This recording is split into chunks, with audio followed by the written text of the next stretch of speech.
Hi, welcome back guys. This is your friend, the Broccoli Fanfics. Back with amazing fanfiction. This is the series of What If Deku Had Mutant Emitter Quirk? Now before starting, please give this video a like and subscribe to the channel if you want more videos like this. Now let's get into the fanfic. He resents ever asking for any favors from that horrible excuse of an investigator. Okay, that's not fair. But as Shoda walks through the underground base and stares at the mold-infested walls and stains on the floor that he assumes are blood, he can't find the good grace to think of Tsukauchi as anything besides a BSRD. Sure, one could argue that it was his own fault for ending up in this situation. He couldn't really argue that he didn't owe Tsukauchi a favor. Just last week he asked for help with a pile of paperwork since he's been so busy with Eri. And that's one favor of probably 100. And the detective had almost never asked for anything in return. A coffee every now and then, if Shoda was already going, or a referral on a case he thought could benefit from his attendance. So Shoda couldn't really say no when Tsukauchi asked for his help. Not that he didn't try. And he had the best excuse anyone could, as she was asleep in his arms when he was approached by the detective. His answer had been an automatic no. No exceptions, no pleads, no compromise. Eri needed him. He was the only one who could stop her power when it went out of control. He couldn't spare himself for his own cases, let alone the detectives. That was when the big, blonde oaf walked in and found a solution to their problem. He hated to admit that Eri would be fine without him, but All Might's logic was rational. Midnight could put her to sleep, Cementos could isolate her, Ectoplasm could fill in while Midnight was sleeping and wake her up if Eri needed, while still keeping an eye on her, and the rest of the UA staff agreed to be there for her, even All Might. It wouldn't work forever, but it would work long enough. And with that issue out of the way, he couldn't turn down Tsukauchi. So here he was, 400 feet underground and following the dragon villain, Inferno, to meet the boogeyman of the underground.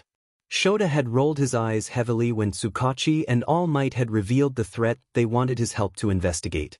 All for one. Really, they couldn't have been more gullible than to believe the whispers and back-alley gossip of the underground demon lord's return. It was incredibly irrational. All for one was just a legend, a fable to scare children. They never existed in the first place, let alone returned. And yet the number one hero seemed so sure, so unyielding that this threat was serious. And Tsukauchi backed him up. So, outnumbered and severely in debt to the perpetually exhausted detective, he begrudgingly agreed to help them. Surprisingly, All Might was the one to suggest Shoda's involvement. He said that his skill level mixed with the public's limited knowledge of his existence would be perfect for their plan. Well, their half-plan, since their limited knowledge of the threat itself limited their ability to properly prepare. So, he was stuck in underground reconnaissance for 2 weeks. He had barely seen his students, spending all his time undercover or with Eri. It was hell. Having to slum it with thugs and criminals trying to gather information for a most likely made-up threat. And yet, after those few weeks, word had spread that a dirty hero was looking for a connection with the Lord of Evil. That's when Shoda was approached by this man, Hisashi Midoriya, or Inferno. So, you're really a hero? He asks, looking back at Shoda curiously. Regrettably, he grunts, uninterested in making small talk. He just had to play his part. Dirty hero, interested in meeting All for one. The deal was he gets them the information, then he returns to Eri. Nothing more. Once he confirms that there is no evil demon king that can steal and give quirks, then he can be done with this. Then he'll never ask the detective for another favor again. Well, that's how it goes sometimes. Hey, but now you get a chance to take him down from the inside. That was Shoda's cover. An underground hero who was tired of the world and heroes. He was supposed to want to take down as many heroes as possible, fan the flames of unease that have risen since All Might's announced retirement. Midoriya chuckles. I'm sure becoming a hero has been cheap for you. I mean, with a quirk like yours, he shrugs, that's a perfect power for a villain. He hums in agreement. Sure. He had heard that once or twice. Guess you're not off the mark though, I mean look where you are, he says with a laugh. That's fine, if his quirk helped sell that he was actually a dirty hero then so be it. He'd be done with this soon enough. Once he reported back to Tsukauchi he'd be free from this role. Me and you, Eraserhead, we're in the same boat with that. Midoriya turns, smirking. He sticks out his tongue and spits out a blazing ball of fire that ribbons out to the concrete, spreading warmth to the cold hallway. Impressive, really. His fire was almost heavier than other fire users he's worked with or against. It felt like water rather than fanning out. Scarier and, like he said, impressive. But Midoriya wouldn't have been pegged as one with a villain quirk. Most elemental quirks were destined for heroics. Although they aren't rare, there just isn't enough of them. The man could have easily been a first responder or a hero. His quirk was no excuse for his turn to villainy. He nods, taking a step back as the flames disappear. Midoriya rolls his eyes with the lack of response, turning back on the path that seemed familiar to him.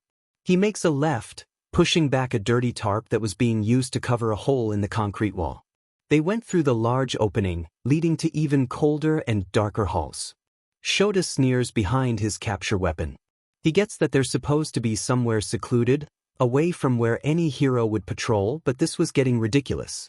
The abandoned house outside the city was expected, the abandoned underground base was not. It's not like he's never seen a base like this before, but never in this condition.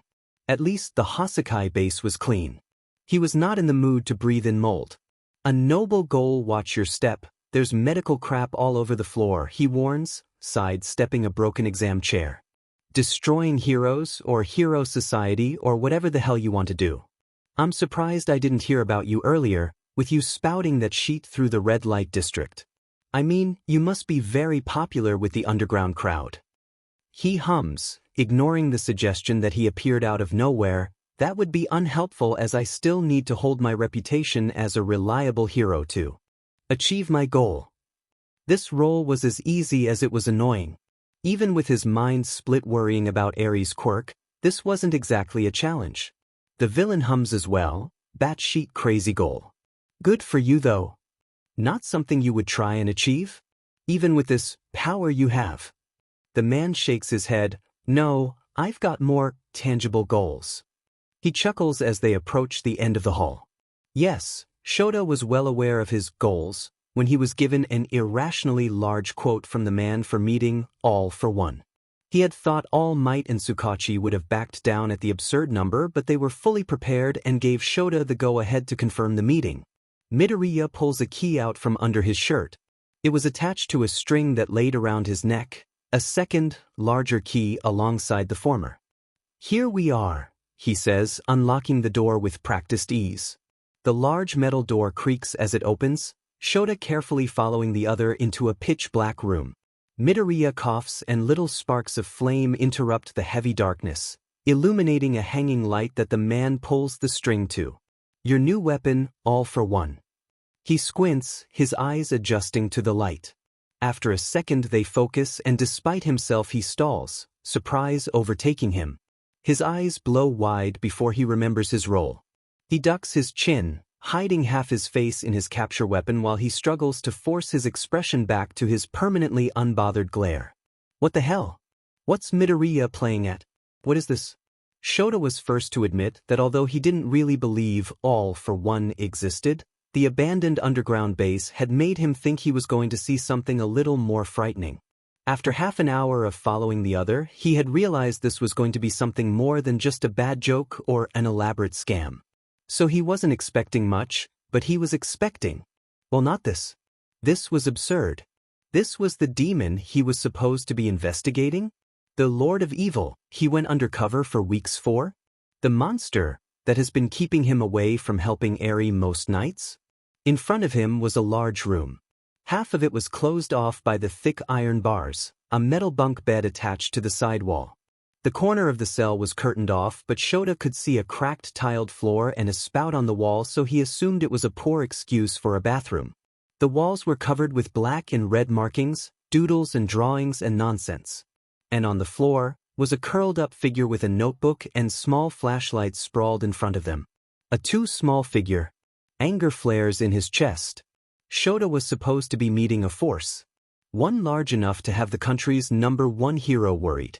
One that had him hugging his husband just a little tighter, just in case. According to the legend, he was supposed to be expecting blood-curdling fear, an all-imposing force of evil.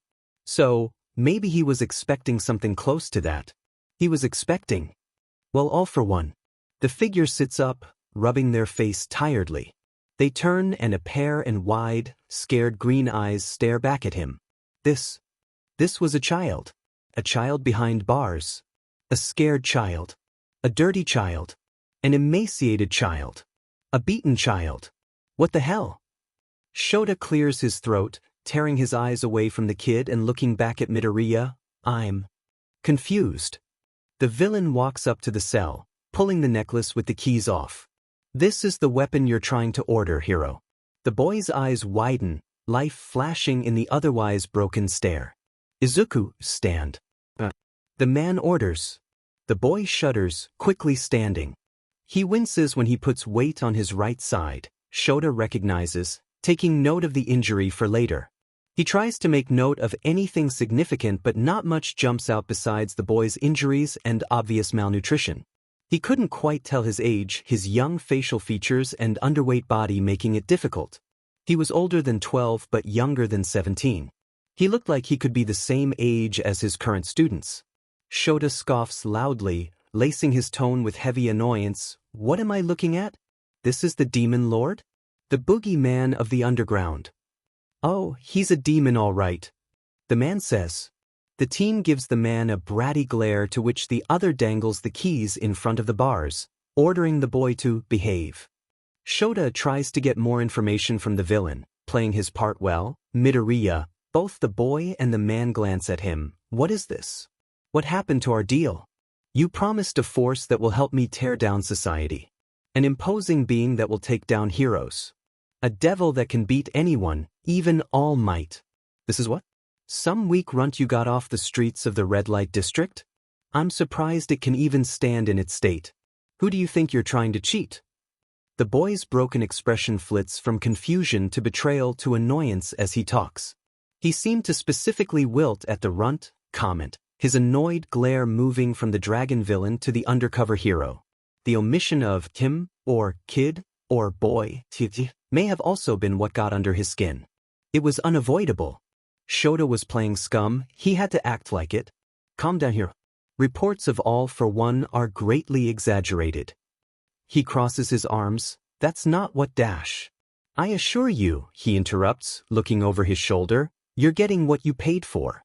You may have been expecting a partner, but you're getting a weapon. If you ask me, that's so much better. A weapon? He deadpants. The man smiles, turning back towards the boy. Izuku, this is Eraserhead. You'll be working with him soon, that is if you impress him. Put on your best show, okay? Despite the smile, he could hear the threat and warning in the villain's voice. The boy on the other hand glares at the man angrily. Shoda knew better than to trust what he saw on the surface. The boy was scared. He was playing it off as bratty, but his keen eyes were trained to see past that. He was trembling, barely. His hands twitched and his eyes would dart to the side when the man in front of him looked away. He was nervous for whatever was about to happen and seemingly terrified of Midoriya. Maybe even of Shoda. You know, Eraserhead, you're the very first person who wanted more than just one job. Usually I get people asking for power or to be relieved of power or whatever. And sure, occasionally they meet Izuku and wanna buy him. But renting him, he whistles, you are the first. But thought I was hiring a partner. He reminded harshly. Midoriya's expression darkens, annoyed by Shoda's attitude to the situation. You're also the first that can prove you can actually afford to use him more than once. So let's just get on with the show and then you can tell me if you're still interested in that deal. Shoda eyes the man, pretending to consider, before nodding in approval. Midoriya looks at the boy, nodding. Go on. The kid, Izuku, holds his glare for a long moment before he walks towards the edge of the bars, shifting his gaze to Shoda. He takes a deep breath and reaches out towards the underground hero, waiting with half his arm through the bars. Shoda blinks dumbly, not knowing what to do. It seemed like he wanted the hero to walk up to him, to touch him. He didn't even consider moving, of course, not knowing the kid's intentions. It was irrational to allow contact without context. Additionally, Midoriya hadn't asked him to do anything, and sudden movement could lead to the villain getting jumpy. At his unease, the boy's glare softens and he opens his mouth to say something. "Come on, Izuku. Get on with it." Midoriya spits before the boy could say anything. Izuku glares back at the other again. "I need to hold his hand. Or for him to touch me or even get close dash." "No, you don't. Do it without it." "I can't." "Yes. You can." Midoriya says harshly, threat-laced in his tone. The boy flinches slightly but still argues, "I don't have enough energ dash." Midoriya's hand shoots out and the boy flinches in earnest, pulling his hand back through the bars. But Midoriya doesn't try to harm the boy. He makes a grabbing motion with his hand, and to Shota's heavy surprise, the notebook on the floor begins to float towards him, being tugged through the air with each pulse of his hand. But his quirk was fire breath. Wasn't it? What the hell is this? There's no way. All for one. Couldn't be. It was impossible. There was no way. Find the energy. He spits, snatching the book out of the air. The boy stares at it with disappointment and longing in his eyes. "Now, Izuku," the man barks, reaching a hand out that moves a red marker halfway across the cell. Izuku moves back to the bars, pouting. He takes another deep breath and closes his eyes. He squints and his nose scrunches up as if he was in deep concentration. A part of Shoda wanted to take a few steps forwards to make whatever the kid was trying to do easier. The other part wanted to step back and put distance between whatever was about to happen. The boy's hand lifts again, reaching through the bars. A second later, his eyes fly open and his previously dull green stare quite literally glows. The green-white light emitting from his wide-open eyes reminds him of a dramatic version of his own quirk. The boy's hair doesn't lift like his, but the green glow was brighter than Shota's red, and it illuminates the hair around his face that is a much lighter green than he'd originally thought, it looking almost black before. A small sky-blue spark seems to grow from the kid's outstretched hand, and a thin, ghostly line appears between himself and the other from the spark. He didn't really consciously activate erasure. It was a knee-jerk reaction to whatever the hell the kid was doing. His own eyes glow and his hair lifts off the back of his neck, the boy's eyes instantly returning to their normal state. He steps back confused, staring down at his hand that no longer held the small blue spark. "Izuku!" Midoriya warns, his voice cold and terrifying. Izuku steps back again, his shoulders riding up to his ears and looking around nervously. "But it wasn't. I didn't. It's not my fault. I dash."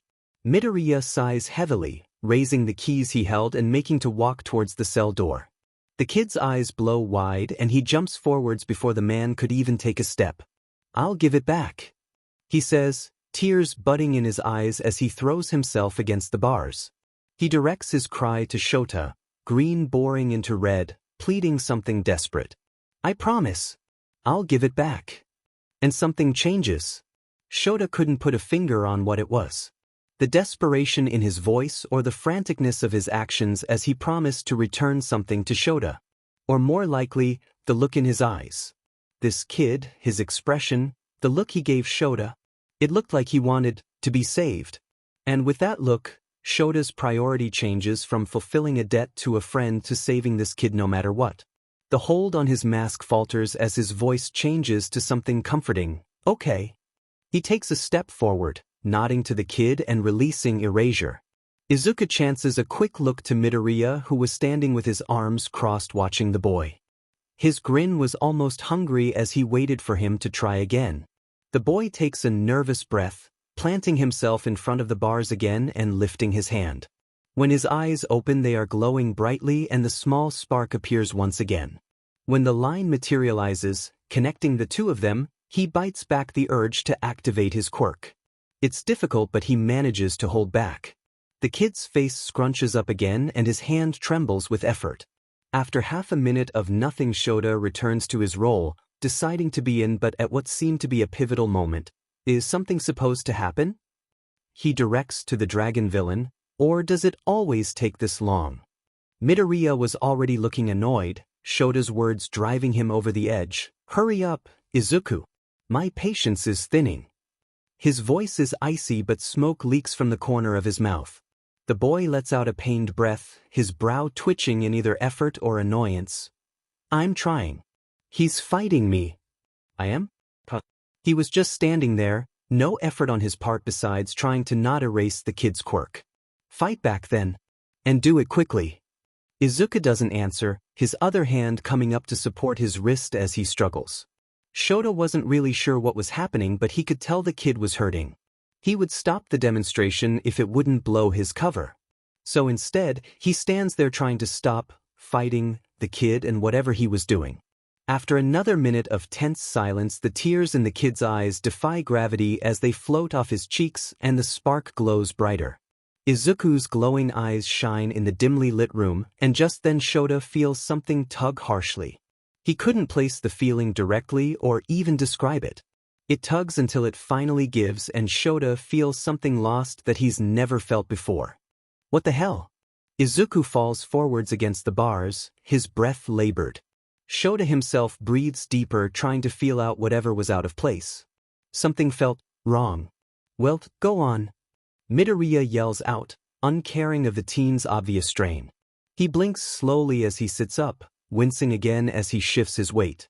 Hisashi smacks the bars with his fist, the thick iron not even rattling at his blow. The kid glares and the man sneers, now. Izuku rolls his eyes before closing them. Then, to Shota's horror, his eyes blow wide like before, but instead of the bright white-green Shota expected, his eyes glow red and his green, messy hair stands instead of falling heavily above his eyes. The kid was using erasure. He took my quirk. He confirms as much when he tries to activate it again, only to realize he couldn't. The muscle he so easily flexed every day of his life, the constant he never thought he wouldn't have, was gone. The kid blinks, deactivating erasure, and grimaces as he rubs his eyes. This kid was really all for one. He was no lord of evil, sure, but he could take quirks. It was unheard of, the stuff of legends. No one would believe it. It shouldn't be possible. Not your best demonstration, Izuku. I expect better. You're supposed to be entertaining, that was just sad. Fury flashes in the boy's eyes and he opens his mouth to say something but is again cut off by the villain. We can fix that, after all nothing is confirmed until you actually use the quirk. I did use the quirk, and it's Tsukauchi. Izuku jumps as Inferno, without any warning, sends out a flurry of powerful red-orange flames at the boy. Shota couldn't even do anything as he tries to activate his quirk on instinct and nothing happens. The boy's arms shoot up to cover his face, but he activates erasure before he shields his eyes. And just as quick as they appeared, the villain's flames die out, but not before they brush the kid's arm. He cries out as he falls to the floor, clutching his arm to his chest. Shota reigns in his anger and his desire to fight, to defend. He needed to be rational, needed to remember his role. If he wanted to help the kid, he needed to be smart, play it safe, and come with backup. Izuku's terrified expression looks up at the villain, who is smiling down at the boy, obviously satisfied with his contribution to the demonstration. So, what do you think, Eraserhead? He asks, directing that snide smirk to the raven-haired man. We have a deal? The boy cries, his tears fall silently as he trembles. His burned arm was being hugged to his chest, and though Shota could tell it wasn't bad enough to need a hospital, it was definitely painful. When he looks at the dark-haired dragon villain, he hides his hate and resentment with a smile that he's been told looks unnatural at best and terrifying at worst. Before he would have said yes, out of duty and going through the motions of the mission, but now he has nothing but determination and conviction as he decides what he'll do. The original mission was to scope out All for One, but that's changed. He thinks of another scared child that was being tortured and used at the hands of a terrible villain and knows the outcome will be the same. He will save Izuku like he did Eri. Shota has no doubt in his mind he will save All for One. Deal. He smirks as the two men in front of him sit dumbfounded. Shota was right to demand the detective buy him dinner for this conversation. The warm soup filled a void that the cold underground tunnels had created. It unfortunately did nothing for the mold smell. He had been out for hours but swears he could still smell that rotting, earthy odor. All Might clears his throat, him and Tsukauchi sharing the same stunned expression. Shota ignores the smug pride he had in stumping the #1 hero. After all, he was stumped too. No one had expected this. "You're quite positive, Aizawa?" he asks, looking unsure. He nods, focusing back on his food. "It's just Midoriya and the kid. We should be able to get him out with a raid team. We need to make it quick. I've been splitting my time with this and Eri for too long." Nemuri's losing too much sleep. The pair watch him eat in stunned silence before the detective sighs heavily, rubbing his eyes. "You're sure? He was a kid." He eyes the detective, annoyed. "He's like 14, probably. I didn't ask, I was too busy losing my quirk to him." "So you're saying that this boy took your quirk?" "He gave it back." "But it was the boy? You're sure?" Shota rolls his eyes. "Isn't this what you two said would happen? Meeting someone that could take and give quirks? Why do you look so surprised?" "Surprised?" "Shota, we're mortified." Tsukauchi complains, "Why the hell didn't you tell us you were going in last night? You were supposed to wait for further instruction. We would have sent you with backup on standby and comms. You could have gotten hurt. What the hell came over you?" "Nothing came over me. Midoriya said if I wanted to meet All for One then it would be tonight, so I went. And to be quite honest, I didn't think All for One even existed. That's the stuff of folklore. Getting people to believe Izuku's real will be a hard sell." All Might leans forward on the table, his head in his hands. "This boy you're describing is Izuku. You said he had green hair, not white? And you're sure he was a teenager? And he was the one to take erasure, no one else." Shota chews thoughtfully, digesting the two's reaction to his findings. "What am I missing here? What are you two not telling me? Don't tell me you sent me in there when you knew more information than you told me." "No one sent you in there, you maniac." The detective whisper yells at him. "It's just, well, All for One is not a child." Beep beep beep beep. He rolls over, groaning loudly and burying his head in the thin pillow to hide from the harsh white light. When the beeping doesn't stop he huffs, yelling at the stupid alarm, "Damn it! Shut up! Take your own advice, brat." Izuku jolts up, surprised. He hadn't even heard Hisashi come in, the door usually making more noise. He glares at his dad as he strolls into his room without a care in the world. It had been 4 days. 4 days without seeing the man, which meant 4 days without any food. After the second night he figured he was being punished for something, but after the automatic light turned off for the 4th time he started thinking the man wouldn't come back. His dad had missed a few days every now and then, and if he knew he was going to be longer than 2 he usually left food for Izuku to ration on his own. But this time he had said nothing, left nothing. Then Hisashi shows up in the middle of the night with a client, and no food. He didn't even get to beg for something to eat when his dad left with the man he called hero. He wasn't allowed to talk when there's company, unless he's addressed. And here he is hours later, and from the looks of it no food. Izuku climbs out of the bottom bed and stands in front of the bars of his room, scowling at his father. Hisashi ignores him for a while, putting his stuff down in his stupid corner and sitting on the small couch. He pulls out a cigarette and whistles, a thin line of fire lighting the cancer stick with practiced ease. After another minute Izuku must become too hard to ignore as Hisashi rolls his eyes and finally looks at him with an annoyed stare. Izuku matches it, just as annoyed. Hisashi huffs, "What? I need to work, and you making that ugly little glower at me isn't gonna help." He feels blood rush to his ears and grits his teeth. "You came down here to work?" Hisashi smirks. "Yeah. Your annoying muttering and griping is like white noise. Helps me focus." Anger flares in his chest and he feels his quirk activate. It's honestly impressive that he even had the energy. Hisashi moves and Izuku tries to dodge the thorn as it rockets towards him. It grazes his cheek and his blood runs cold in shock. "Watch it. Your attitude has been pushing it lately, and that's saying a lot since it's you." He doesn't say anything, touching his cheek, feeling the wet blood as it slowly drips towards his chin. Hisashi rolls his eyes. "Calm down. It's clean." He breathes out, relieved. He didn't think he had the energy to fight the usual pain and suffering that came with being nicked by one of his dad's thorns. And with that relief, his anger doubles. He grips the bars, sneering at his dad, teeth bared and everything. He probably looked feral or just stupid. He was too mad to really care. His dad sighs heavily, breathing out foul-smelling air from the cigarette. He stands walking up to stare Izuku down. The boy doesn't back away, gripping the bars harder. "What, Izuku?" he says, mocking him in a sing-song voice. "Were you lonely? Kiro wasn't good enough company? Are you sad? Are you mad at your dear dad for not reading you a bedtime story?" He looks down at the floor as the man talks, trying his hardest not to cry. He loses that fight, of course. The tears drip down his nose and puddle at the floor, but he doesn't lose his glare or sneer. Hisashi laughs meanly and shoves a can into his chest, pushing him back harshly. "There, now leave me alone. I'm busy." The man has no time to react when he turns around and Izuku chucks the can at his head. He didn't throw it hard enough to hurt him, but hard enough to make a point. Hisashi obviously doesn't care as he whips back to Izuku with thick smoke leaking from his nose. He huffs and sparks fly from his mouth, stalking over to the bars. Izuku stumbled back, scared as the man roared, "You want to die? You really think you're that useful?" "Yes," he insists stubbornly, stupidly.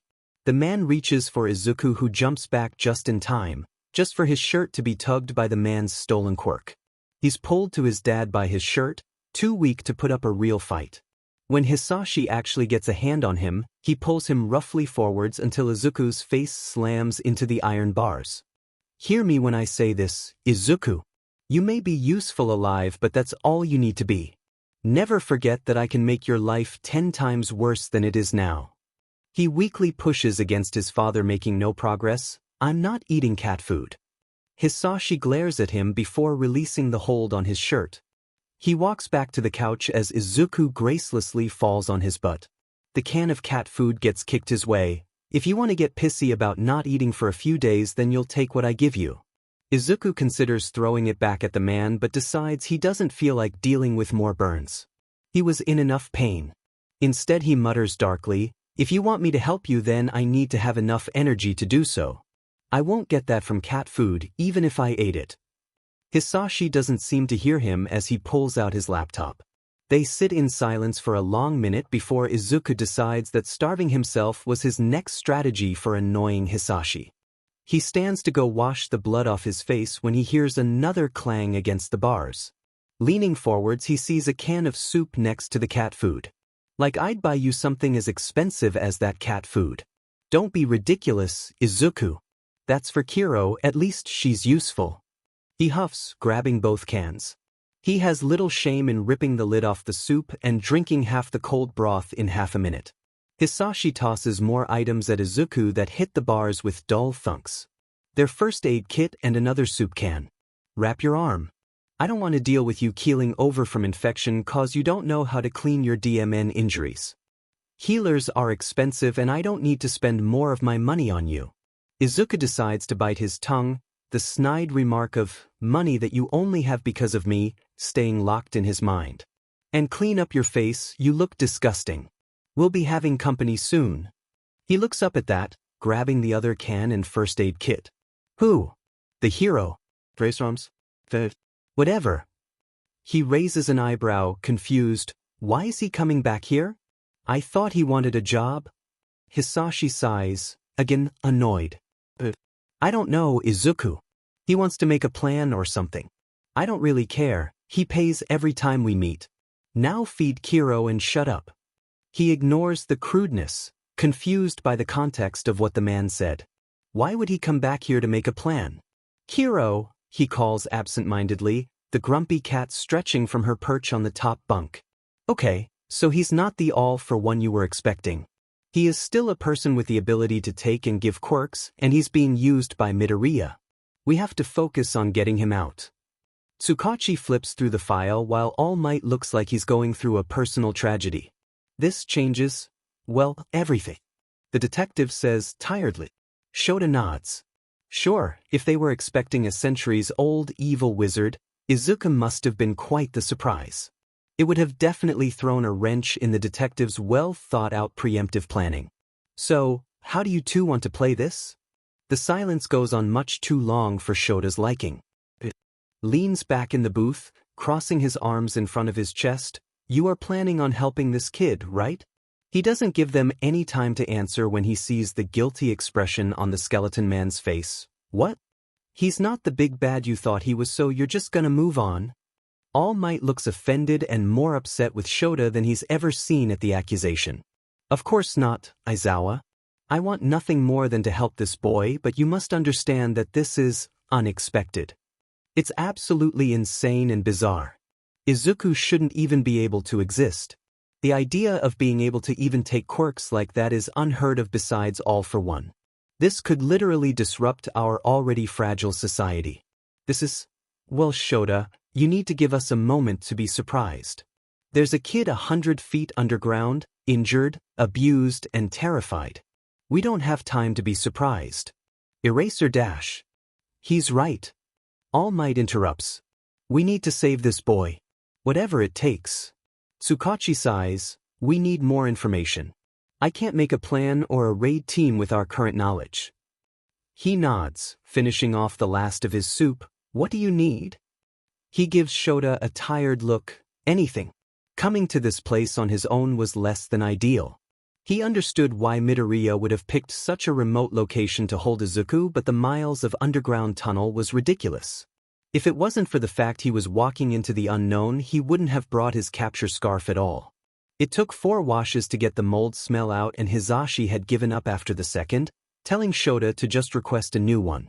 Thankfully it wasn't necessary, but now he was back and he'd have to go through the entire routine again. He knocks when he finally reaches the door, even though he was told it would already be open. The fact that Midoriya had trusted he wouldn't bring more heroes showed that he was either stupid or confident. Either way, Shota didn't like it. He pushed the large door open after a few seconds, squinting at the harsh light. They were off the last time he was here, but there were bright white lights built into the roof of the cement walls, a stark contrast to the small warm light bulb Midoriya used before. That light hung from a string in the middle of the room, off at the moment. Midoriya sat on a small burgundy couch in the middle of the room facing the door. He was typing on a laptop while Izuku was drawing on an empty portion of the wall with a black marker. They both looked at him as he walked in, and he huffs awkwardly, muttering under his breath, "Cozy." Midoriya laughs, putting out a cigarette on an ash tray that was balancing on the arm of the couch. "Missed this place or something? 2 days away was too long, hero?" He gave the man a bothered look. "No, actually. I'd rather not come back to this mold-infested abandoned hell hallway." The dragon villain shrugs, as if to say, "Fair. If you remember, I said I was interested in hiring a partner. That means we're working together, Midoriya." The boy puts the cap on his marker as he stands, biting his lip. He walks to the bottom bunk with his damp curls dripping water on the floor. He lays down, curling into a small ball, seemingly uninterested in being present for this meeting. Midoriya sighs, scrolling on his phone. "Well, I'm not brainy, so I'm sure you're gonna have a sheet time planning with me." "That's fine." He shrugs. "You just need to be informed, and I need to be able to ask questions about your weapon." Midoriya grunts, waving his hand and motioning to the small low table. Shota sets his borrowed backpack down and without another option sits on the floor. He pulls out his own laptop and notebook. "To start, I need specifics on the kid's quirk." As he expected, Midoriya reacts poorly. He closes the laptop harshly and looks at Shota suspiciously. "You already saw how it works." He nods. "Yes, I did. That won't help me strategize. I want to take down society, cripple heroes while they're already at a low point. That means I need to understand how the power works so I can decide the best way for us to use it. I can't prepare and assess unless I…" "God," Midoriya interrupts, rubbing his eyes. "I forgot you're still a demon hero. You know how it works. You watched it, experienced it. Isn't that good enough? I watched him take my quirk, use it, then give it back. I need to know the limitations and the parameters. Can he use it on any quirk? How are mutations affected? What's the maximum distance he can take a quirk from? What can Izuku!" The villain yells out, cutting Shota off again. The lump on the bed that was the boy flinches. "Come answer the hero's FNG questions." "I'm busy." You both mutter up a storm of stupid information. It's DMN annoying. Izuku sits up slowly and glares at Shota. He smiles back smug. This wasn't what he had planned, but this was better. He'd rather talk directly to the source than hear what Inferno has to say. We can't risk too many powerful quirks. With All Might announcing his retirement, we can't handle any of our top heroes failing or losing their quirks. But without knowing the quirks that Izuku or Midoriya hold, we can't go in with rookies. Anyone come to mind? Shota asks, pouring another cup of coffee. This was his preferred meeting spot. The station had the best coffee. He had tried to steal the grounds for the teacher's lounge, but for some reason it just didn't taste the same. Not really. I don't want to suggest anyone who could lose their quirks to the kid. If we pick a top hero who is well suited to handle such a threat, then we're screwed if their quirk is taken, and if we pick heroes new to the game or unprepared for such a complex force, then we're screwed. Tsukauchi says, clicking his pen annoyingly. I think Endeavor would be a great help to us. All Might suggests. No. The man looks perplexed at the immediate shutdown of his input. I trust Todoroki. And I don't. Shota mutters. He stepped up to the place of number 1 better than I could have hoped. He's a great hero and could help us save the boy. All Might, I don't think we need to be adding more flames to this situation. Fighting fire with fire is not a smart move. We should be looking in the other direction, quirk-wise. He seems to think about that for a long second before nodding. How about Nemuri? Shota suggests. The detective shakes his head, thoughtfully. Isn't she watching the kiddo? Can we spare her for this? We might have to. Without knowing their quirks, knocking them both out may be our best shot. How about Edge or Genist? Ryukyu and Fat may be available as well. Wait, hold on. We can't just name random heroes. We need to think of this rationally. Tsukauchi says, pointedly looking at Shota. Fine. Midoriya will be expecting us to be taking a quirk from someone. We need to figure out who that's going to be first. They all sit in silence for a while, thinking and brainstorming separately. Young Togata. All Might. Tsukauchi warns, but the blonde was too deep in thought, tapping his marker on the desk. Shota crosses his arms, anger sitting in his chest. He had been on the number 1s but all year for neglecting his heroics classes for training his personal student. Mirio was talented, very talented. Shota's been on record, claiming the boy would be the next hero to take the number 1 spot. Mirio was a great student, but that's all he was right now. A student. Suggesting his teacher would have made sense if Night Eye wasn't still in hospital after the Hasaikai raid a month ago. So why was All Might volunteering Mirio for a mission as dangerous as this? One for all can only be passed on willingly. Tsukauchi looks between All Might and Shota nervously before he insists, we don't know that, Yagi. We shouldn't even consider. If I'm right, then the boy will be in no danger. Either way, One for All only exists to defeat All for One. But this isn't All for One. All Might grimaces, I know that, but... Well, I can't explain it, but it feels... What the hell are you two talking about? What is One for All? What does that have to do with Mirio? The blonde grimaces and the two look at each other decisively, as if trying to have a silent conversation.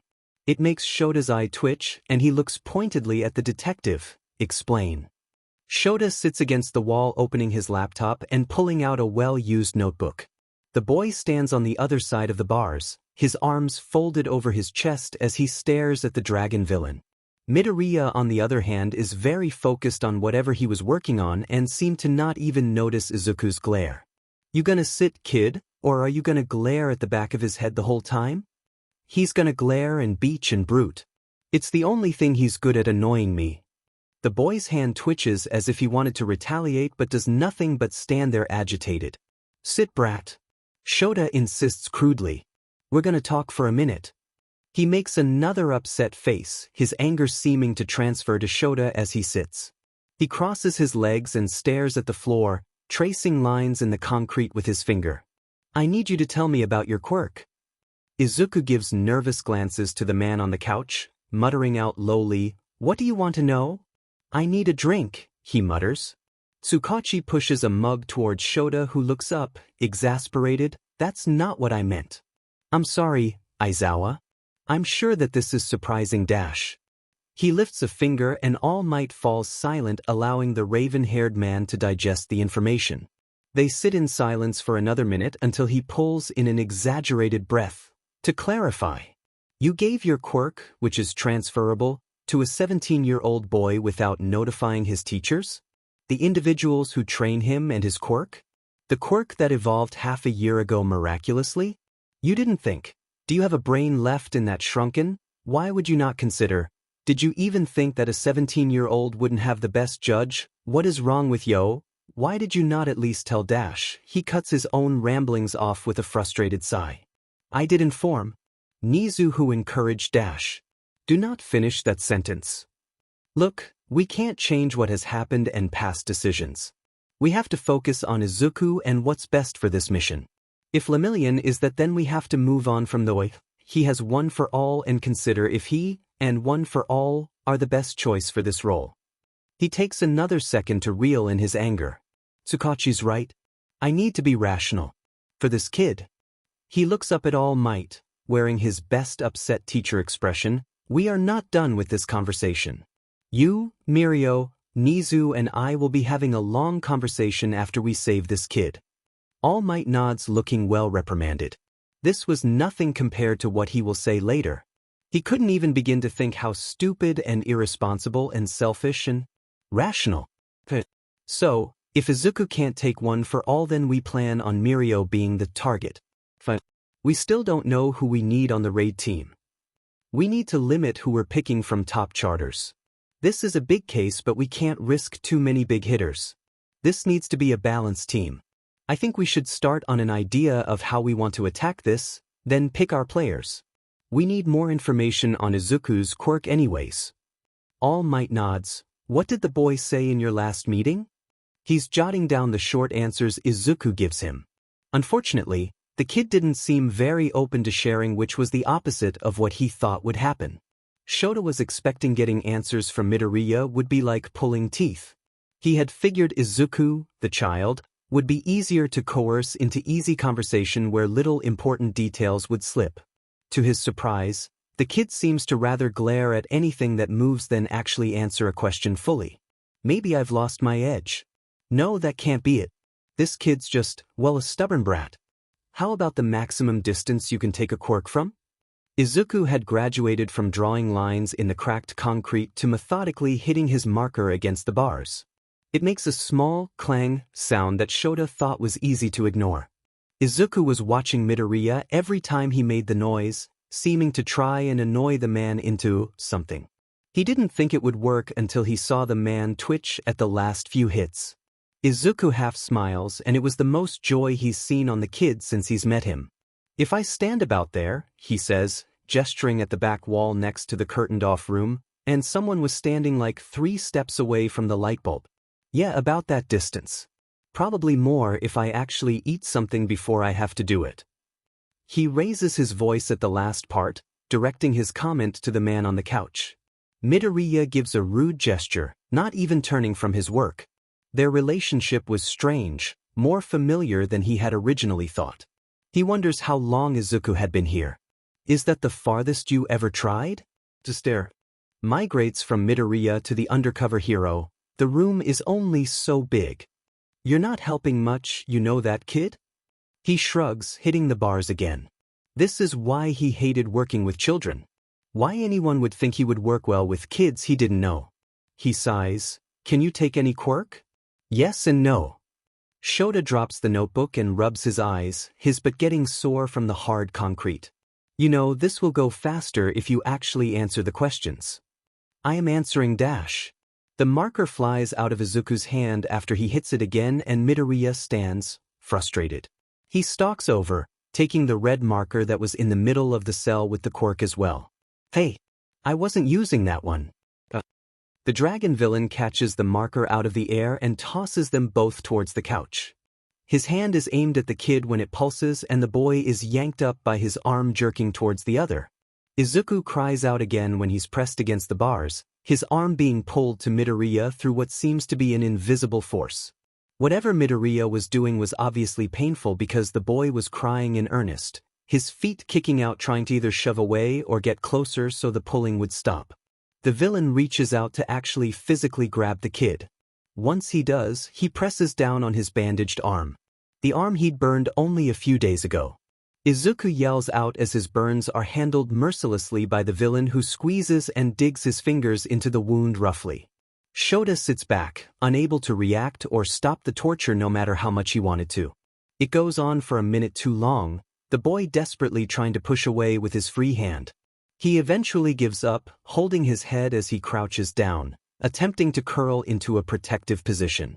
Only then does Midoriya stop his ministrations, lifting the boy with ease by his arms so his feet were completely off the ground, just to drop him cruelly.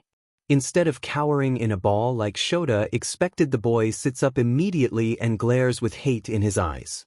They begin to glow, the white-green light illuminating his face and his tears floating off his cheeks. The dragon villain has smoke leaking from his scowl as he goes to open the cell door, at this point blind with anger. Shoda uses his own quirk on the kid and his eyes return back to normal, his glare halting for once in surprise. Midoriya stops with the key in the lock, looking over quickly, seeming to remember Shoda was even there. The tense silence stands for a minute before Midoriya growls angrily. The lock clicks as he pulls the key out and points at Izuku with it. Remember what I told you the other day? The more you PSS me off, the more I PSS you off.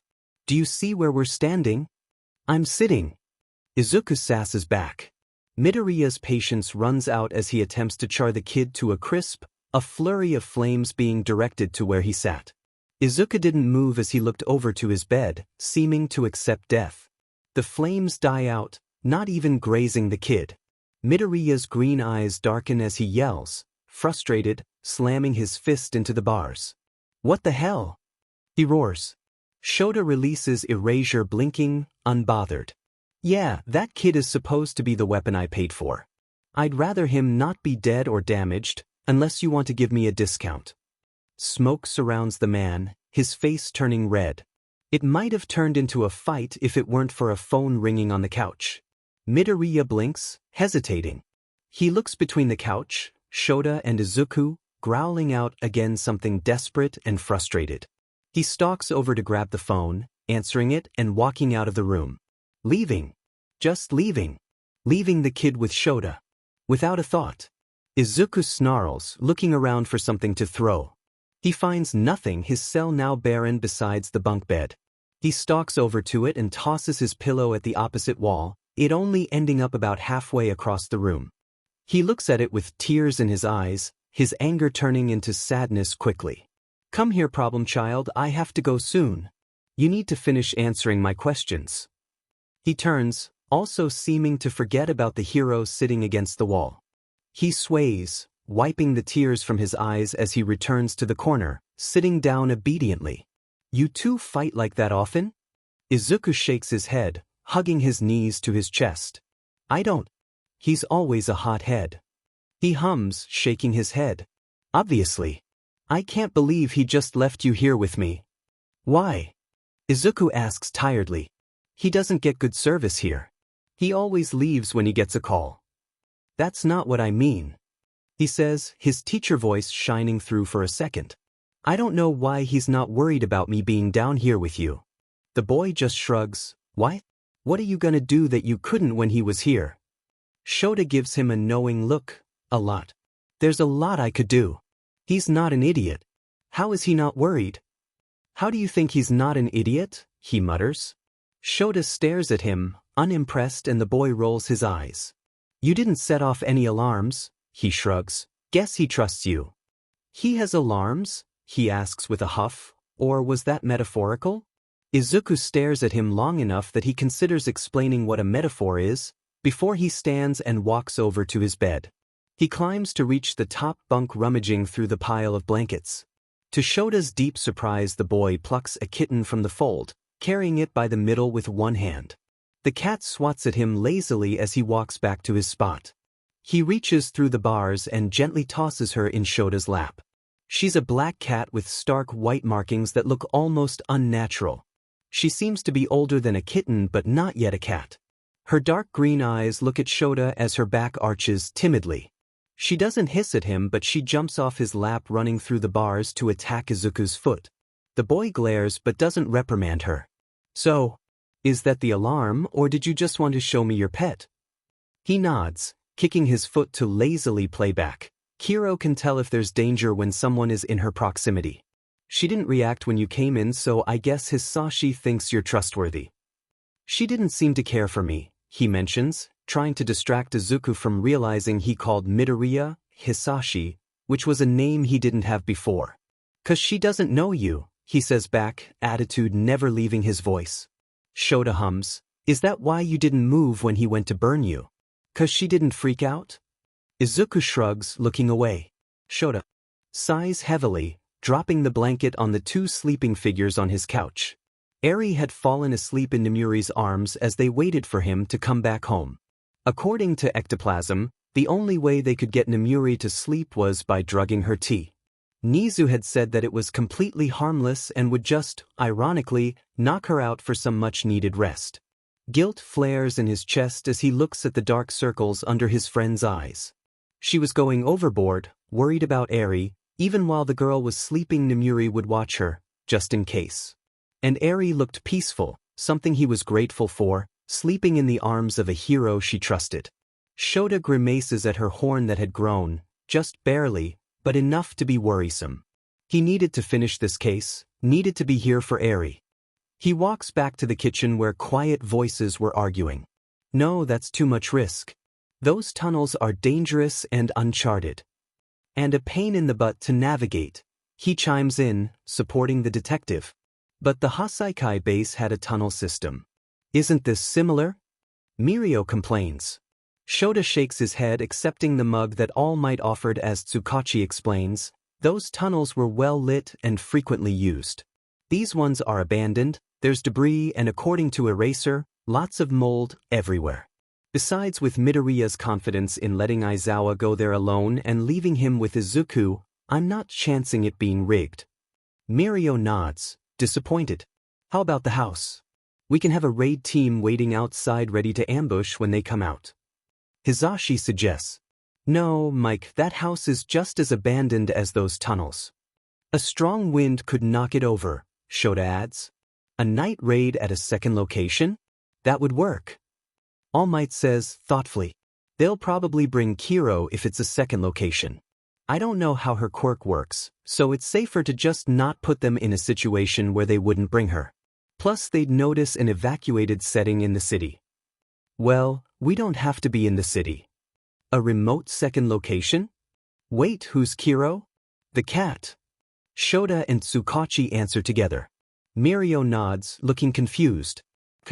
Well, if I'm the target, then I would be either on campus or patrolling for Sir's agency. The most logical location would be near Osaka.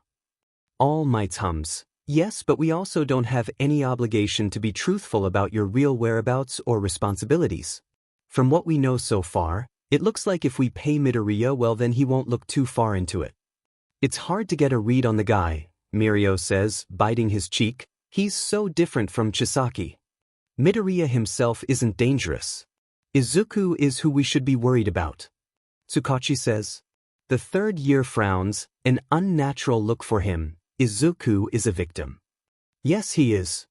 All Might agrees, wearing the same conflicted expression he had at the station. A victim with the power of all for one. The detective nods. Exactly. And we don't know where the boy is mentally. If it comes down to it, he may help Midoriya instead of run. He's behind bars, Mike adds. I don't see a reason for him to help his captor. Didn't you say they hate each other? I didn't expect this to be a case of Stockholm Syndrome. It's not. He answers, it's just strange. Izuku is petulant and immature, but obedient. He obeys when he's told to do something, but he acts out in little ways. Their relationship is so familiar it's almost familial. And their behavior is so similar. Do you think they're related? All Might asks. I don't know. They don't look alike except for their eyes, and Midoriya seems too young to have a teenager. If they're related, I doubt it's closely. He treats the boy like he's an animal. But sometimes Izuku will make a face or say something in a way, and I'll see Midoriya. Even if they're not related, they've been together for a very long time. We'll know more soon. Eraser was able to get another name today, I'll run Hisashi Midoriya through the system when I get back to the station. They sit in silence for a long minute before Mirio asks, "How did you guys even find out about them?" The Hasiakai raid. Inferno was mentioned in Chisaki's personal records. He sent them an offer on his own, but gave a ridiculously high quote. Shoda sniffs. Speaking of ridiculously high quotes, how are we even paying Midoriya? Tsukauchi nods to the blonde skeleton man who looks away nervously, seemingly embarrassed. Right. The man clears his throat, changing the subject, a remote second location dash. Makes no sense. With or without Kiro they'd clock it as a trap. There's no reason to be out of the city to take a hero's quirk. We can make a plan, Aizawa. There's a way to make it work. Kiro is the cat? Yes, they tell the boy again. And the cat has a quirk? Tsukauchi looks at Shoda who shrugs. Mirio nods, right. Maybe we should talk to Principal Nizu, All Might suggests. He may be able to help us. He's more informed on animal quirks than any of us. It's likely she's not as big of a problem as we're assuming. Where is Nizu? Hisashi asks curiously, looking around their dorm as if the rat would materialize out of thin air. Hiding from my wrath. I don't think that will help, Yagi. Tsukauchi says, clicking his pen, it's more likely that she got her quirk from Izuku. If it originated from a human, then it shouldn't react abnormally like a naturally occurring quirked animal's power might. If her quirk is an alarm, then why hasn't she ratted out Mr. Aizawa for being undercover?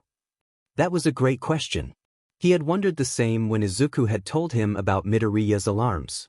The only explanation he could think of was, I've had no intention of hurting Midoriya or Izuku. My goal has always been to gather as much information as possible. My guess would be that it needs to be direct intention to harm, or she's not actually quirked. Or her quirk isn't that powerful. Hisashi mumbles, making his way to Shota. It's an unknown.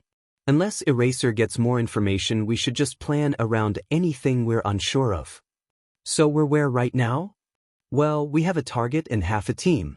And we have about 10 plans, each one more likely to fail than the next. I need a drink. This is so frustrating, Hisashi says, pouring more coffee into Shota's mug. I feel like we should be throwing everything we have at them. You know, overwhelm them, take them down as quick as possible. The threat is big enough that we'll have enough resources. That's not an option. Tsukauchi says, his tone sure, we can't chance it with Izuku's power. We'd be risking taking our players off the board while buffing theirs. In this case, every one of our losses will be to their gain. We're screwed if Izuku can get his hands on even just Erasure. He grimaces, not wanting to consider the idea that's been sitting in the back of his mind since they started considering teams. He starts with a heavy sigh, may have an idea for that hurdle. Give me your arm. The boy looks up from where he was laying on the floor. Shoda stands on the other side of the bars waiting for him to stand. Izuku was on his back, throwing a tennis ball in the air. It was the only thing he had for entertainment, Midoriya only caving when the kid's pacing became too distracting. The villain had stalked up to a small pile of junk that Shoda now realizes was Izuku's confiscated belongings, the 2 markers and notebook piled at the top. He had tossed the ball at the boy, telling him to stop annoying him. The kid seemed to be smart enough to not sass back this time, hugging the tennis ball to his chest and answering with a small, fine. So, he's been quietly tossing his only form of entertainment in the air for around 15 minutes. Now he stares up at Shoda with an annoyed pout.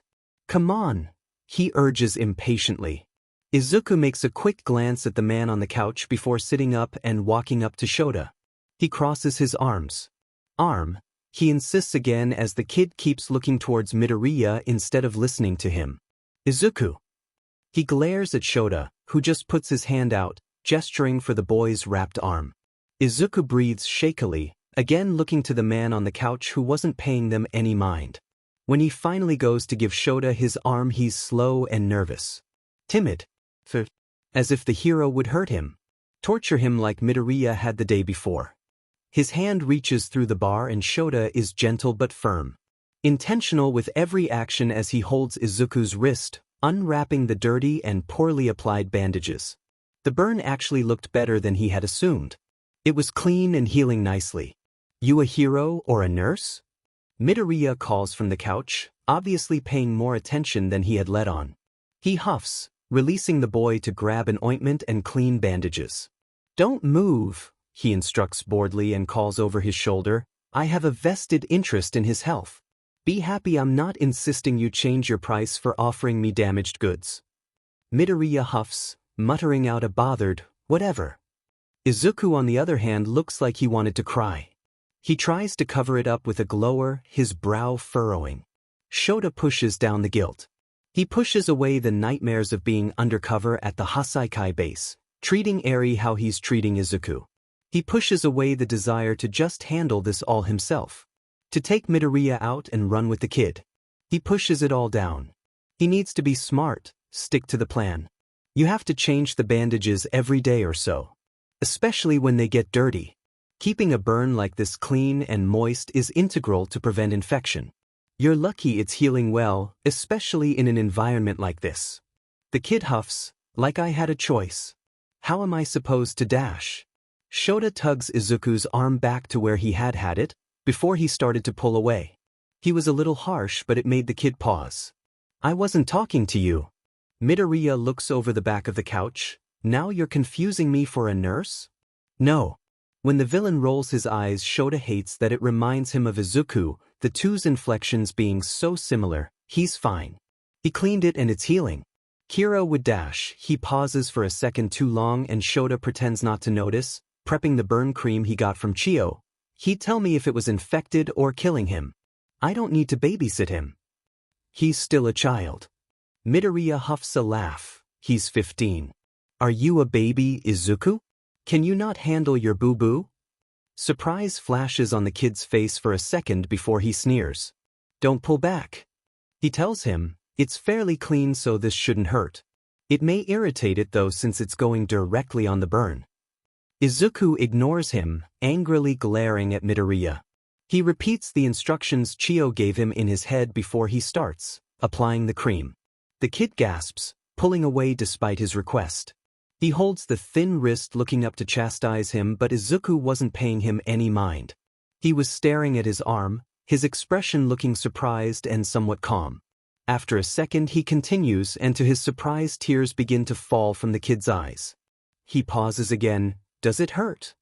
Izuku shakes his head, looking mesmerized. He continues and the kid seems to melt, beginning to lean against the bars. Sit down, he instructs, and the boy lowers himself without a thought. He sits on his knees, his head down and arm through the bar. Shota sits with him, continuing. After a minute he realizes that what Izuku was feeling was most likely relief. Chio had said the cream was cooling but not much else besides hammering the application instructions into his head. The kid maneuvers himself so he is lying on his back again, his hand lying lazily on Shota's leg as he begins to wrap the burn.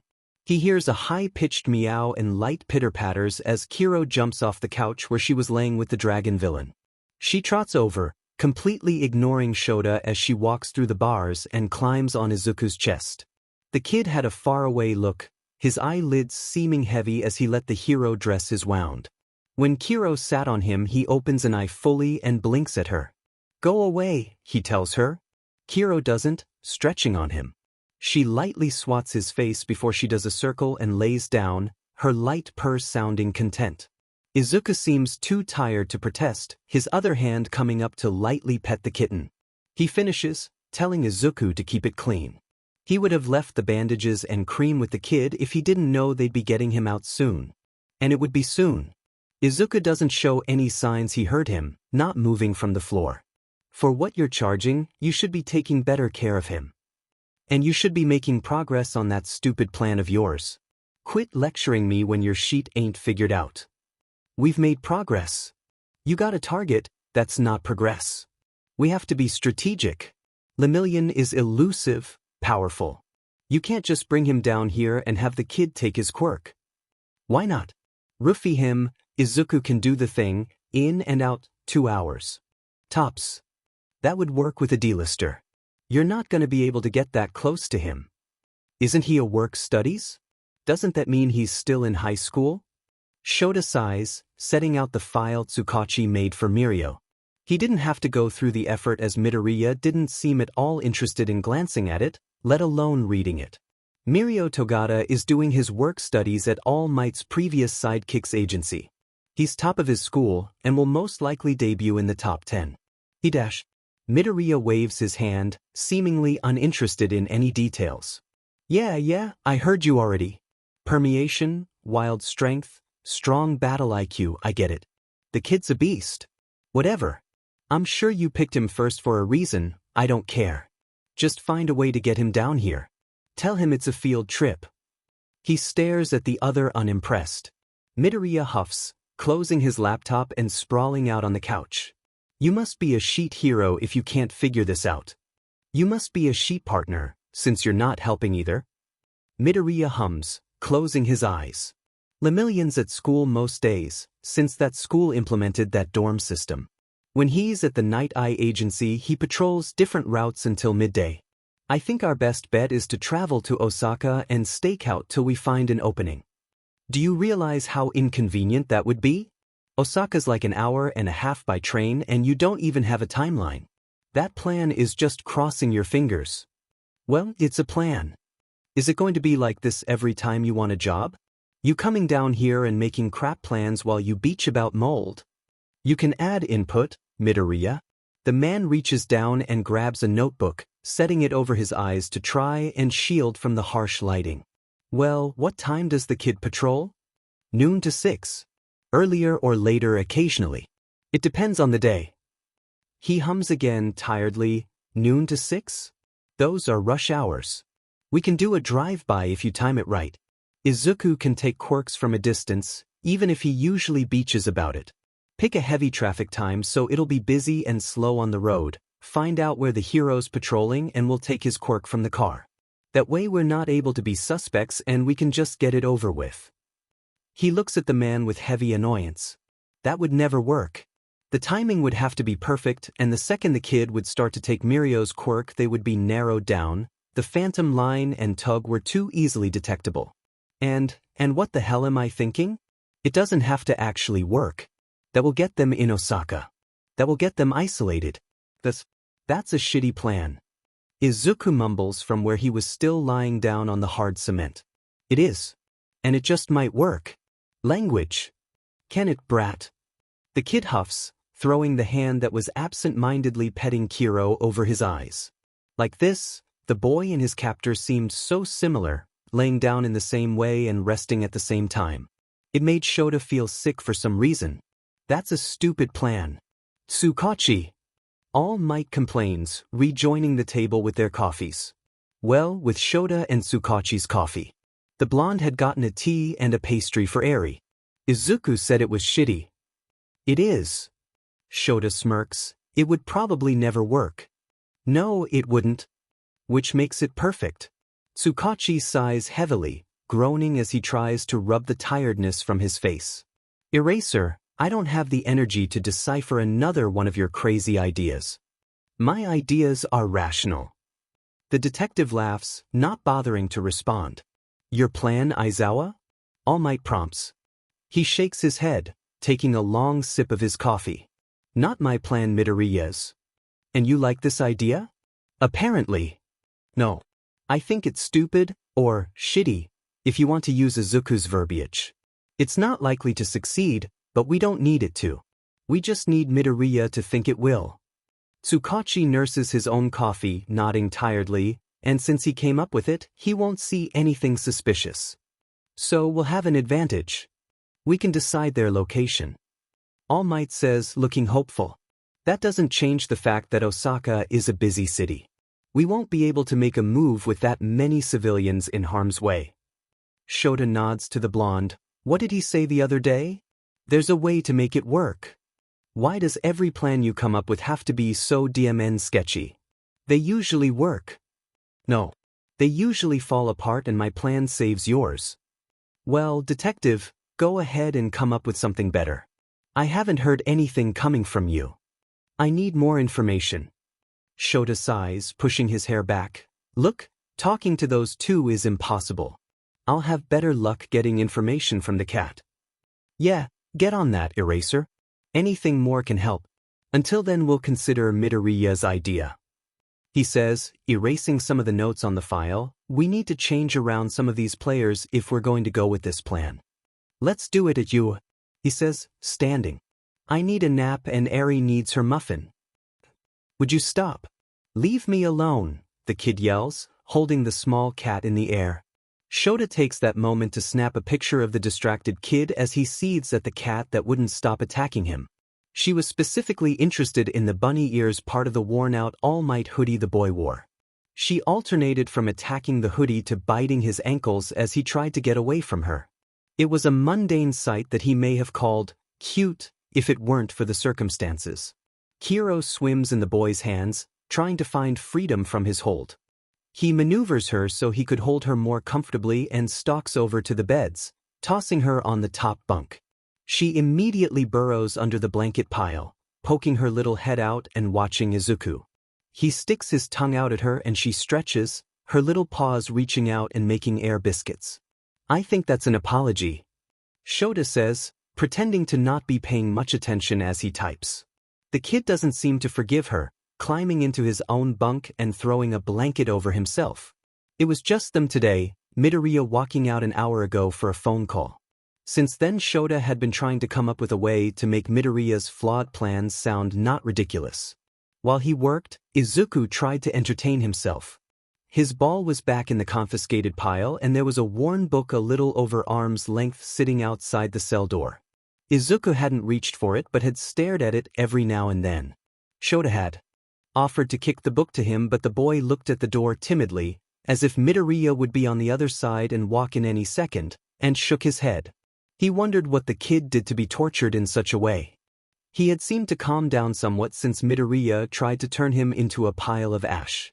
Shoda decides now is a better time than ever, with it seeming like Midoriya wouldn't be back for a while. He moves his setup from the table to the corner where he could comfortably sit and talk to Izuku face to face.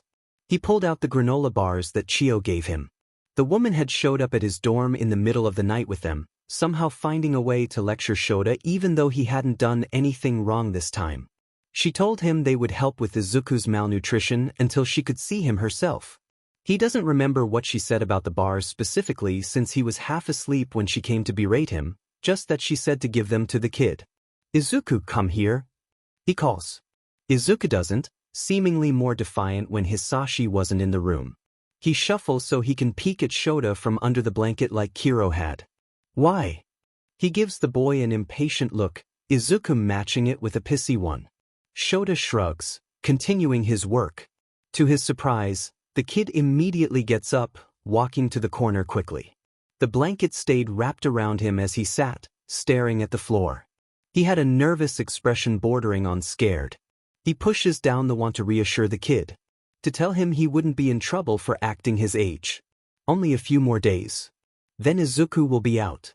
Then he can drop this stupid charade. Here, he says, handing the 2 wrapped bars to the boy. He stares at them, glancing at the door again. Kid. I don't think he bites his lip, looking down. As if he was embarrassed to admit he didn't want to get in trouble for accepting food. Shoda didn't really give a damn what Midoriya thought. He technically paid for Izuku already, as shitty as that sounded. In this role, he wasn't out of line to give the kids something to eat. He tosses them into his lap. You need energy if you're gonna be able to pull the job off. These will help.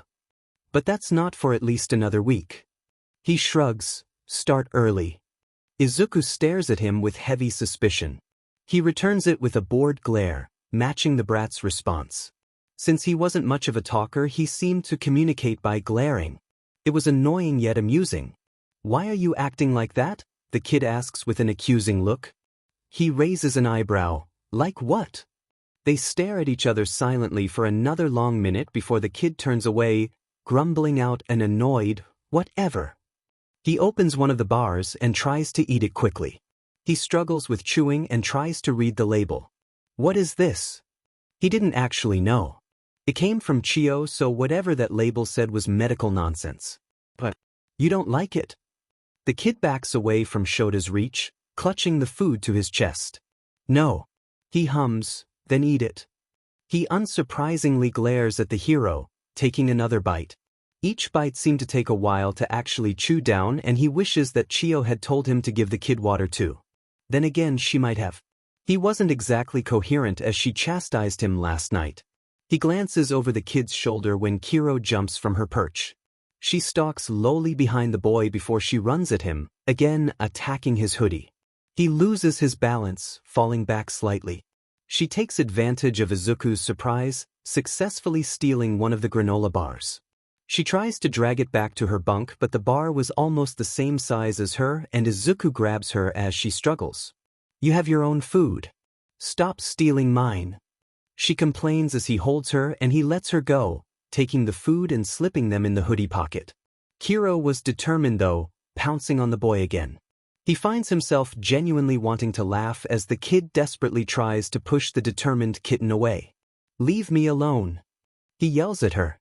She doesn't, seemingly as stubborn as he was. She, instead, snakes her way under his hoodie and lays down, no longer interested in the food. "Cold," Izuku complains as the kitten purrs lowly. "Damn it, Kiro." He looks at the kid, surprised. "Cold?" Kittens typically run warm. Then again, it was freezing down here. He pulls her out and tosses her carefully, trying to direct her to the blanket pile she had on the top bunk. She runs back to the kid, fighting to get back in his hoodie. Shota doesn't care to watch this time, distracted by the ice patches on the floor. Every time the kitten stepped on the cold cement, a small patch of frost would grow and solidify. Her little paws creating snowflake-patterned patches that would begin to slowly melt, leaving the floor wet. "Thought you said she was an alarm." Izuku seems to give up, shivering as the cat disappears behind his too large hoodie. "She is. She has an ice quirk." "Yeah, I'm aware," Izuku says, attitude saturating his tone. "She has 2 quirks?" "No." Shota stares at him, Izuku not volunteering more information than that. No. "So how is she an alarm?" Izuku looks up at him, annoyed. "I told you. She can sense when she's in danger dash. You just said she doesn't have another quirk."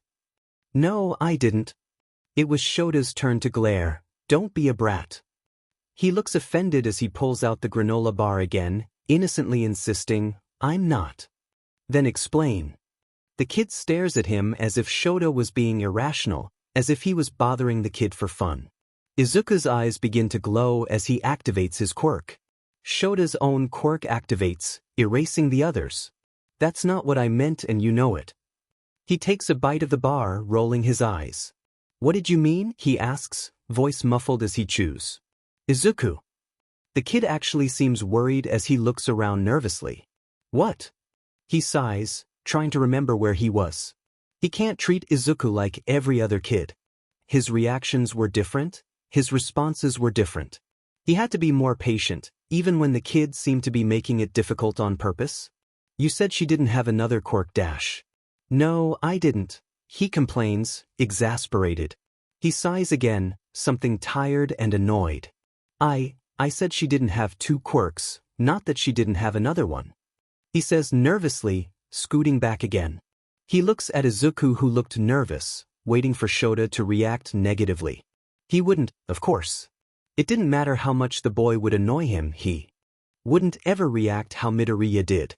Izuku's fear was in vain. He didn't have to worry about the hero like that.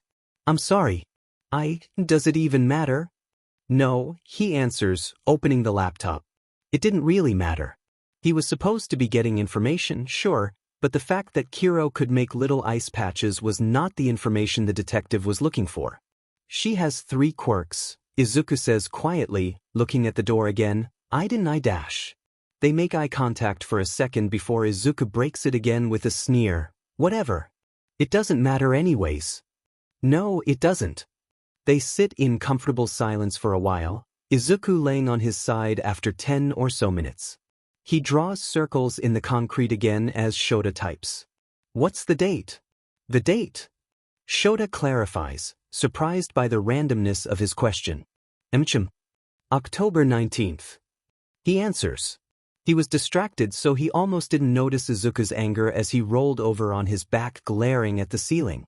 It looked like there were tears budding and Shota pauses, surprised by whatever reaction this was. What? He shakes his head. I'm 16, not 15. He nods, surprised. He was already surprised the kid was 15, so it's hard to believe he was older than that. All it did was make him want to get the kid to Chio faster. They needed to finish the plan. Izuku turned so his back was to the hero. Kiro finally protests his shifting, meowing loudly. Go then. Leave me alone, you're freezing. He puts her on the path of her bed again, but she turns instead, going to swat his face playfully. You're the worst. He complains, moving to the wall to mirror Shota. She's bored. Izuku rolls his eyes. She has more stuff than I do. And she's not bored, she's cold. She attacks his foot again, and she likes to piss me off. You two have that in common. He doesn't look over but knows Izuku probably sends a glare his way. He focuses on his work instead. The silence lasts a bit longer this time, long enough to where he starts wondering if Midoriya was going to come back before he had to leave. Eraserhead? Can I ask you a question? He nods, not paying much attention. For the plan. The shitty one? Michim. Well. He glances at Izuku as he struggles to get out whatever he was trying to say. It's just, you want me to, he sighs. You want to keep the quirk, once I take it? Right. Keep it? He nods. Once I take the quirk from that hero, you want me to give it to you? That's what you guys agreed on. Shota nods back and the kid grimaces, hugging his knees to his chest and looking away. After the silence lasted too long, he assumed that was the end of it, but when he started his work again, Izuku mumbles. It takes a toll. He waits for more, of course, it doesn't come. Izuku, never being one to volunteer more information than what was needed. What does that mean? The boy bites his lip, fidgeting with his fingers. It's just having too many quirks. Your body's not made for that. So, it takes a toll. He hums. Considering that information, it takes a toll on you? The kid's eyes blew wide, surprised by the assumption. Not me. It's different for me. A toll on Midoriya then, he says. Izuku glares, upset. Shota hides a smirk in his scarf. He still had his edge. He could get information out of the kid. Or at least more than he was offering, since it seemed he was already volunteering something he shouldn't be saying. Kiro comes up to the kid after attacking his feet persistently. She sits in his lap, climbing his chest to rub her face against his. He pets her softly, tracing the strange white lines that crawled up her side to her face. He's talking to healers. That's why he's gone so much. The kid's voice was no more than a whisper, Shota having to strain to actually hear him. Healers? Izuku nods, letting the kitten bite and pull at the strings of his hoodie. 'Cause he needs to heal himself? The toll that comes with having too many quirks? Or is he trying to steal a healing quirk? The kid doesn't answer, moving Kiro from his legs so he could hug them to his chest again. He lays his head down on his knees, looking away from the hero. He tries to get more information, even though he was sure Izuku was done with sharing. How many quirks does Midoriya have? More than Kiro, I'm assuming. He's ignored. He expected that. He could try and make the kid answer, tell him instead of ask. He'd rather not abuse the fact that he felt like he couldn't say no though. But Izuku surprises him. Subtly and possibly arbitrarily, the kid extends his hand, stretching it out and holding out what could be interpreted as the number 5. He could also be stretching, but at this point Shota was grasping at straws. All right, Shota says, the boy pulling his hand back abruptly. You do unfortunately have to answer questions about your own quirk. Izuku turns his head, pouting. I've already answered all your questions. Actually, you've answered none of my questions. Not to the degree that would be helpful at least. He rolls his eyes, looking too much like Midoriya. What do you want to know? Right now, your limitations. Like what I can't do. I think you already asked that. Like what you struggle with. What's your physical limit? What's your quirk limit? What makes things easier or harder? And actually answer this time, please. He sighs. That's more than one question. Well, pick one and answer one. Kiro, who was lounging next to Izuku, her tail moving playfully as she purred, suddenly jumped at Shoda, attacking his capture scarf. She hung from it for a second before releasing and running back through the other side of the bars, her eyes dilating playfully. He huffs and Izuku watches her, bored. Shoda undoes a loop of the weapon, finding the end and tossing it towards the kitten. She attacks it as he pulls, leaving little icy spots in her wake. Talk, Izuku, he pushes as he plays with the little cat who still didn't want to get too close to him. The kid makes a noise of complaint. I can take quirks from a distance, but it's a lot easier when I'm making physical contact. The closer the faster, and the easier. I've never tested anything before, so I don't really know my limits. I guess I can't really take mutations. He looks up at that, giving him a surprised look. Well, I can, but it just depends on the mutation. It usually hurts a lot. My body's not really made for specific mutations, so when it's forced to take it on it, it's unpleasant. Or it can be. It depends, he finishes for the kid. Izuku nods, yeah. What else? He shrugs, I need energy, I guess? I was exhausted once and I passed out? For a long time, a couple days I think. Midoriya he paid for a healer. They said I had overused my quirk and didn't have enough built-up energy. That was a few years ago though. That's pretty standard, he nods. We all have physical limits. You can only push yourself so hard before you start to break down. Your quirk is like a muscle. The more you train it, the stronger it gets, but without proper training or care you will do more harm than good. Izuku stares at Kiro as he talks, nodding along. The cat was getting closer to the hero, becoming less timid. He might be able to pet her today if she kept being friendly and playful like she was now. What happens if you try and take a quirk that's too far away?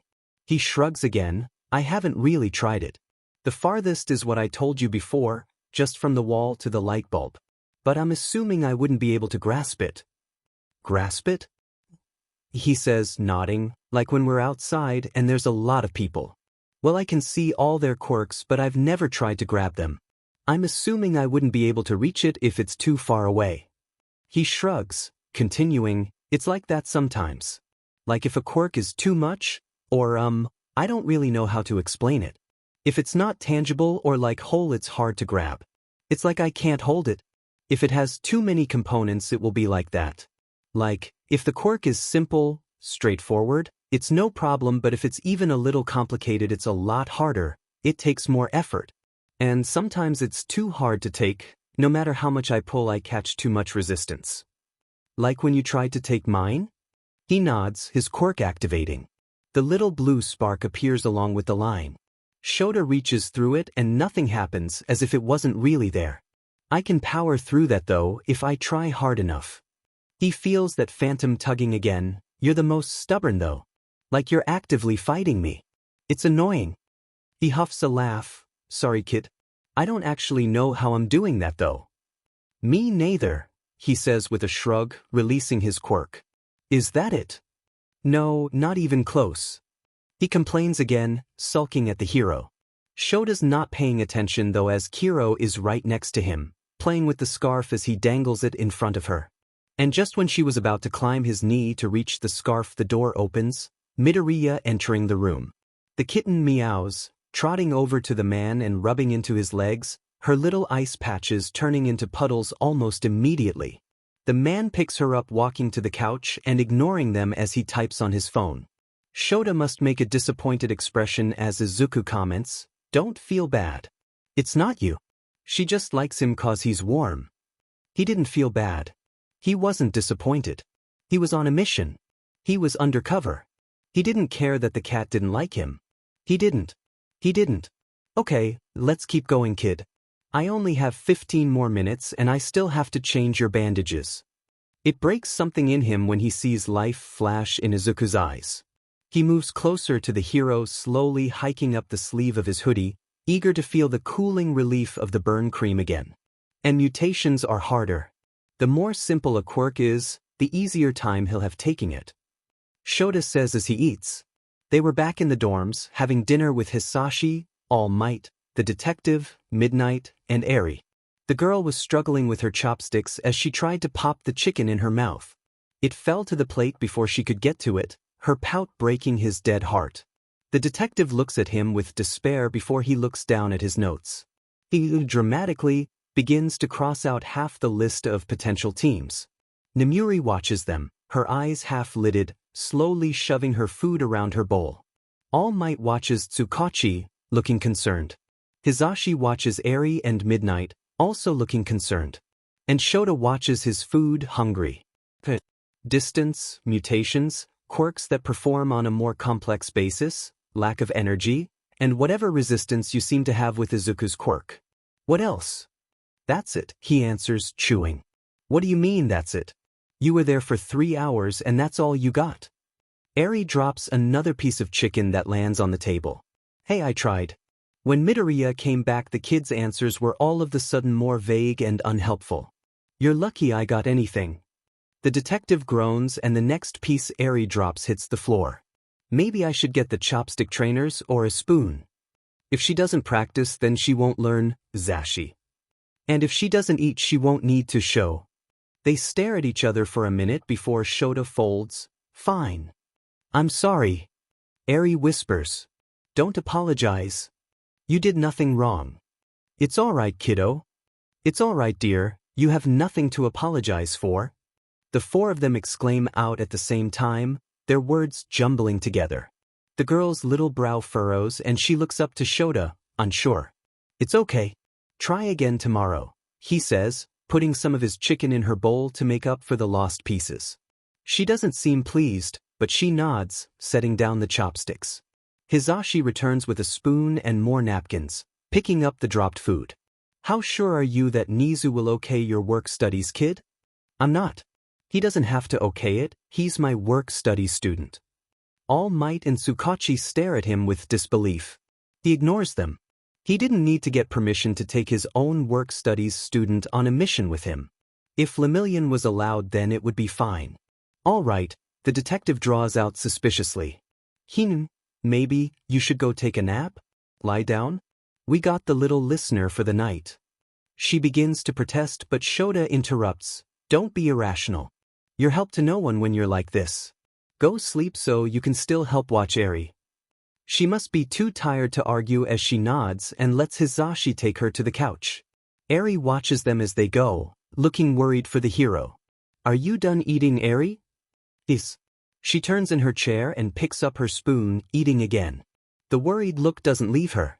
Okay. Tsukauchi says, scribbling away. Okay, I got this. We can work with this. He nods along, muttering to himself. Tsukauchi? All Might asks. The detective looks up, determined. I can make a team. Izuku waits impatiently for the lights to go out. It should be any minute now, then he can finally sleep. Even Kiro was complaining, meowing under her blanket pile. They had napped earlier, but it was only for an hour or two. Kiro's cold paws made it difficult to fully drift off, and she was constantly shifting, trying to get warm. She had spent the day meowing at the door, wanting Hisashi to come back. It was starting to get colder down here, Izuku basically living in his hoodie.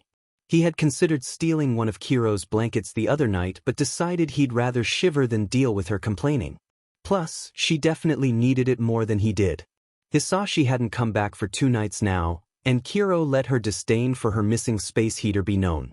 If it weren't for her complaining fits, he would have said it was nice, not having to deal with Hisashi while he's been so quick to react as of late. He was grateful he got a marker back but wished he could have gotten a book as well. But it was better than nothing.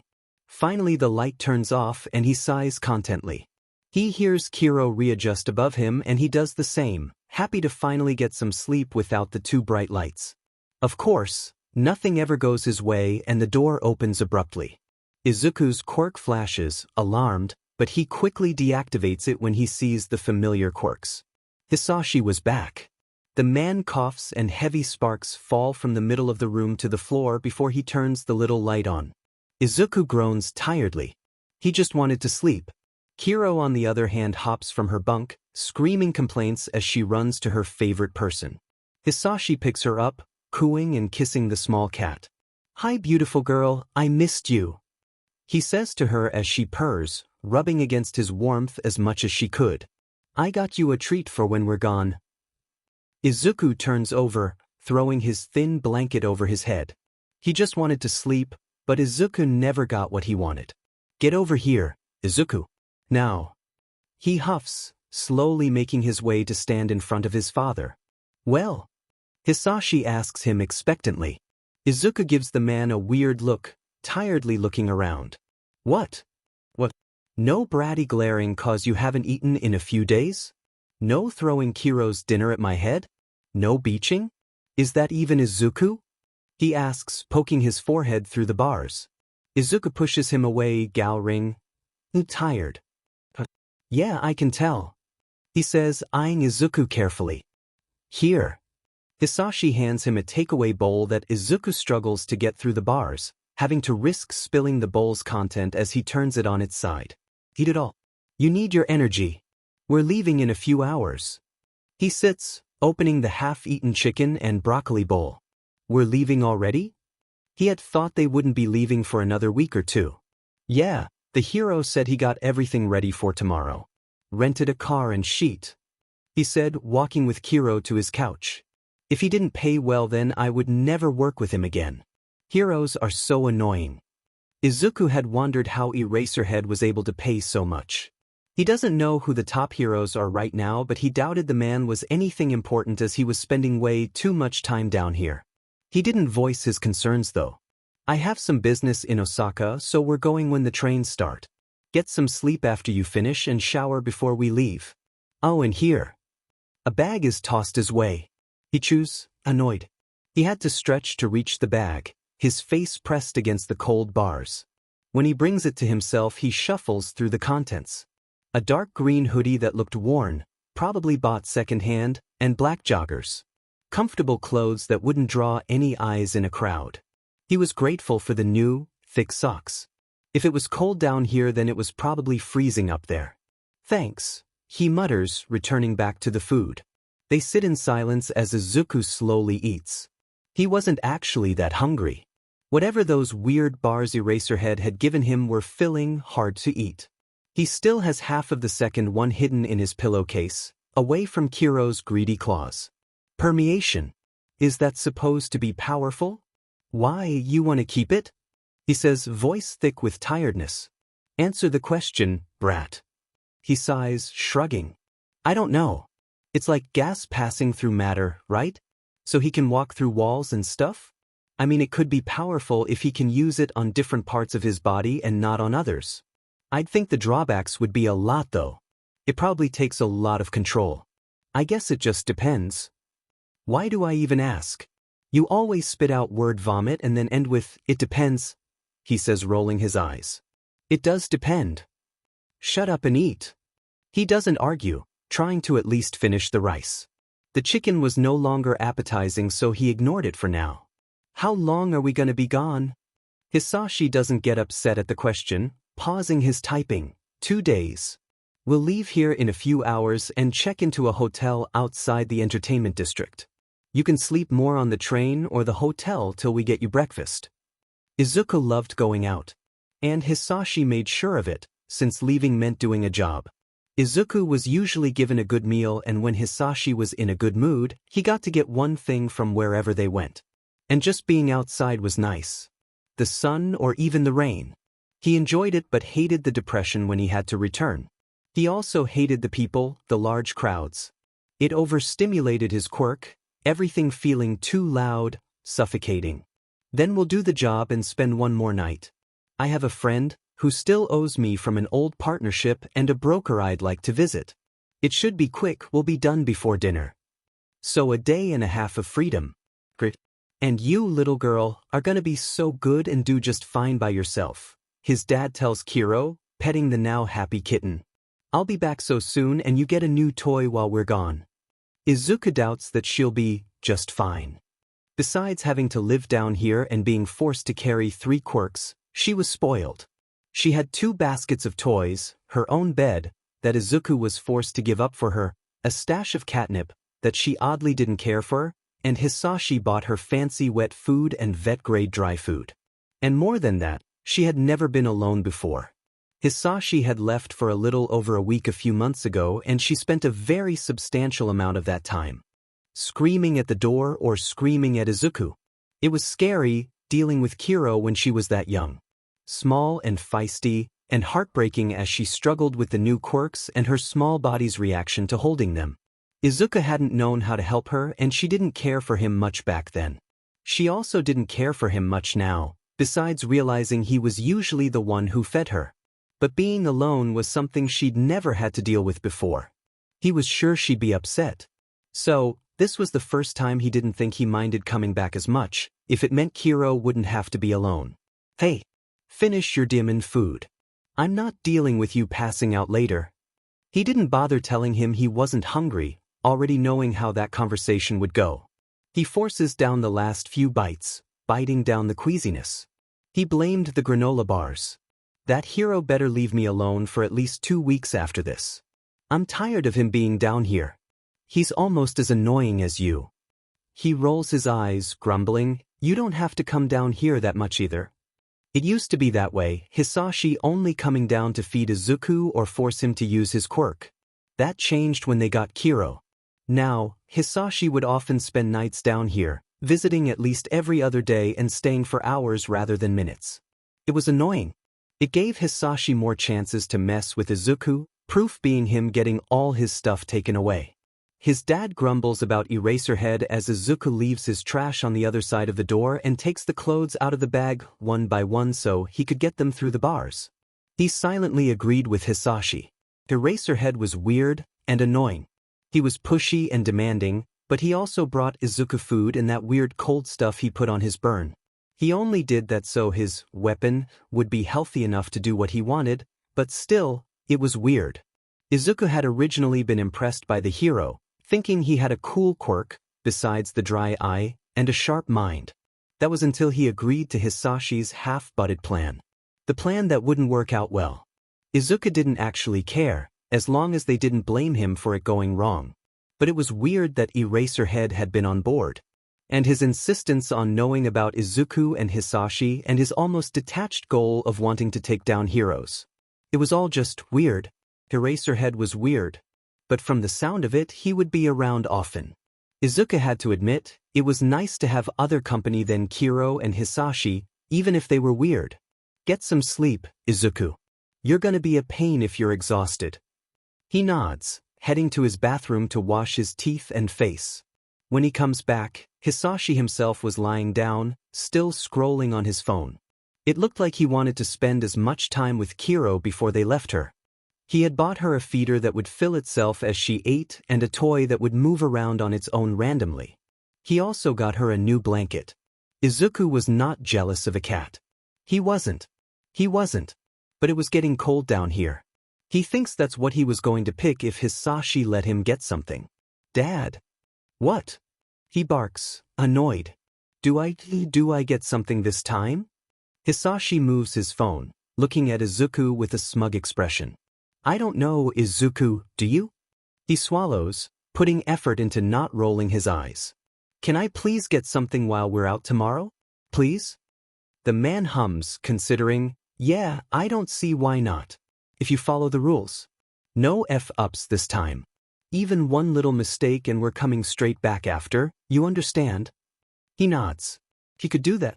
He would do that if it meant he got a thicker blanket than the one he threw over himself now. He closes his eyes, grateful that the little light was easy to ignore. He fell asleep easily, already tired, and repeating to himself over and over again, don't mess up, don't mess up, don't mess up, don't mess up, don't mess up, don't mess up, don't mess up. He hates working with groups like this. Actually, he hates working with any groups. But this one specifically. Huh? You wanna go, Feathers? Sure, document.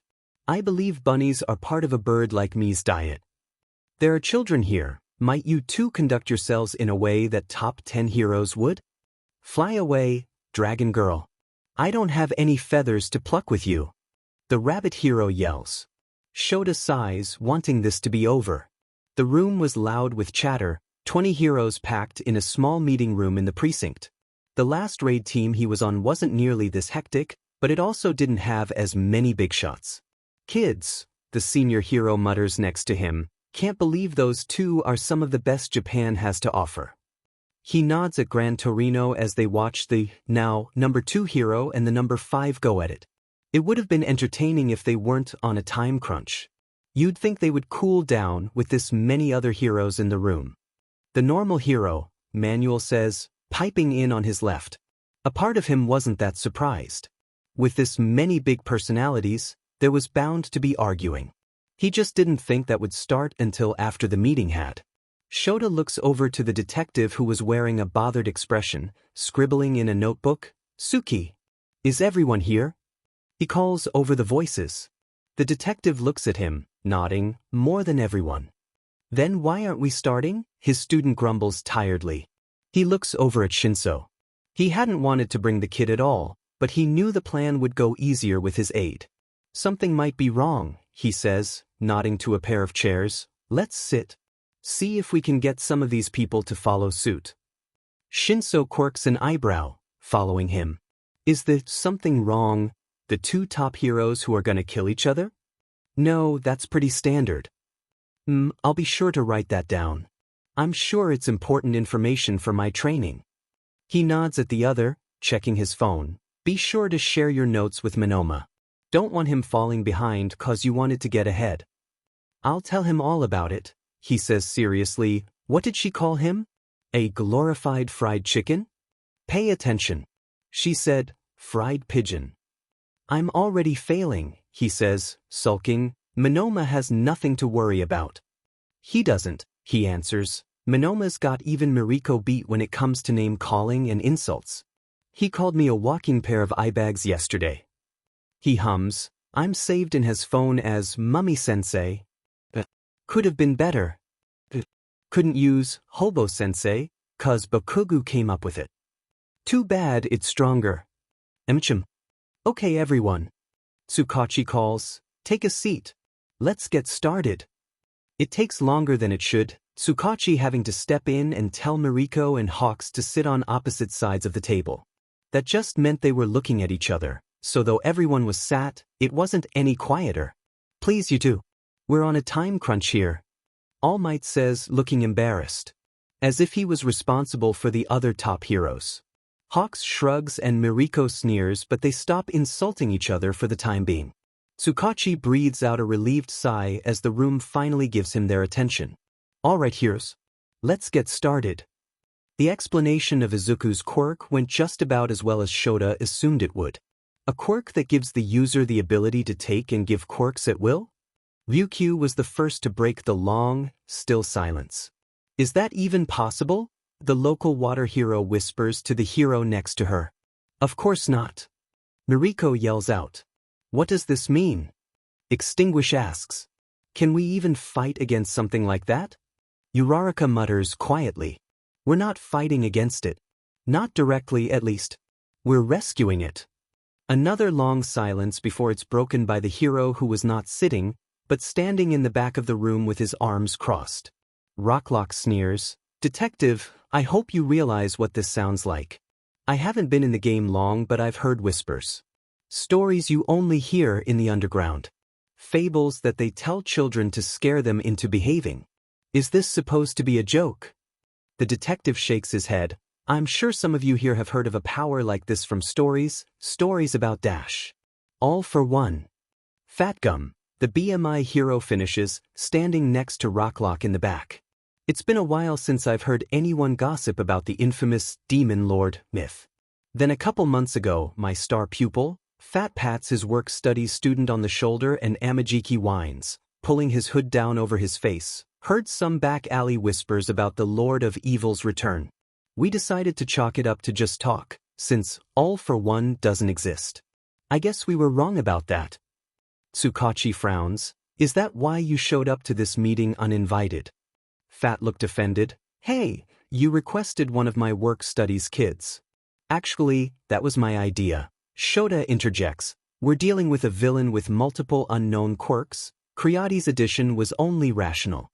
If we're up against a threat we can't adequately prepare for, then being able to create defenses in a moment is imperative. His student holds her face, hiding her blush. And we only requested Creati for special circumstances, not your entire work-studies team, nor yourself. We're a team for a reason, detective. And Sun Eater and Red Riot have proven themselves as capable additions. We're not denying that, Fat Gum. But this was supposed to be a small group of heroes who would work together with fire and law enforcement to take down a threat we don't want the public to know about. I don't understand the problem with only bringing your necessary students, Ryukyu adds. I've only brought 2 of my 3 kids with me. And I only brought one of mine as well. Shota agrees. What I don't understand is why the hell I'm here. Rocklock interjects, looking as bothered as ever. Fat pats the hero's back rather roughly, smiling, "'Cause I like you. You were a real help at the Hasakai raid. Figured we could use as much help as possible to fight something like this. Would rather have someone with a good head on their shoulders, like you. If I knew we were allowed to bring friends, I would have brought Mr. Number 1. Puck says. Endeavor doesn't have friends. Todoroki snaps, his usual anger flaring through his tone.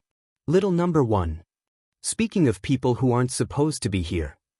Shota stares at the two-tone-haired boy pointedly. I advocated for him. Midnight's voice comes from the room speaker, her square on the video call lighting up as she adjusts the camera. This situation needs as many people with quirks to take out Inferno's fire. Since we wanted the circle tight, Todoroki was the most sensible option. He's not licensed. No, he's not. Shota feels a vein pop out on his forehead as he hears the rat's voice. He appears behind Nemuri's head, hanging from the tired hero's shoulder. I have spoken with the Safety Commission and we've agreed that an exception should be made for this circumstance. Todoroki has been given a temporary provisional license that will be revoked once this mission is over, then he will continue his extra training. Tricky rat. Avoiding him since he's found out about One for All and only showing up when he knows Shota can't press the issue. He wants to blow up at the other but instead nods, choosing to be rational. So that means that Fat's team, in addition to Rocklock, are the only ones who aren't supposed to be here. With the exception of young Yaoyorozu, yes. All Might answers the detective. It's fine. Mirio says, stepping forward. Lemillion dash, Tsukauchi protests. We need all the help we can get. Hisashi Midoriya is an unknown. Having quirks like Sun Eater and capable heroes like Fat Gum will only help us. Plus we knew that convincing people that a power like this even exists would be difficult and they're already on board and ready to fight. There's no point in turning them away. The detective looks to All Might who watches his pupil carefully, nodding. Usually I'd disagree with these kinds of sporadic additions. Night Eye's voice cuts in and out from the call, his camera background revealing the plain walls of his hospital room. But under these circumstances, Lemillion is right. They can only help, and Fat Gum understands discretion.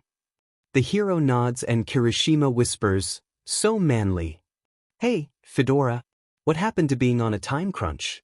Who cares who's here, let's get to the big bad. Miriko smiles, excited. She wasn't used to working in groups. Shota protested her addition for that reason. But Miriko's quirk was of those more likely to not be taken easily and she was a powerful fighter. She was a rational choice despite her inexperience. Right, he says, eyeing the rabbit hero as he adjusts his fedora. This quirk is powerful and dangerous. The user is able to take quirks from a distance, making this mission even riskier. How do we fight someone who can just take our quirks? Kirishima asks. By using everything we know to our advantage. If I could explain, there's a chance we might not have to fight directly against it. The room stays silent, allowing the detective to finally explain more. He pulls the file out and walks to the whiteboard. He tapes Midoriya's picture to the board and passes a copy to Hawks who looks at it and passes it down. Izuku Midoriya. Cute kid. Uraraka looks at the picture closely. Is that a cat? Shinso raises a brow as he passes the picture down. Is that an All Might hoodie? Awesome. Kids rocking bunny ears. Miriko smirks. He's the one with the quirk that can give and take others. Our mission is to rescue him. Tsukauchi's explanation of Inferno and Izuku's situation is met with horror and sadness, or in Miriko and Mirio's case, anger. That man is his father? Hydra asks, disgusted. They had confirmed Hisashi Midoriya's identity last night. They had found he had a deceased wife and son. His son being Izuku Midoriya, who supposedly died at the age of 4 in a fire. Shoda hadn't known how to react, a part of him wanting to kill Midoriya and the other wanting to throw up. That's horrible. Momo whispers. What a bastard. The winged hero, Shot, says with a sneer. Doesn't this remind you guys of the raid last month? Emajiki mutters quietly. What's the plan?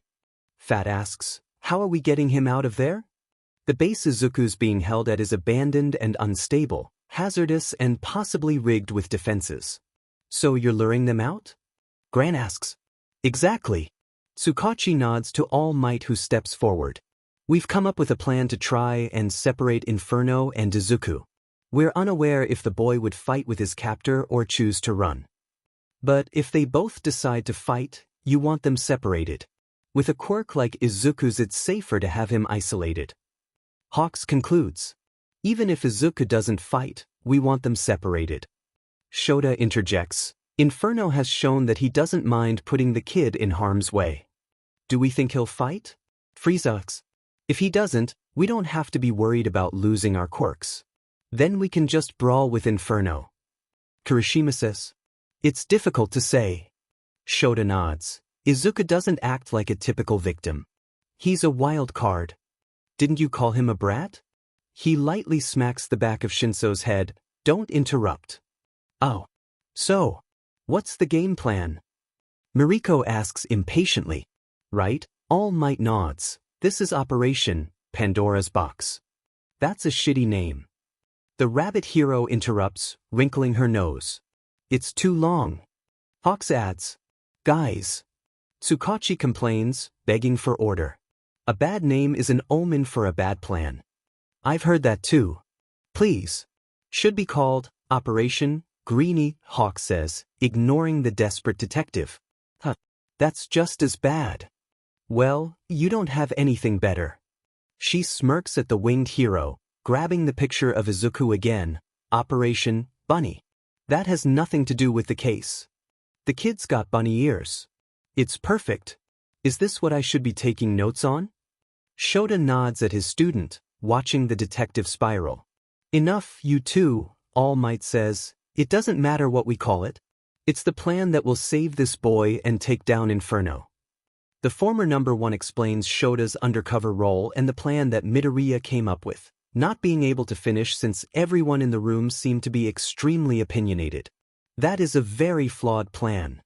Extinguish declares. We know. Tsukauchi nods. But we'll be able to control where the fight takes place. And since the plan was Inferno's idea, he won't realize or protest when it inevitably fails. Fatgum concludes. They didn't add that even if Izuku was able to pull off taking a quirk from someone he can't see in a moving vehicle on a busy afternoon, he most likely wouldn't be able to take Lemillion's quirk. Explaining one for all would be an unnecessary pain. Yes. Mirio confirms. We're hoping to overwhelm them with hero and police presence, forcing them into surrendering without a fight, but that seems unlikely with Midoriya's personality. It's preferable though, since we don't know what or how many quirks they both have. Do I even want to know why this raid team has even more children than the last? Rocklock says, leaning against the wall. Lemillion was an integral player in that last raid. Night Eye cuts in, defending his student. We were almost certain to fail if it wasn't for him. You on the other hand weren't even invited to this meeting, let alone this mission. Hey, Rocklock is part of Team Fat now. The BMI hero insists, pulling the other hero towards himself. Don't touch me, man, he mutters, protesting the action. Almost, Shota corrects himself, looking to his students on Team Fat. Of the work studies, students were picked specifically based on their ability to contribute with their skills or quirks. This kind of mission is too dangerous. Trust me, Rocklock, I don't want them here either. He nods, separating himself from the arm of the other hero. Let's get to roles and mission specifics. Tsukauchi says, again trying to keep the group on track. Everyone will be put into 3 separate groups and work together within those roles. Our main teams are attack, evacuation recovery, and firefighters. All Might begins to write on the whiteboard as Tsukauchi talks. Inferno, Izuku, and Eraser will be in the car along with Echo. Lemillion will be on the street moving them into position. He explains the undercover roles quickly, trying to avoid interruptions. How are we avoiding civilian casualties and involvement? We're on a busy street. Ryukyu asks. Yeah, it's not as if we can evacuate beforehand. They would know something was up if the streets were completely empty. Uraraka adds. Tsukauchi's eye twitches and All Might answers for him. That will be up to law enforcement and our evacuation team. He gestures to the teams he had already written out and separated, pointing out the only name on its own. Why am I the only one on the evacuation team? Hawks asks, crossing his arms. The detective grimaces as All Might caps the marker. Why am I not on the attack team? Todoroki asks, as if someone had made a mistake. Because your quirk is ice. Shinso mutters. Come on, man. What's important is helping this kid, not what team you're on. Kirishima insists, trying to get through to his stubborn classmate. You're representing Class 1A. Momo says, it's no time to be insubordinate. Hey, what's that about? Hato whispers to Uraraka. The brunette goes red, embarrassed. It's nothing, just dash. You were brought onto this mission by special circumstance to specifically aid in keeping fire from spreading. Will that be a problem, Todoroki? Nizu asks. The room is silent as the adults watch impatiently and the boys' classmates look embarrassed. He nods, not looking happy, but no longer arguing. Midnight and Nizu's eyes both seem to focus on Shoda. He doesn't grace them with a glance back, not wanting to have this conversation anytime soon. He knew Todoroki was a problem. He had just thought his attitude would pass by this point in his training. He obviously needed to reevaluate, but his attention had been split, even before Eri. Class 1A was something else. The fact that he's only expelled 2 students was a wonder on its own. He may have to increase that number if he couldn't get through to the boy with the too powerful quirk. What about my team? Fat Gum asks. Well, All Might says, rubbing the back of his neck, you weren't supposed to be here, so I'm not sure where the best place to put you for would be. Young Yaoyorozu is already basically a floater, as we don't know where she'll be the most helpful at until the fight actually begins. So, Team Fat is Team Floaters. Well, this plan is actually very well planned out and everyone's roles were chosen to play at their best strengths, all in an effort to save this boy. I request that everyone holds their tongues and allows the detective to finish explaining the operation. Night Eye says. His call for order works better than the detective's, as the man is able to get through most of the explanation with little interruptions. The attack team was made up of himself, Shinso, Mirio, Miriko, Ryukyu, Hato, and Yaoyorozu. Fat Gum, Rocklock, Amajiki, and Kirishima were honorary members of the attack team as well. The group was separated into different secondary missions on top of that. Mirio and Miriko were front lines, while Ryukyu and Hato were stationed for aerial attacks. Yaoyorozu was on standby, told to fall back and be prepared to combat the possible unknown quirks. And Shoda and Shinso were given undercover roles, Shoda being lumped in with Miriko and Mirio once the attack began. Why are we relying on a fancy support item? Rocklock asks. Hatsum called it her doomsday buggy. Shinso leans over to whisper to him. Instead of exposing them, couldn't we keep them locked in the car? Like drive them to Tartarus or something? Kirishima asks. The goal is to surprise them. Night Eye answers. Well, that would be pretty surprising. Or couldn't we use the car to put them to sleep?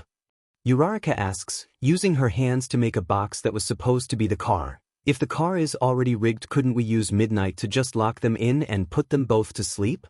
Like a hot box. Don't say that, Red. Fat Gum chides. Hey, that would work, wouldn't it? Right, Ryukyu, it would work. Hato asks, incessantly tapping her mentor. Ryukyu grabs her hands gently with a smile and nods to All Might. Would it? No, Shoda answers, his tone laced with authority.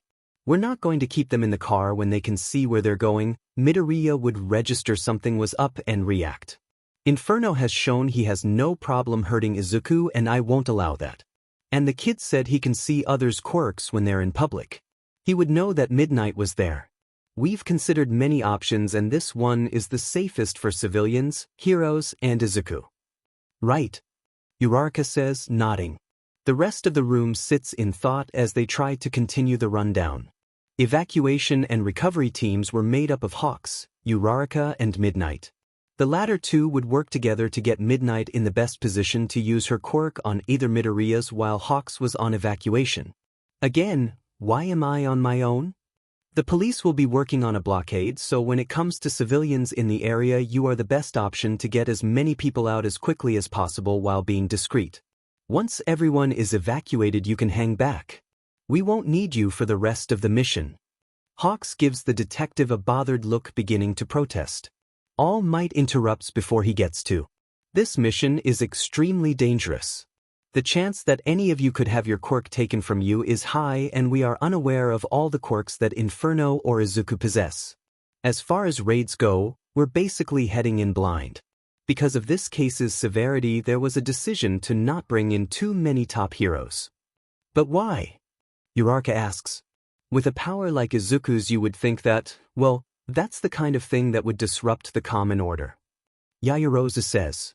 Exactly, Hawks says loudly, still looking bothered. Our society is already on fragile footing with All Might stepping down. You don't want any top heroes to lose their quirks to this kid because it could cause public upset if we lose anyone else. Yes. All Might says, looking down with a frustrated expression. With that being said, Izuku admitted that he doesn't take mutations. If the rabbit can fight, so can I. All Might and the detective stay silent. It's Nizu who answers. While that is true, we can only trust the boy's words to a certain point. We were quite decided that none of the top 3 heroes would be invited, but with the amount of civilian presence, you were our best option. With that being said, to avoid any loss, we'll need you for evacuation only. I would not even advise your aid from afar, as we're not sure if Izuku could take your quirk by just being near one of your feathers. What are the odds of that? He asks, annoyed now. We don't know, All Might answers, but we're not risking it.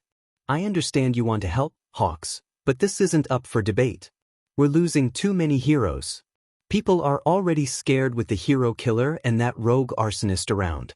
I'm aware that my stepping down hasn't helped any of this, but Japan can't handle losing another top hero. Miriko is fighting. She's not the number 2 hero. Gran Torino says. Come on, kid, you know why they don't want you on this. Japan's number 1 hero announced his retirement barely a month ago. Hero Hawks losing his wings? Civilians would grow scared and villains would grow confident. For the time being, you, Endeavor, and Genus need to stand tall and stay alive. Put trust in the heroes here, they know what they're doing. Hawks nods, watching the jet hero carefully. He dropped the sulk and listened to the detective describe how the evacuation would play out. Team firefighters would include Todoroki, Extinguish, Manual, Hydra, and Shot. Extinguish would take lead, being the one of the group who had worked with fire and rescue the most. Overall, it was a risky, yet solid plan with a limited number of heroes. With them not knowing all of Inferno or Izuku's quirks, they weren't as prepared as they would usually be. If Izuku fought with his father, then they'd be at a disadvantage.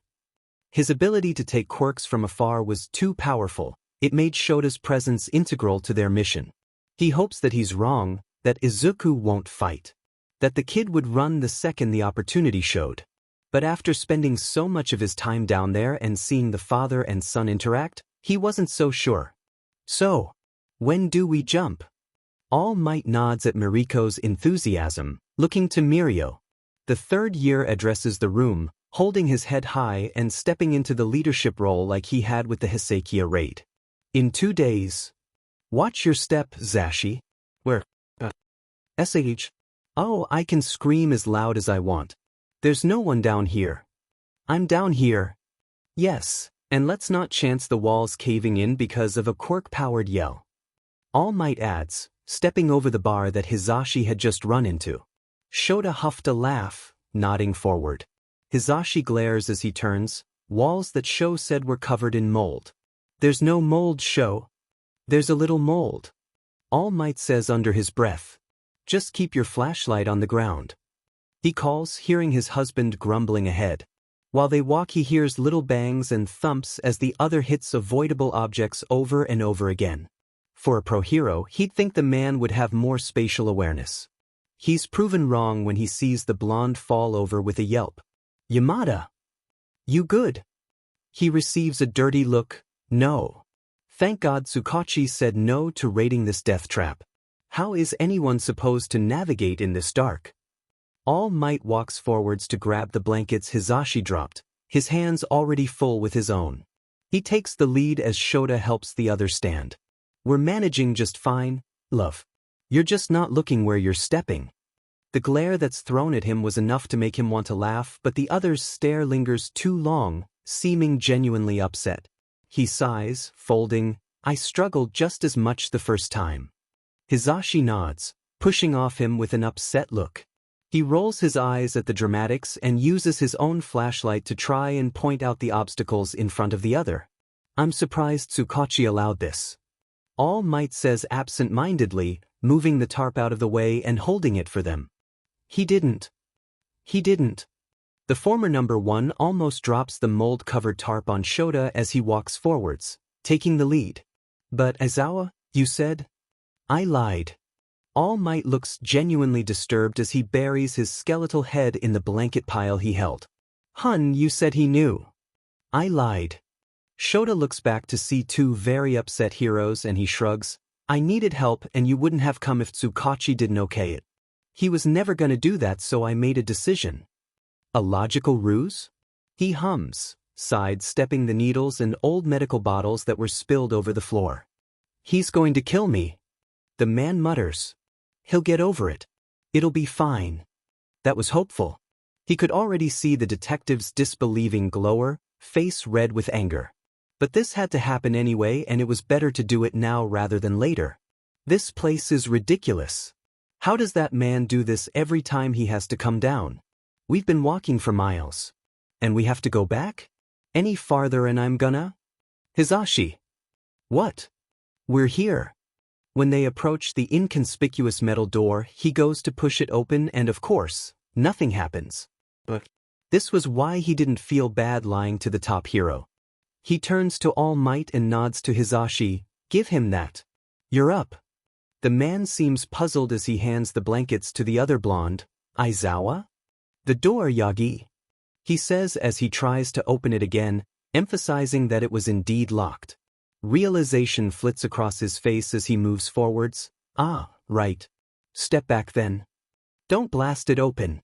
She might be on the other side. Just break the lock. Hisashi complains behind the blanket pile. It should be fine. Shota says, her quirk should warn her. She shouldn't be by the door. You want to chance that? Hisashi asks, looking offended. He shrugs. Don't break it down then. All Might nods and shifts into his larger form. But now, large man punches the lock and his hand shoots through the metal. It makes a loud metallic thud that has Hisashi flinching, lifting his shoulders to try and cover his ears. When All Might's hand comes back, there's a hole in the door that's shaped like his large fist. The hero shifts back, coughing up blood on his shirt. Thanks. Shoda says, reaching through the hole to open the door from the other side. It opens with a small whine and the three heroes walk in slowly. Hisashi and All Might are quiet as they take in the room for the first time. It was dimly lit, the only light coming from the small light bulb in the middle of the room, like the first time he was here. The room was eerily empty, the cell door ajar and both Izuku and Inferno nowhere to be seen. That was until he looks to the top bunk where the small black cat was sitting, watching them from her perch. She's there. Shoda says, nodding. This is horrible. Hisashi whispers out as he looks around, walking towards the pile of Izuku's confiscated belongings. Hey, don't touch anything. Tsukauchi will actually kill us if we mess with this place before the police can canvass it. We're just here for Kiro. The kitten meows when he says her name, complaining at him. He raises an eyebrow at her, setting the carrier down. This boy, All Might says, anger behind his eyes though his words were somber. He must have been so brave. He's a brat. Aizawa.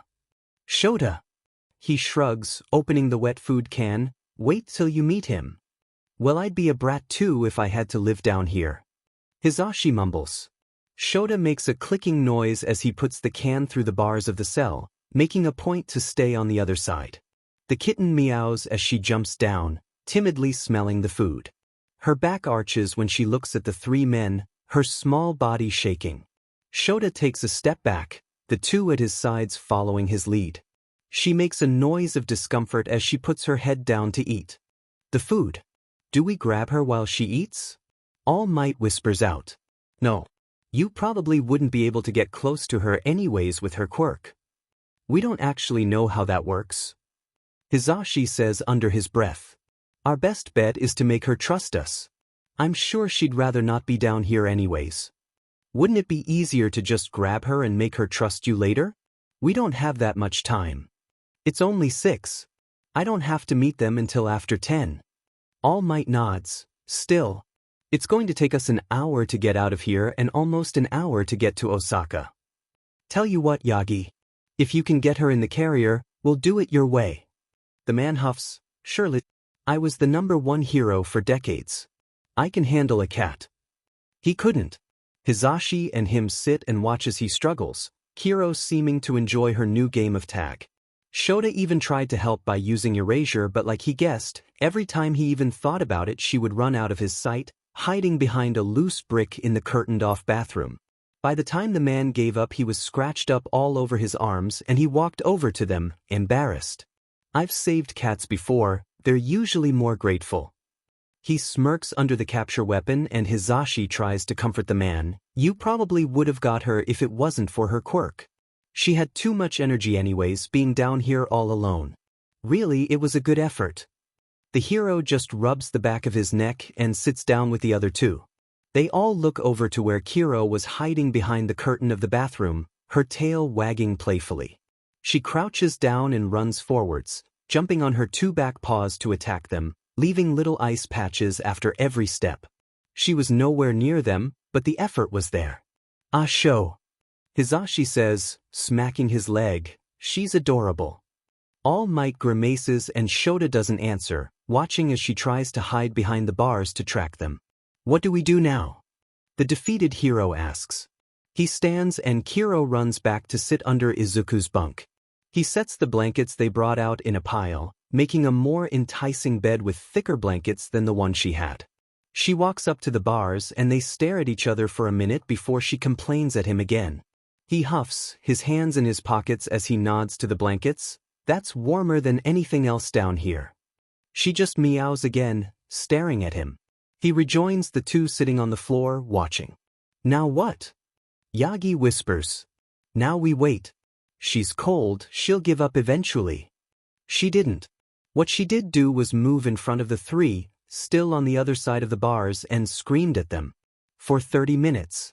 No amount of Hizashi's cooing or questioning would make her stop, and every time one of them went to stand she'd run away from the edge of the cell. I'm gonna turn my hearing aids off. It's fine, Zashi. She'll get bored. She didn't. Her meowing became louder and more insistent. She paces as she yells at them, her small patches of ice growing on top of one another. Hizashi actually did turn off his hearing aids and All Might looked visibly uncomfortable. Maybe she's still hungry?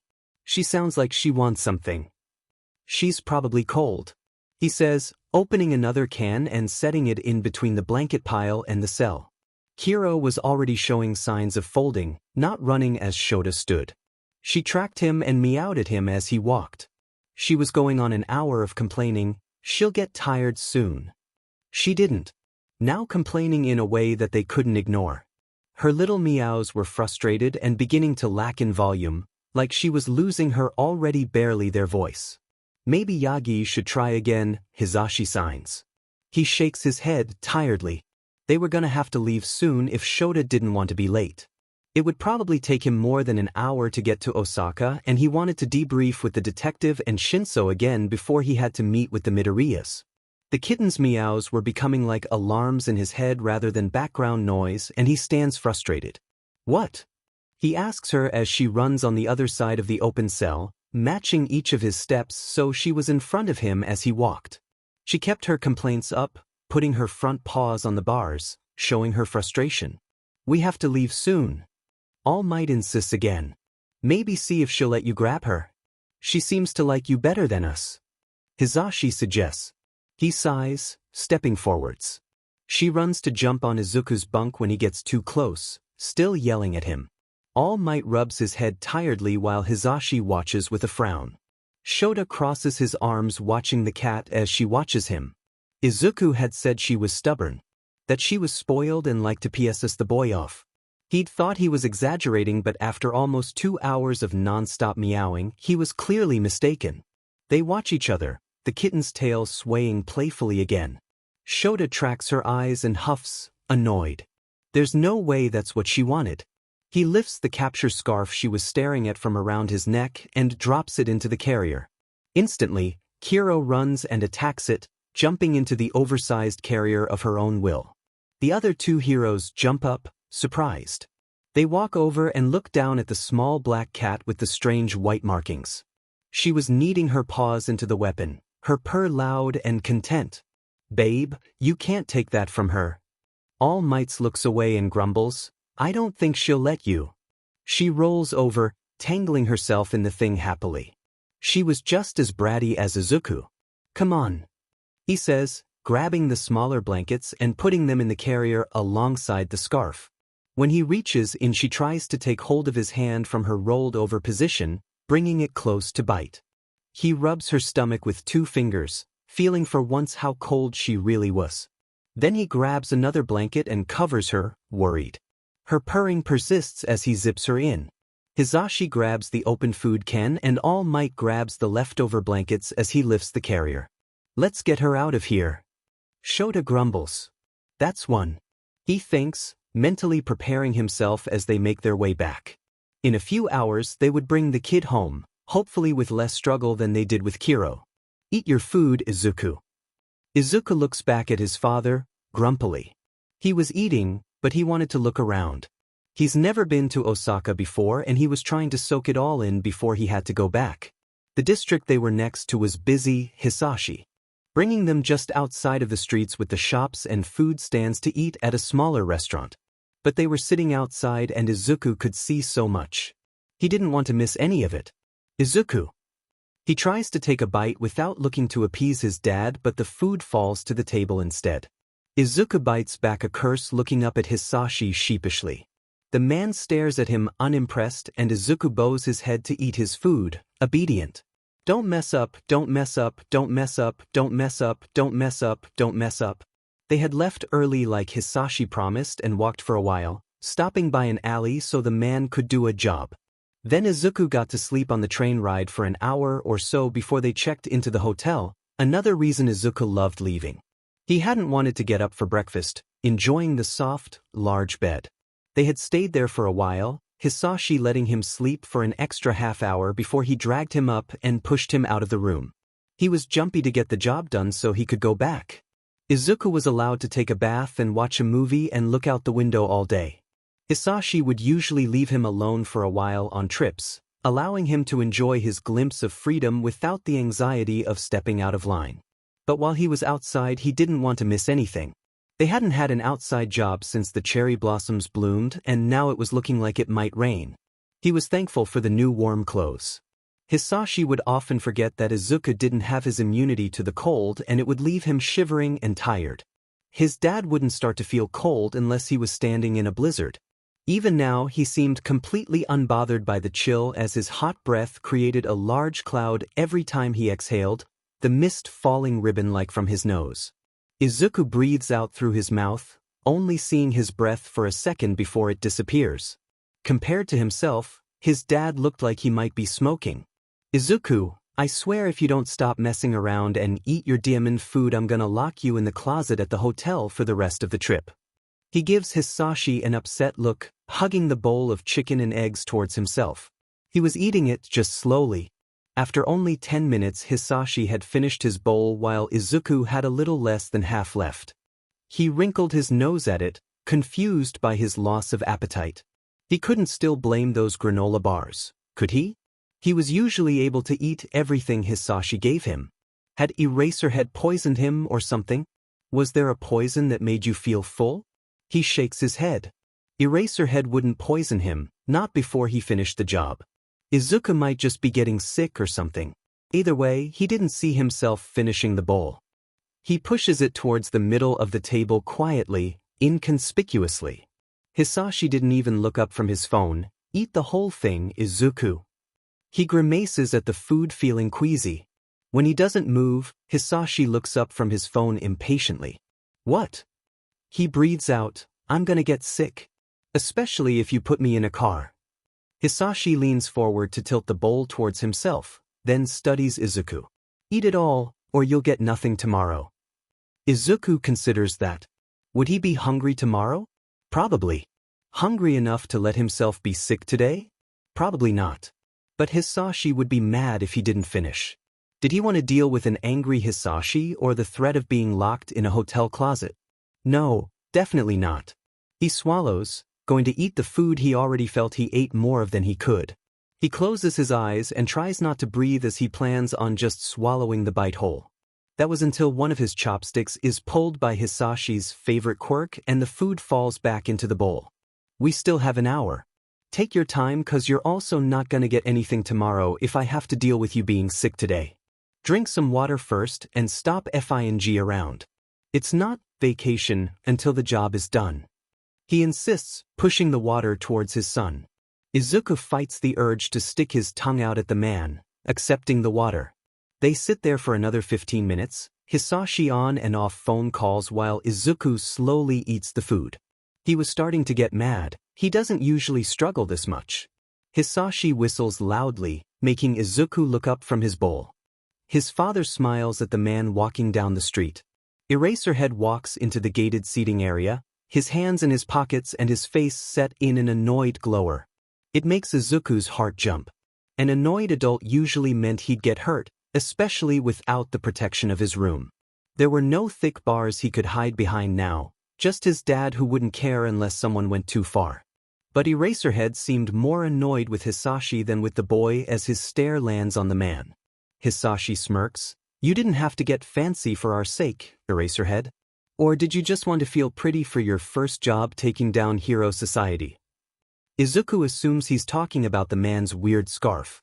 This one was stark white and undamaged compared to the gray and torn one he usually wore. Though that one seemed to get less gray every time he came down to see them. Eraserhead rolls his eyes in the weird way adults did, where he just looked up lazily. The old one reeked of mold. This was necessary but annoying.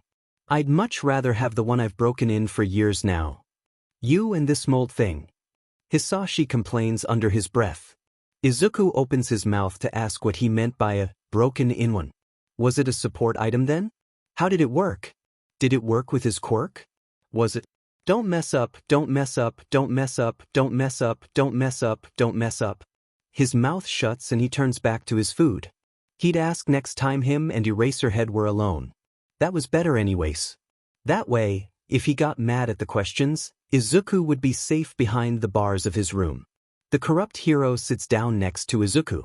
He doesn't notice the boy next to him go rigged as he cracks his neck and rubs his eyes. Izuku gives his dad a panicked look, which is returned with a bored stare and a snap towards his bowl. He was eating it. He was more concerned with the man next to him. Hero or not, he could get angry, he could hurt him. His eyes plead with Hisashi, who ignores him, instead conversing with the hero who was sending Izuku into a panic attack. You're like 30 minutes late. Eraserhead shrugs and Izuku flinches. The hero seems to notice the frightened boy now as he stops every movement before carefully leaning away from him and answering, Are you in a rush? No, Hisashi huffs. Izuku, I swear to God, if I have to tell you again. He chews his cheek looking down at the food. He bites down the urge to remind Hisashi what happened last time one of his clients got this close to Izuku. Izuku himself fights the memories as they flood his mind cruelly, the constant reminder of the incident being the incessant pain in his right leg. You all right, kid? The last of the chicken drops back into the bowl as he jolts at being addressed. He nods, not daring to look up. What's wrong with him? He's fine. Hisashi answers, Right, Izuku? Yes. He squeaks out immediately obediently. Don't mess up, don't mess up, don't mess up, don't mess up, don't mess up, don't mess up. Hisashi sighs. He'll at least get the job done, that's all that matters. Izuku takes a bite of rice, focusing on chewing. Eraserhead had never hurt him or shown any signs he would. Neither did he. I'm fine. It's fine. Just do the job and you'll be fine. Where's your car? An alley a few blocks down. Eraserhead says, nodding to where he came from. My son's waiting. Your son? He's driving. Izuku was just surprised the man had a son, but Hisashi seemed upset at not being informed. When did your son get added to this plan? When I needed someone to drive. Why can't you drive? I'm making sure everything goes well. Me and you both know I paid way too much money for this to fail. Well, that's just great. Izuku was of the opinion that this plan was incredibly stupid as it relied on his ability to take someone's quirk from afar and in a moving vehicle. He figured that once it failed they would just go back to the drawing board and Izuku would be able to enjoy the rest of his day as promised. But when it doesn't work out it sounds like he might end up with another bum leg instead. Maybe he'll still get to watch a movie. Or Hisashi will just lock him in the closet. Whatever. Hisashi mutters. Izuku takes another bite, happy to be almost done. Maybe he wouldn't throw up. His queasiness was already dissipating. Why are you sitting outside? It's freezing. The kid's gonna catch a cold. Hisashi sighs, rubbing his eyes. Eraserhead might be better at annoying him than Izuku was. Izuku, are you cold? No. He's fine. He'll get sick. Then he'll be sick. It's fine. He asks to sit outside. Eraser looks at Izuku, addressing him again, why? Izuku of course doesn't answer, looking to his dad. He beaches about a headache when we're around too many people. His quirk gets loud, he answers, rolling his eyes as he puts air quotes over loud. It does get loud. Eraserhead hums. Fine. When are we leaving? At that moment, Izuku had been distracted by two birds who were getting closer to their table, hoping that they might drop something for them to steal. His dad leans over and tilts his bowl toward himself, seeing the last few bites Izuku had left. We can go, he says. Wait, I'll finish it. He tries to communicate through his eyes as he turns back and reaches for the bowl, ready to scarf it down if it meant he could avoid being locked in a closet. But Hisashi takes the bowl and his own and walks to the small dish station, leaving Izuku startled. Would he stick to what he said? Did Izuku mess up? Would he spend the rest of the trip in a small, dark closet? What's up, kid? Eraserhead was watching him, concerned. Izuku just shakes his head, fighting the urge to cry. He would have finished it. He just got distracted. Hisashi didn't seem smug or upset though as he walks back, grabbing Izuku by the hoodie as he begins to walk out. Let's go, hero. Lead the way. Izuku walks behind Eraserhead but in front of his dad as they go. Every time he looks around and his pace falters, Hisashi would roughly push him forwards to stay on track. It was annoying. The weather is a pain. Hisashi states. Well, if you're cold then the kid is freezing. Izuku feels warmth rush over the back of his neck as his dad huffs. That's not what I meant. The sun makes Izuku's quirk mostly invisible. The darker it is, the easier it'll be to see that freaky but thread. There would be no thread if he stopped making Izuku take quirks from afar. It was so much easier, so much faster when he was close enough to touch. The effort it took to pull them from far away exhausted him. Eraserhead doesn't say anything and they continue to walk quietly. The man was so weird. Wouldn't he be worried if someone saw? Did he just not care? Izuku didn't care. Or he didn't want to care. He was doing so well. He was trying to be good. He hated how easy it was to mess up. Eraserhead turns into an alley, casually, not looking like the creep that was up to no good like his dad did. They follow him to a dark van that was sitting idly in the alleyway. Izuku grimaces at the lack of windows on the car. How was he supposed to take the right quirk when he couldn't see anything? He tries to communicate that to Hisashi when the man walks by him, but Hisashi just grabs his hood and continues to walk forwards, dragging Izuku along and not paying his worried look any mind. He stumbles, tripping over himself. The man didn't seem bothered, holding steady as they walk. They stop as the car's back door opens, a boy with wild purple hair staring down at them. The boy seemed like he was in his late teens, standing almost half a foot taller than Izuku. He was wearing a hero costume, a scarf that matched Eraserhead around his neck. His seemed smaller and whiter, like Eraserhead's new one. His costume also seemed similar to Eraserhead's but in better condition. It had purple accents and a black mask sat behind the scarf. Izuku had been suspicious that Eraserhead really had a kid as he didn't seem like the parent type. But this kid was definitely Eraserhead's son. They looked alike down to their messy hair and eye bags. They looked more similar to each other than Izuku did to Hisashi, though their only likeness was their eyes and curls. Hisashi's curls were almost unnoticeable now with the way he takes care of his hair, so he supposes that doesn't count much anymore. According to Mom, they also had the same laugh. He hadn't noticed as neither of them laughed much anymore. Is he even old enough to drive? Hisashi asks, pushing Izuku in front of him, releasing him from his grip. The other boy raises an eyebrow and Eraserhead rolls his eyes. Izuku seconds their reactions. Who cares about legality with what they're about to do? He knows how to drive, if that's what you're asking. If he didn't, then he wouldn't be here. The boy nods, smirking at them, names Shinso. Hisashi nods, Midoriya. That's Izuku. You're the one that can take and give quirks? Shinso asks, addressing Izuku. You look 12. He bites his cheek, glaring. Seriously? He hates this. He just wants to get this over with. Go back to the hotel where there were no a-hole clients who wanted to poke at his nerves. You okay, kid? You're quiet today. He looks down, embarrassed. Hisashi laughs, enjoying Izuku's humiliation. Oh yeah, guess we didn't go over much. Izuku, why are you not beaching and snarking like usual, huh? He wrinkles his nose, determined not to cry in front of the others as he whispers out, not allowed to. He could feel his father's wide smile, enjoying having Izuku be obedient and under his thumb. Don't cry, don't cry, don't cry, don't cry, don't cry, don't cry, don't cry, don't cry, don't cry, don't cry. 'Cause you're behaving? 'Cause you're being good? Traitorous tears slip as his face goes warm. He chuckles as Izuku wipes his eyes with his sleeve. The dark-haired hero gives them a questioning glance, to which Hisashi sets a heavy hand on Izuku's head. Izuku's not allowed to talk when we're outside, unless I ask him to.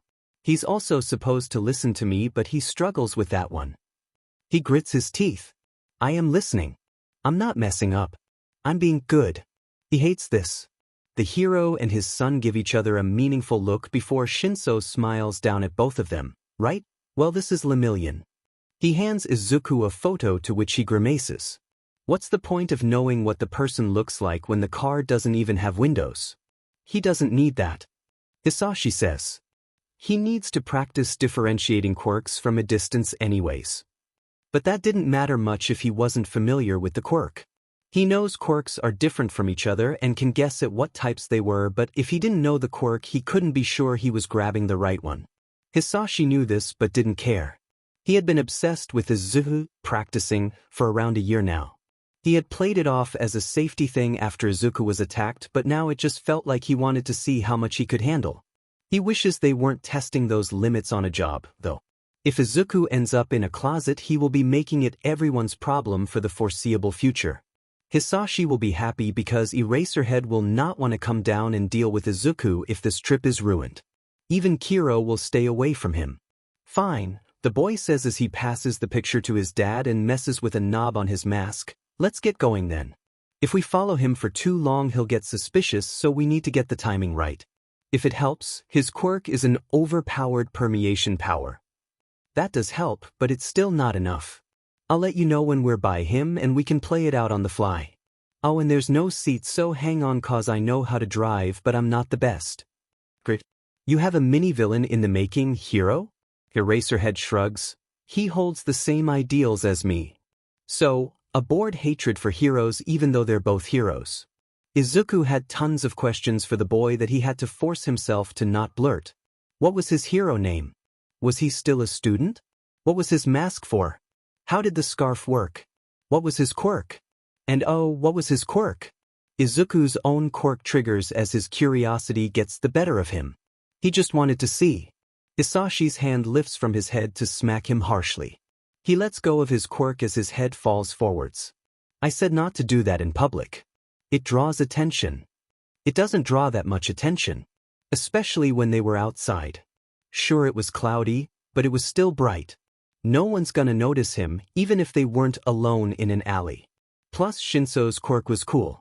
He didn't know what it was, of course, but it was one of those quirks that Izuku had the urge to take just to hold it. It was colorful for being dark and strangely muffled. It looked like he might just reach through it if he tried to grab it, like fog. He could see it, but it was like it might not be there. And it was pretty, the black star looking more like a galaxy as gold and purple lingered within it as well. It was cool. Though he was surprised it didn't resemble Eraserhead's blue and white, soft, cloud-like colors. Then again, he wasn't sure if there was ever a connection to families. He had just assumed since his mom and dad's were so similar. The two heroes watched them carefully before Shinso shrugs. Let's go, he says impatiently, walking to the front as he continues to struggle with something on his mask. Eraserhead climbs in and Hisashi starts to pull Izuku to follow, but he pulls back, looking at his father pleadingly, insistently. Hisashi struggles with him for a second before he sees Izuku's distress and he rolls his eyes. What? He bites his lip, getting closer to his dad to say, the thread. Hisashi sighs loudly, pulling Izuku up as he asks, can you describe this kid? Like, God, what's the best way to sum him up? How would you describe him in a word or two? That was better than he hoped for. Hisashi was annoyed, but at least he kind of understood that Izuku needed more information than he had if he was going to do this blind. The tired father and son look back at them with identical looks of confusion before they look at each other and declare at the same time, bright. Hisashi climbs in behind Izuku, grumbling, good enough, brat? But it was better than nothing, so he nods. He's pushed forward, so he's sitting in the middle of the small space. Hisashi stood behind him, his knee pressing against Izuku's back for balance while Eraserhead stood in front of both of them. He sways as the car begins to move, biting his lip in earnest as his stomach starts to knot. Don't mess up, don't mess up, don't mess up, don't mess up, don't mess up, don't mess up. He had never had to do a job this hard before. He couldn't see anyone out the windshield from his position on the floor, but he can see that they've pulled out of the alley, tall buildings and street lamps being his only view. He breathes out, trying to calm himself as he activates his quirk. He looks around, seeing about 20 threads close to them. Only about 8 were close enough to tug it, but having some sense of his surroundings was better than none.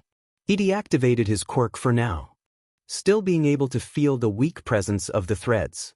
He needed to keep his energy if he was seriously gonna take the quirk like this. He tries to imagine permeation, along with the vague description of bright, as they drive. This is never gonna work, ran through his head, along with, don't mess up. The two opposing phrases raked through his mind, reminding him of what was at stake. Annoying. They drive for a while, longer than Izuku thought they would be. He's activated his quirk twice now, just to look around.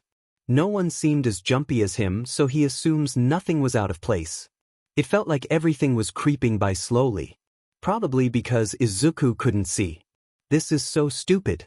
Eraserhead is looking out the front windshield, looking bored, and Hisashi was on his phone. While Izuku was supposed to sit on the floor and think of his impending closet. We're coming by his agency. We should run into him soon, so be ready. His heart flutters painfully. I can do this, I can do this, I can do this, I can do this, I can do this, I can do this, I can do this. The dark-haired hero's gaze has moved to Izuku now, most likely noticing his nerves. His gaze was calm and comforting. A part of Izuku wanted to stare back to feel a sense of reassurance, the other part wanted to glare and stick his tongue out at the man. He settled on just looking away. Hisashi wasn't even paying attention, his nose stuck in his phone. They sit for another few minutes that Izuku swears felt like 10. On the right. You're up, kid. The knee on his back gives a bit of pressure and he takes a deep breath, activating his quirk. Bright was an understatement. How the hell was he supposed to handle this? The star Izuku looked at now was blinding. Bright, shining gold and huge. Huge like he'd never seen before. He didn't even know where to start, how to grab it. This is just from permeation? He reaches out and to his surprise, he can actually grab it. But he wasn't strong enough to pull it. He can feel that. It would take everything out of him. He would be out for days again. It was too much. He looks at his dad to say as much when something catches his attention. He looks around frantically, moving to his knees. What the hell? Hisashi complains, losing his balance. Izuku barely notices. He hadn't noticed everything going quiet, his headache disappearing. He hadn't realized. This wasn't normal, right? Something was wrong. He needed to tell Izuku. His breath was hard to find as he looked around, only seeing the threads his quirk showed him. The 4 in his reach, and the 15 that were all lined together. All too far from his reach. The streets were empty except for the one bright thread. There was no one around except them and the line of stars that were all too far and worse, too complex. Too rough, too mutated. Izuku! He breathes in shakily. Dad? The reaction was immediate and terrifying. He's roughly grabbed from behind and pulled up. He drops his quirk so he can see what was in front of him. The car screeches to a halt and Eraserhead turns, hands on his scarf, glaring at them. Demenit. Hisashi yells by his ear, making him flinch away. Then the car opens. Not by the door. Instead, the walls all fall dramatically and the car is no longer there, the cloudy sky and cold air the only thing surrounding them. And Izuku's heart stops at the sight. Surrounding them, in the sky, on the top of the buildings, on the ground. They stood tall in their glory, terrifying. Behind them were cops and fire trucks. Izuku realizes, it didn't matter what I did. It didn't matter how hard I tried. How good I was. I was never gonna get to enjoy the trip. It felt silly to think that as the angry and determined heroes looked down on them. But he couldn't help the disappointment that flooded him. He had done so well. Izuku couldn't even react as his dad's arm held him in a vice grip, not allowing him to move an inch. Warmth covered him as the man breathed out, the light ribbons coming out now as dark steam that moved several feet in front of them. Izuku! Answer me, damn it! His father's voice didn't come from where he thought it would. It sounded like it came from in front of him rather than right by his ear. But the angry roar persisted, sending ice through his veins even though he was uncomfortably hot. Izuku! Why? And suddenly everything went gray, fog flooding his mind. I was doing so well. He can't see anything in the fog. He can hear muffled voices that are yelling in the distance. They're not interesting enough to hold his attention though.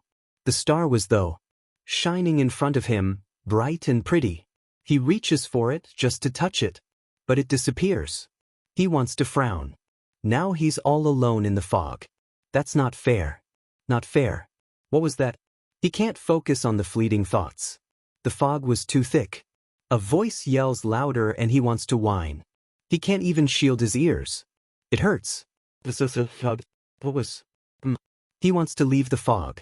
It was too lonely. Too debilitating. It was like he was there again. When he had cried all his tears away and hadn't had anything, anyone. He was so alone then. So alone now. He didn't want to be alone. Dad. Silence was loud here. It was so loud. It was all he could hear. And he couldn't escape it. This is a guess. Does it? What was? It was nothing. He was nothing.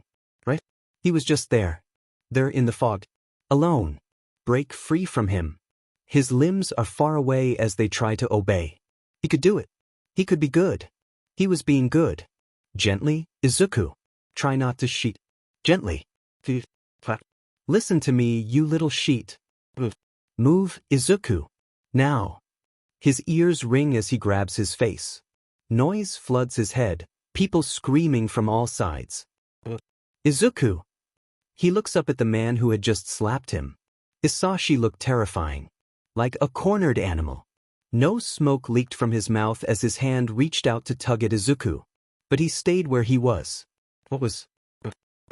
Eraserhead. He turned, and there was Eraserhead, standing tall and terrifying. His red eyes tracked both Izuku and Hisashi as they stood defenseless.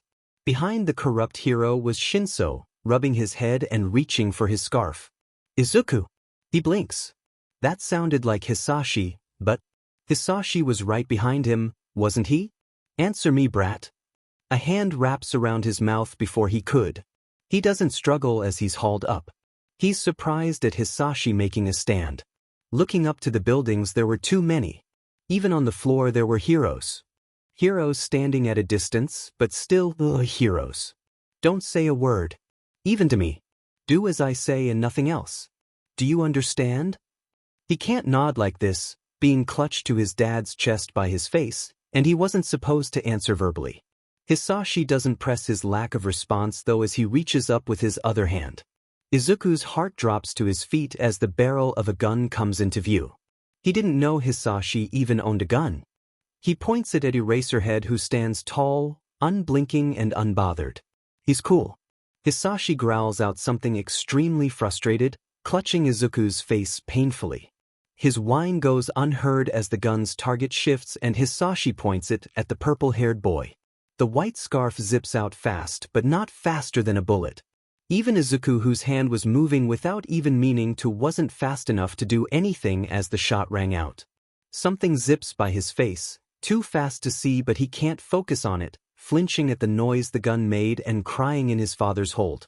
The scarf wraps around Hisashi's arm and they're pulled forward as Eraserhead's booming voice yells out, "Echo!" Izuku looks up as he and his father are pulled to their knees, the man's grip relenting on his face to brace himself. Shinso was on the floor, clutching his bleeding shoulder with an annoyed and shocked expression. He's not dead. That's good. A bright red feather appears in his view as it approaches them, curling in Hisashi's hand as it shoots away, taking the gun with it. Izuku doesn't register the heat growing at his back as everything was happening so dim and fast. "Be sturdy," Hisashi mumbles by his ear, wrapping an arm around his front again. Then he tries to turn Eraserhead into a pile of ash. Izuku can't even react as the heat forces him to cower into his father. Why is this happening? But. Ice shoots forward, creating a wall between the hero and the flames. Damn it! Hisashi growls. Steam rises as he melts the ice, Izuku stumbling as he moves forwards. Before Eraserhead was able to turn his gaze from his wounded son, Hisashi blows hot smoke at the both of them. The ice doesn't come and Shinso is pulled farther away by the mysterious feathers as Eraserhead covers his eyes. Then Izuku's blood runs cold as he recognizes the greenery growing from his father's arms.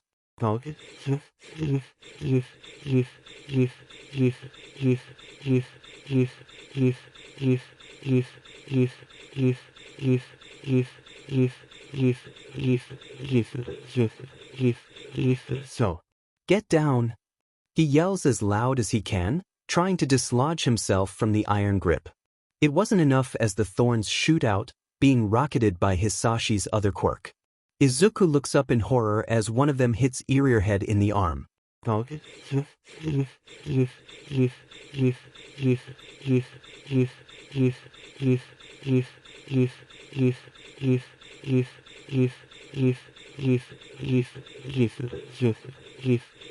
So, take them, Izuku!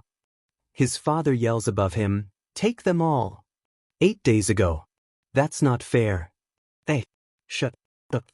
Manama rolls his eyes. They were both sitting on the floor, winded from training. Aizawa-sensei stands above them, arms crossed and looking like he was preparing for their usual bickering. I'm just saying. We haven't seen him for what? 3 weeks? He already attended a raid that had work studies in attendance and he didn't bring us. Now he finally comes around to train his oh-so-hard-working work-study students, and now he's telling us there's another raid but he's only bringing one of us. Where is the justice? Sensei sighs out something long and exhausted. And really he looks exhausted. And that's saying something for him. Hitoshi huffs, you're only complaining because he picked me. If it were you then you wouldn't be making such a big deal out of it. How blasphemous. That's slander. He's right. Sensei says, you would be seizing the opportunity like you should be. Manama picks at the grass trying not to look bothered. I understand your work studies have been less than ideal with me having to be with Eri and stuck working undercover. I'm sorry. I took on this role cause I saw potential in you both and I haven't performed how a mentor should. That being said, my poor performance does not equate to me bringing you on to a mission that you're not needed on. They were Aizawa's first work-study students. According to Vlad, they would most likely be his only work-study students. They knew that. They were grateful. They worked even harder. But the almost month of being MA and not taking them on a raid that other students attended was disheartening. This mission is dangerous and exclusive. The only reason Shinso is going is because his quirk happens to be what we need. I frankly don't want either of you close to this at all. Him and any other work-study student that attend will have only because they were needed for a specific role. This isn't the kind of mission that I'm going on so you can tag along. This is one of the most dangerous cases I've worked on. He steps up to Monama and pats his head. It should be patronizing, but the action seemed genuine and comforting. Don't take this personally, 'cause it's not. It has nothing to do with your performance or your adequacy. You're a good student and will be a great hero, Phantom Thief. Now cheer on your classmate and be there for your friend. His job's not an easy one. Monama accepts the touch as he watches the floor, sulking. The genuine hurt washes away with a smile as he looks to Hitoshi. Well, you're representing the both of us, I suppose. I have a couple of rules, of course, that you have to promise you'll follow. Rules? Yes. Oh dear God. Eraserhead mumbles as he walks towards the tree he was resting against to watch them. Rule number 1. Here we go. Don't mess up. Then I'll know he should have picked me. If you mess up, then we'll all be unhappy, so you can't mess up. He nods. That makes sense. A big ask for his first real mission, but sensible. Okay. Don't interrupt. Rule number 2. Don't freeze. Doesn't that go hand in hand with the first one? I said don't interrupt. I'm going into specifics now. Don't freeze. If you freeze, then they have just as much time to attack while you're stuck and unreactive. Never freeze. Vlad says that's very important. He nods, eyes half-lidded. That seemed like common sense. And rule number 3. Don't die. That one's just a personal one, as I'll be very upset with you if you come back looking more dead than you do now. He levels him a cold stare as Monama sits, waiting. Well, am I allowed to talk now? The blonde nods. Okay, I got it. Don't mess up, don't freeze, don't die. I can handle that. Good. Oh, and you have to tell me everything you learn. We're still a team. Right. You have to promise. To tell you everything? And to follow the rules. Monama holds out his pinky finger, face serious. Really? What are we, on the playground? Make the promise, kid. Sensei calls, looking around and pretending to not actually be watching them like a hawk. He rolls his eyes and takes the blonde's pinky with his own. I promise to tell you everything and to follow the rules. Good. He can't tell you specifics till the case is over, so don't look forward to anything just yet. That's fine. I'm patient. Right. Sensei draws. All right, up you two. We have half an hour before I have to go. They don't even groan a complaint, eager to get as much training in as possible. Keep your promise, Shinso, he says again as they stand. I will. How he managed to break every one of Monama's rules in such a short amount of time was impressive. Because why the F does the man with a possible 5 quirks have a gun? And why is that gun pointed at him? Time stands still for Hitoshi and he swears he has hours to react, to move. But when the gun fires, he just stands there, frozen. He had already broken the first rule when Izuku got slapped out of his hold. He just broke Rule 2 and was about to break Rule 3. If he doesn't die now, Monama will kill him later. The bullet was going for his chest, right below his chin. Move, you DMN idiot. But he doesn't. He just stands, watching death come to him swiftly. Got ya? His comms crackle in his mask as something soft and light snakes below his shirt and armor and pulls. Hawks was the fastest man alive. Faster than a speeding bullet. But from this distance he just wasn't fast enough. The bullet hits his right shoulder and he grunts. He doesn't feel that pain at first, just an annoying pressure. Then it was as if looking at the blood triggered the pain. As he reaches over and watches his blood start to spill, a burning sensation spreads in his arm. Damn it. That hurts. At least I didn't break the last rule yet. Echo. Sensei would go gray at this point with the amount of stress they put him through. Hitoshi makes eye contact with the green-haired boy who was being held by the would-be murderer. The kid had tears in his eyes as he was kneeled on the floor, the man behind him unraveling the scarf-covered hand as he stood with his son. Then Midoriya tries to go for round 2 as he breathes a flurry of fire at them, Sensei looking at Hitoshi instead of the two who held multiple quirks. The same feathers that saved his life before pull him out of harm's way again as he's dragged back. The number 2 hero didn't have to bother as the hot head with ice powers creates a wall between the flames and his mentor. Hey, Eraserhead. Your mini is determined to die, Hawks reports through the comms. That was not true. He had promised. He was determined to not die by Monama's hands, which meant living here. Get him out of here, Hawks. Sensei says. What? Yes, sir. He can still help. He was injured. He was in the way. He was a distraction. Mr. Aizawa just looked away to make sure he wasn't dead. Midoriya is using his fire. He needs to get out of the way. He couldn't keep up. Minute. Steam rises thickly, getting in the way of Eraser's sight. Then a dark cloud of hot smoke rushes at the both of them quickly. He's pulled away farther and into the air by the feathers in his clothes. From the air he can see everything. Eraserhead covers his eyes from the heat while the front lines begin to move. They seem to have the upper hand with Midoriya focused on Eraserhead and his son while Miriko and Mirio race forwards. Get down. It's the kid who yells. He rips himself out of his father's arms as green and red vines grow from the villain's arms. The man smiles something terrifying as he steps forwards and projectiles fly off him, all heading in different directions. There are 7 of them. They move too fast to see. Not as fast as Hawk's feathers, but too fast to really dodge.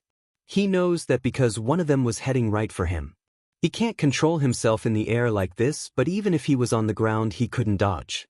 The number 2 hero was determined to keep Hitoshi alive though as he lurches to the side when the feathers suddenly change direction.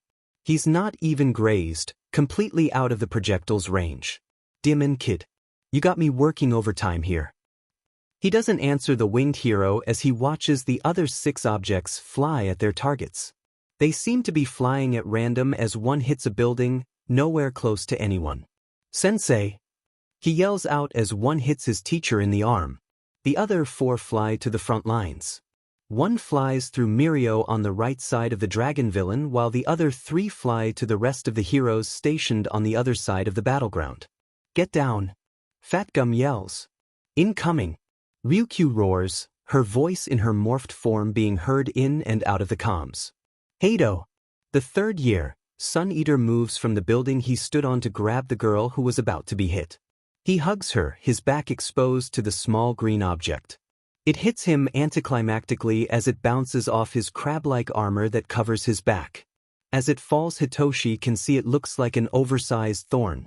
Green and red and wet-looking, white liquid beading from its point. Kirishima jumps forwards, unbreakable. The thorn that was about to hit Rocklock bouncing off his hardened form as he's pushed off balance. The last thorn is dodged by the rabbit hero. And really, how impressive. She jumps out of the way too quick to really even track. The thorn continues on its path, rocketing towards the local water heroes. A water snake lifts from the floor, slithering up and trying to stop the thorn in its path. It shoots through the water, unrelenting as it aims for Hydra. More snakes come to block the path, but the thorn barely falters as it continues to soar until it hits Extinguish as he jumps in front of its path. It hits him in the chest, the hero falling to his knee. Not a word comes from him as his face goes white and he falls. Extinguish? Hydra's broken voice cracks through the comms. Nothing. But he was just... No. The water hero's yell is heartbreaking as she realizes the man just saved her life at the expense of his own. Her next scream is cut off with a yelp as the battlefield is changed in an instant. Heaven-piercing ice wall. And Hitoshi's vision is cut off by thick dark ice as his heart sinks. Extinguish was dead. He was hit by a thorn that killed him instantly. The same thorn that had just hit Eraserhead. Sensei. His whisper goes unheard as he is whisked away by the feathers that held him. Eraserhead doesn't move and he's getting farther and farther away as he's brought to the building that Hawks was scouting from. Sensei! God damn it. His cough is wet and hoarse, the unmistakable iron flavor sitting in the back of his throat. Shota flicks the thorn out of his arm. Poison. Wonderful. This is why he didn't want to bring his kids. Of course, if anyone was going to get hurt, shot, it would be one of his. It took 1 second. 1 second to look away, check if Shinso was alive. That's all it took. If a student did something so irrational, he would have lectured them, probably expelled them. But he couldn't stop himself in that moment. He had to make sure that the kid he brought to the battlefield wasn't lost. He's grateful to Hawks. The hero wasn't supposed to be helping them any more than evacuation, but he saved Shinso's life. He also got him out. He was able to focus now. He stalls, lurching forward and throwing up what was left in his stomach. He welcomes the nausea. It cleared the pounding in his head that he didn't even realize was all he could hear. As he hurls, the voices in his comms that were muffled begin to filter through. He isn't able to focus much on them though as he remembers Hisashi's reaction to the last time he was stabbed. Now he was poisoned. Hisashi's gonna kill him. What in the hell happened? Shot. Heroes fall back. Tsukauchi. Extinguishes down. I repeat, extinguishes down. Manual. We need a medic. Creati. I got him, Hawks. We told you to fall back, Hawks. Captain Arima. I am back, Hawks. That's not what we meant and you know it, Captain Arima. Whatever. Let him evac the wounded. They'll just get in the way. Miriko. She's got a point, Shoto. Is everyone else okay? Who else got hit? Midnight. Once he had expelled everything in his stomach, he coughs up more blood. He needs to get up. He needs to focus. To be useful. They. Thought you four should know. Extinguish is unresponsive. Hawks. So the thorns can be deadly. Gran Torino. Which means we need to avoid anyone else getting hit. Fatgum. You got that eraser? Tsukauchi. Yeah, got it. He croaks, his body convulsing involuntarily. Damn it. Your kid's gonna be okay, man. He's with medical now. Hawks. Thank you, Hawks. You gonna be okay too? Hawks. He coughs again and it sounded like something was dying. Wonderful. Yeah. I'm gonna be fine. He answers, cutting a piece of his capture weapon to make a tourniquet. Chio is gonna kill me, he thinks as he ties above the wound as well as he could in his state. They couldn't pull him off. They needed erasure. He had to stop the flow long enough to keep the Midoriyas under his quirk. He needed to get up. I'm holding you to that eraser, Tsukauchi. He doesn't answer, trying to focus on more than one thing at once. Fat switches from the private line, calling on his team. The thorns are poisonous. If you get hit, you'll be out. Team floaters, move to the front lines. Protect your fellow heroes. Team floaters is now Team Shield. Fatgum. Copy that. Red Riot. Yes, sir. Creati. On it, Sunniator. I can't believe I ended up here, Rocklock. Get ready. The wall is going down. Lemillion. Shota ties his arm down loosely. Keeping it down and below his heart will help slow the flow, but he still needed it available to fight. His eyes are heavy and he's fighting himself not to pass out. He needs to stay conscious. He needs to help. That's why he's here. He can't. He's losing his grip on his consciousness. He was going down. He struggled to hear past the ringing in his ears. They were right in front of him. He just needed to stand. He needed to open his eyes. Take them, Izuku. Take them all. Otherwise they'd lose. Eri flashes in his mind and her sacred eyes as she stared at Chisaki behind Lemillion. Izuku's teary face as his father flaunts his control in an alleyway. The boy screams as he was tortured in front of Shoda while he sat and did nothing. Damn it. Get up. His hands touch something cold and it helps him focus on something besides the ringing in his ears and pounding in his head. It was water. Water from Todoroki's ice that was melted by the dragon villain. It was a bleary mess of dark spots on the floor as he tried to get his eyes to focus on anything. His hands move to the dirty puddles and he rubs his wet hands down his face, the cold water helping clear his head, even if just for a second.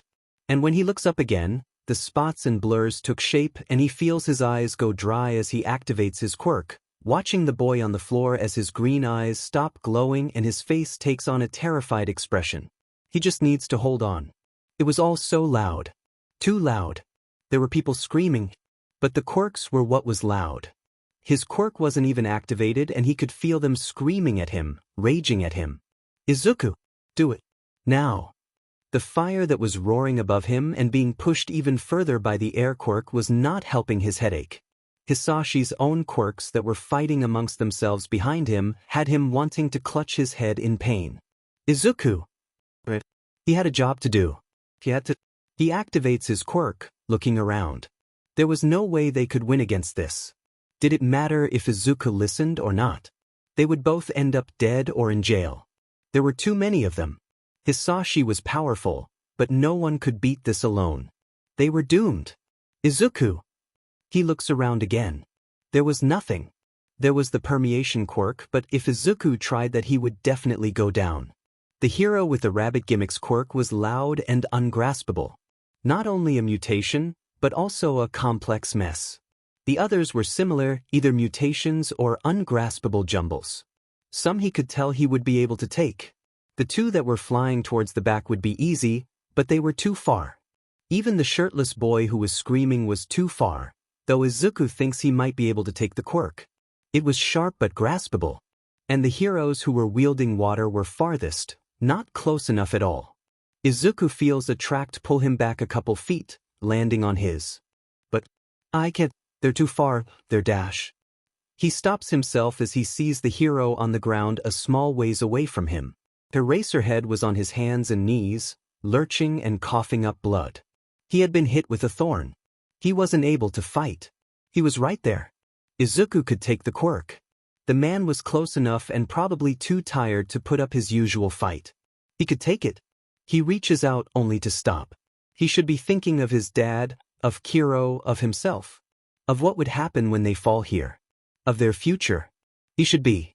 So why was the only thing he can think about now was granola bars and burn cream and the power he was about to take saving him from being burned? Izuku. I need to. And it's gone. His own power slips through his fingers as he sees Eraserhead, sitting up and glaring at them with daunting red eyes. No! Hisashi roars. Go! The hero with the permeation power yells. Heroes begin charging and Izuku can only sit in fear and do nothing. His tears fall and he accepts his fate. This was what he deserved anyways. He's pulled back again, but not by a quirk. Hisashi grabs him roughly and holds him against his chest again. Whether using Izuku as a shield or a hostage, it didn't matter. The hero with the red cape charges forward, unrelenting and furious. He lets himself rest against his father. This was okay. If they were gonna go, they should go together. They were a team anyways. He hopes Kiro would be found, that Eraserhead wouldn't forget about her. That way she would be able to live a normal cat life. Somewhere warm. She'd like that. The hero, Lemillion, goes to hit them, rage the only emotion on his face. He braces himself for the pain. But it never comes. The fist goes through Izuku, hitting Hisashi in the chest. He's released, falling to the floor gracelessly. His palms scrape against the floor as he barely catches himself. He looked back and Hisashi was getting hit over and over again by the hero. He was a terrifying animal, Lemillion. He was huge, tall and wide. His body almost glowed every time he used his permeation, white gold sparks shining from his eyes. His heart lurches as Hisashi's face sprawled to the side, blood dripping from his mouth. Dad. He whispers. More heroes were approaching but Izuku doesn't see it. He feels it. He looks to the familiar power and sees Eraserhead throwing up and coughing, struggling. That means that. Looking back at the two, Hisashi was holding Lemillion's fist, his own transformed into shiny metallic steel. His dad coveted this quirk for many reasons. It was versatile. It worked as a shield, blocking attacks as weapons would bounce off his skin. It was a hard hitter. Getting punched by a steel fist was painful, Izuku would know. And Hisashi's favorite, when used in tandem with his fire he was a weapon like no other. He laughs, attempting to crush the hero's fist. Lemillion doesn't entertain him for very long, his hand phasing through the metal fist as it goes to hit his face. But Hisashi moved the steel to his chin, blocking the hit as he laughs again. Lemillion! The red-haired hero warns as Hisashi's fire explodes from him. He sees Lemillion phase completely, falling through Hisashi. Izuku cowers, protecting his face from the flames. He thinks how this was all going by very quickly. It feels like only a minute ago he was told to take the too bright quirk and now the hero was brawling with his father. Hisashi stands, fire still shooting from his mouth, being accelerated with his air quirk. He walks closer to Izuku, the fire becoming uncomfortably hot. Izuku curls up more, seeing the heroes who were in the vicinity fall back and cower behind ice walls that appear out of nowhere. He's grabbed by his hood and dragged back like a dog. Hisashi had no care as he threw Izuku behind him. When he looks back, the man looked just as scary as the glowing hero, maybe more so. His steel chin was slowly returning to normal as he tried to burn anything in his range. His shirt had ripped open so you could see the large cracks in his body that crawled up from his front to his neck. The white scars only added to his terrifying look as vines started growing from his skin. Silhouetted by the red and orange flames, his father looked like a terrifying villain. Eraserhead was behind another thick ice wall, too thick to see through. Though he couldn't see him, Izuku guessed that by this point, the man had passed out. Looking around his father, he sees tendrils of water slithering and putting out fires left and right. The ice walls were melting and being rebuilt over and over again while the hero who was flying with spirals below her feet was keeping the smoke and flames from moving too far. No one was attacking. It made Izuku think they might make it out of this if Hisashi didn't overheat. "Stay, Izuku." Hisashi calls as he walks towards the heroes with a menacing grin. He nods, not having to be told twice. He wanted nothing to do with the angry heroes. Hisashi's onslaught of flames pauses so Izuku is sure he called the overheating. The buildings around them were burning slowly, crackling wood and popping glass, a steady background noise to their incoming end. The ground that Izuku sat on was warm to touch, the air thick with residual heat and steam as the ice was being melted quickly. Every layer of ice that covered the buildings or floor dissipated just as quickly, the only structure that was able to stay standing being the thick walls of ice the heroes were using for cover.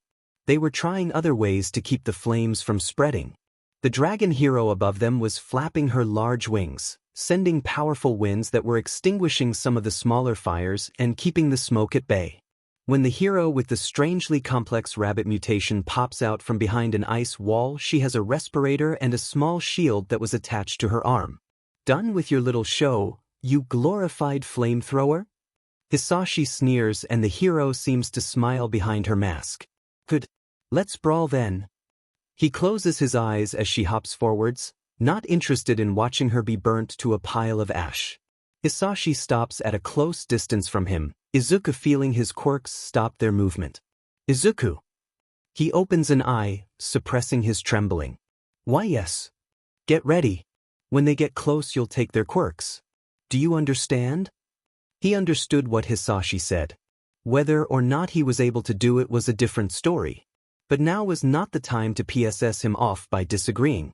"Yes." Other heroes come out from behind the ice walls. The red-haired hero with the hardening quirk, the big one wearing yellow, a hero who was using a car door as a shield, a hero with a large riot shield. Most of them now had a respirator and some even had eye protection. They were too prepared. Even if Hisashi was able to beat them here, they knew where they'd run. Was there a point to fighting? Did they even have a chance? The rabbit hero attacks, going to kick Hisashi with her heel. Where the man was hiding his weapons, Izuku didn't know. But he was wielding a knife now as his skin on his cheek morphed into steel. Izuku felt bad for the hero. Kicking steel sounds like a shitty brawl. And she was so excited. "Red Gauntlet." The red-haired hero yells, punching Hisashi in the jaw directly after the rabbit's attack. Now, Izuku. He reaches to take the warm crimson and spiky power, ready to grab the small bright star behind it as well. The hero with the car door was a bit farther away, but that's where Izuku would go next, then the steady white star next to it. Hisashi was being smart. He was pausing in his fire onslaught to get them close so he could have Izuku use his power. Then he would most likely use his thorns again while they were all so close. It was smart. Izuku tugs at the closest power, ignoring the uncomfortable sharpness. When he goes to pull again, he stumbles. There was nothing anymore. The stars in front of him were there 1 second and gone in a blink. Izuku! I'm sorry. I can't, it's gone. Hisashi blocks the ice projectiles that were shot from behind the main line of heroes. One of them grazes his arm and he grunts, angrily. Demenu! Eraserhead, you traitor! Izuku's head whips to the side to see Eraserhead, standing. How the hell was he standing? He was leaning against the ice wall, his gaze pointed on Izuku. But not Hisashi. Thorns shoot out from his dad again, one landing by Izuku's feet. He glares at Hisashi. The man could be more careful. If Izuku got hit, he would just be a handicap. Though without him being able to help, he basically was one now. You think you can get us with those little flowers again? That steel get to your brain or something? Die, cottontail. Izuku bites his lip and tries to use his quirk again. He gets nothing as Eraserhead doesn't move a muscle, staring at him with creepy red eyes. Fire fills the field again. The rabbit jumps behind the riot shield and ice shoots forwards. That's a lot of ice. Output level, 100%. Knee gyre wave. Izuku remembers that heroes used to say their attacks out loud. He just remembered it being cooler. Maybe it was just because it was all might. This was different. Markwordy. What happened to smash? He couldn't put together what the girl yelled versus her attack. But she still hits Hisashi as the man was focused on trying to kill the rabbit and red-haired heroes. He moves back, roaring a flurry of thick flames at the flying hero. Dad? He asks, stepping forward towards his seemingly wounded father. A thorn flies by his face with annoying accuracy. It grazes his cheek and stings painfully. Izuku was able to notice the absence of poison, but his head hangs in shock. What had he done? He doesn't get to contemplate long as Hisashi sends an onslaught of flames his way. What the hell?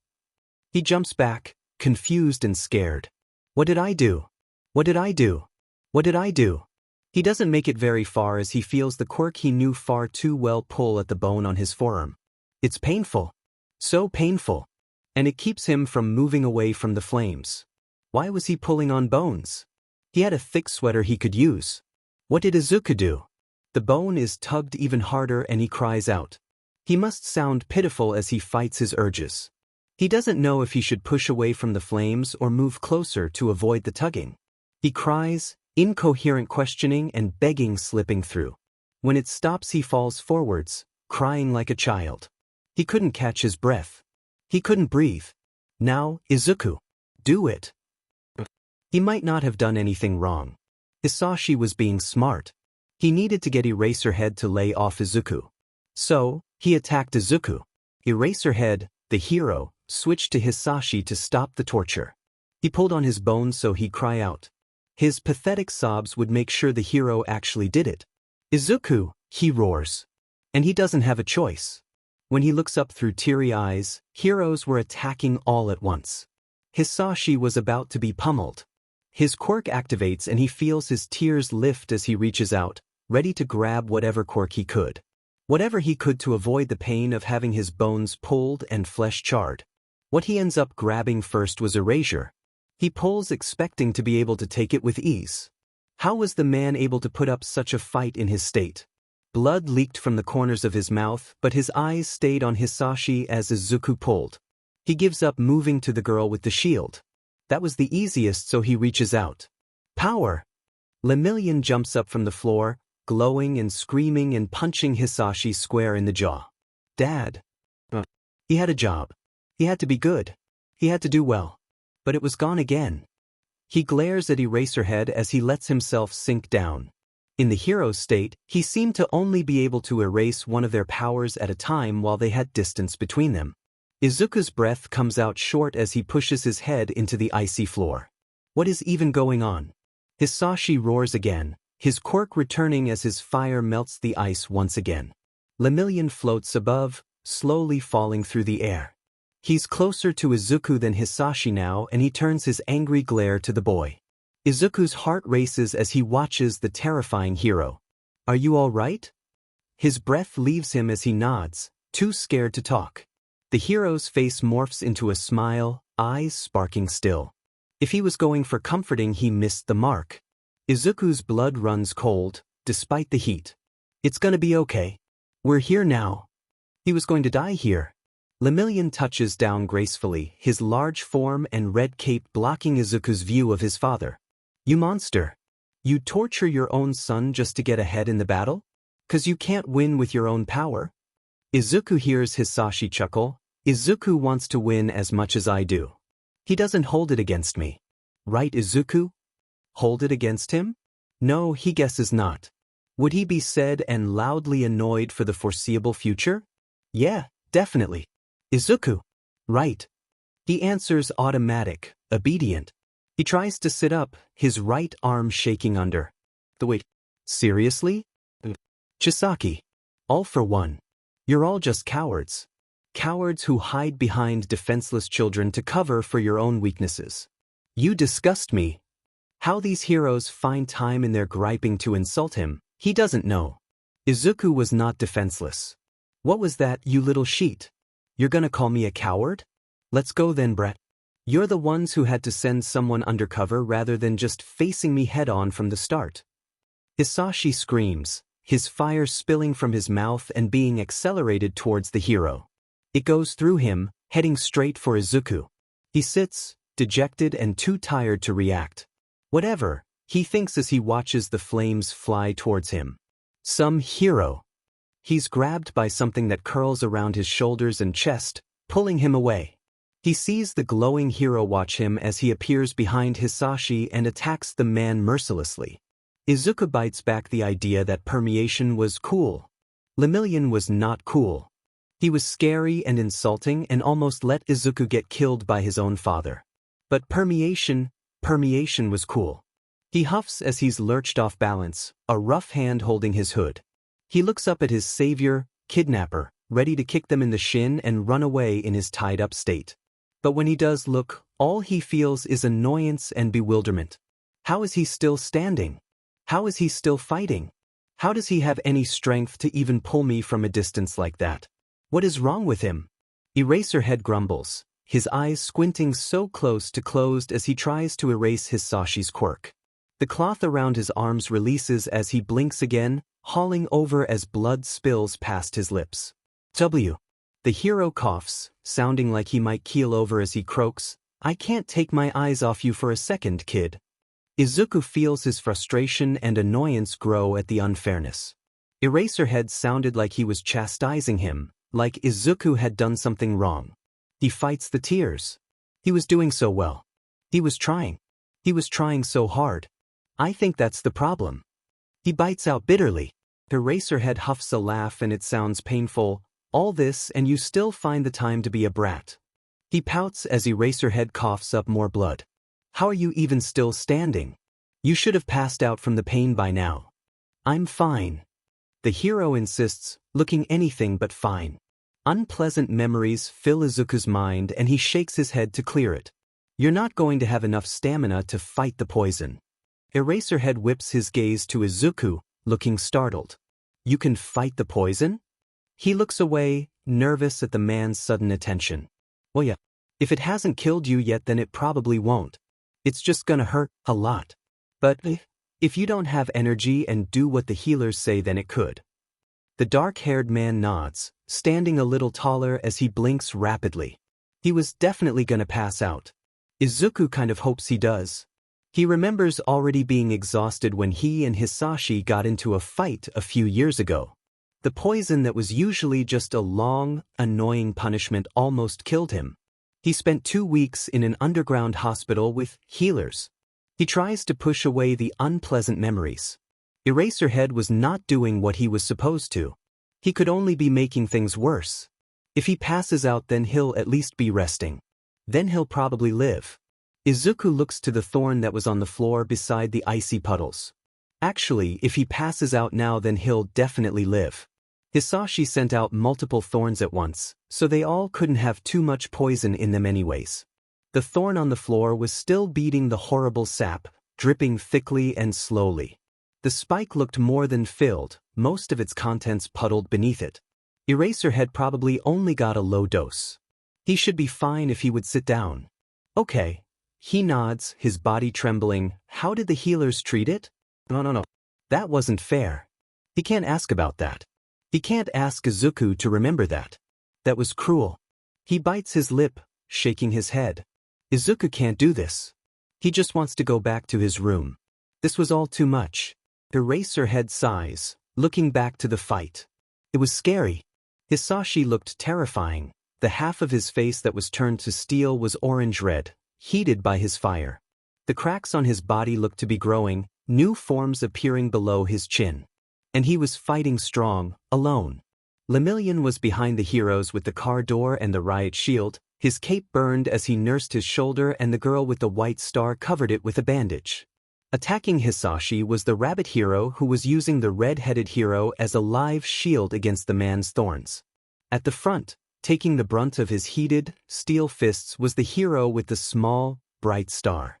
His body was morphed, though his star wasn't when Izuku saw it earlier. Tentacles appeared and reappeared from his hand, and half his body was crab while the other half was a cow or something. Izuku wrinkles his nose as he thinks of trying to use that quirk. The pain.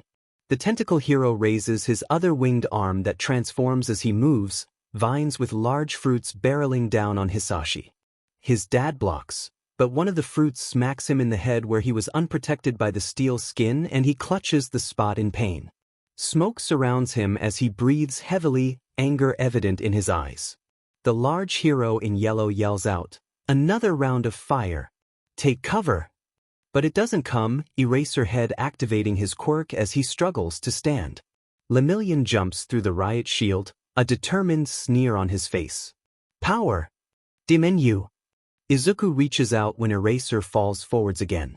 Hisashi sends an onslaught of thorns at Lemillion when his quirks return that the hero dodges by permeating through them and then through Hisashi.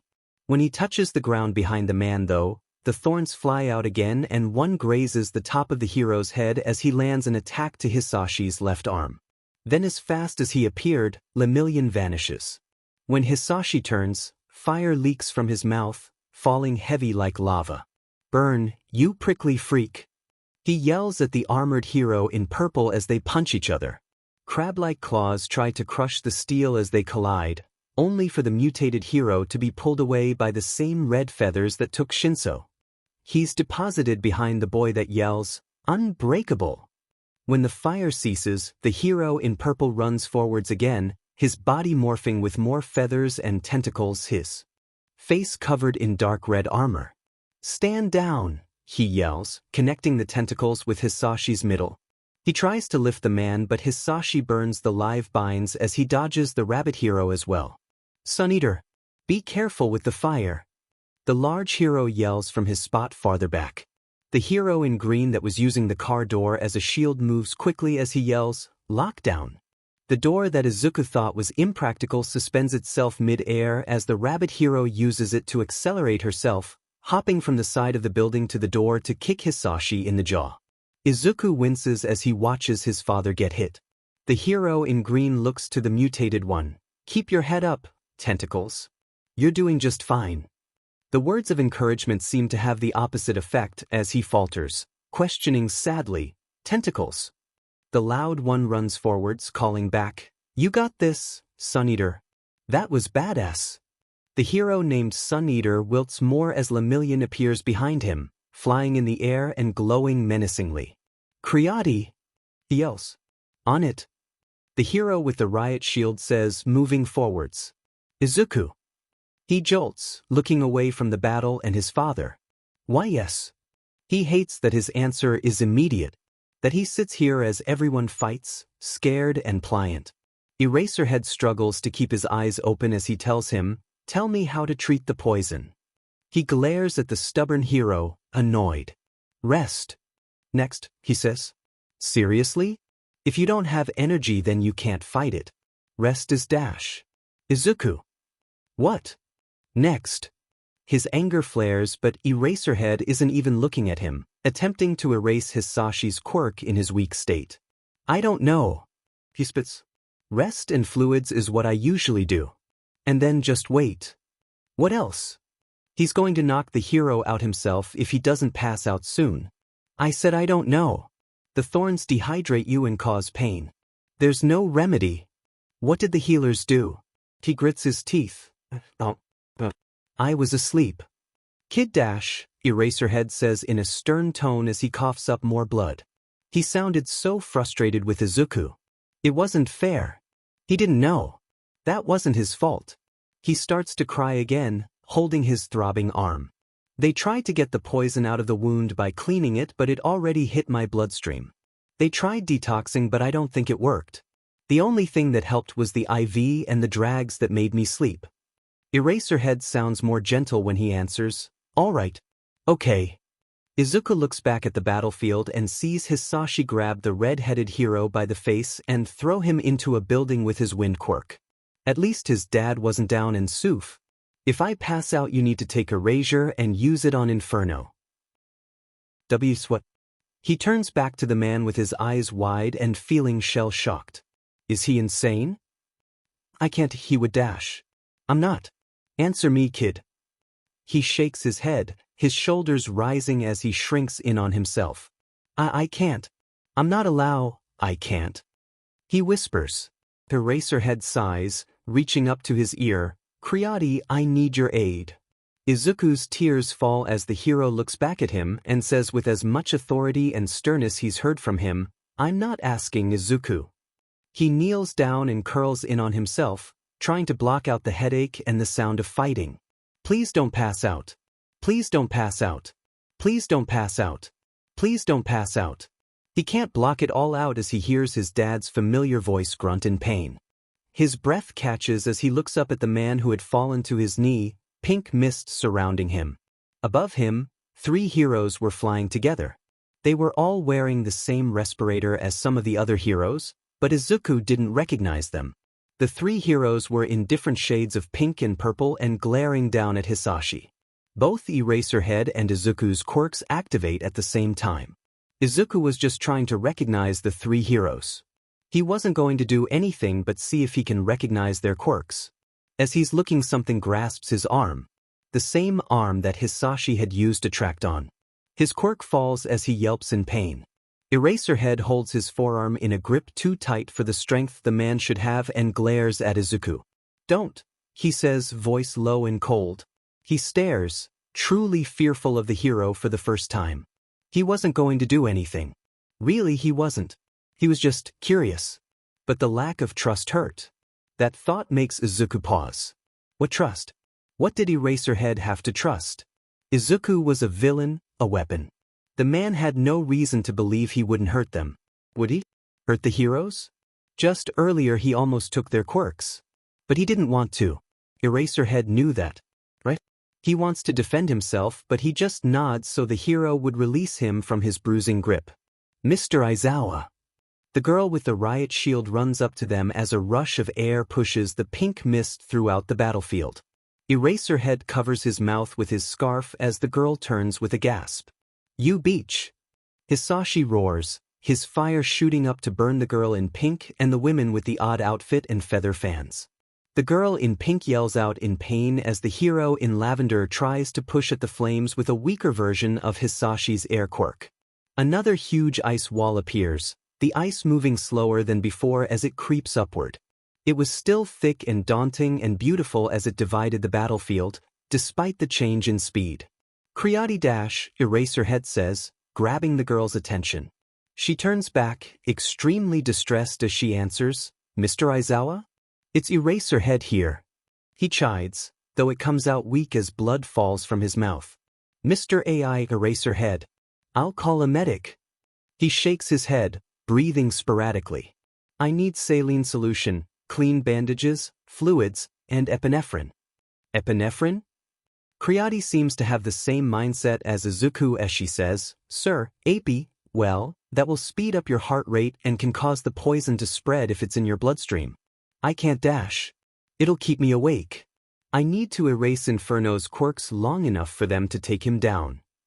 But sir, you could die. Izuku says. Eraser gives him a quick glance. I'm trying to make sure you don't have to do it, kid. I don't have much choice here. Izuku feels useless. Eraserhead understood why Izuku couldn't.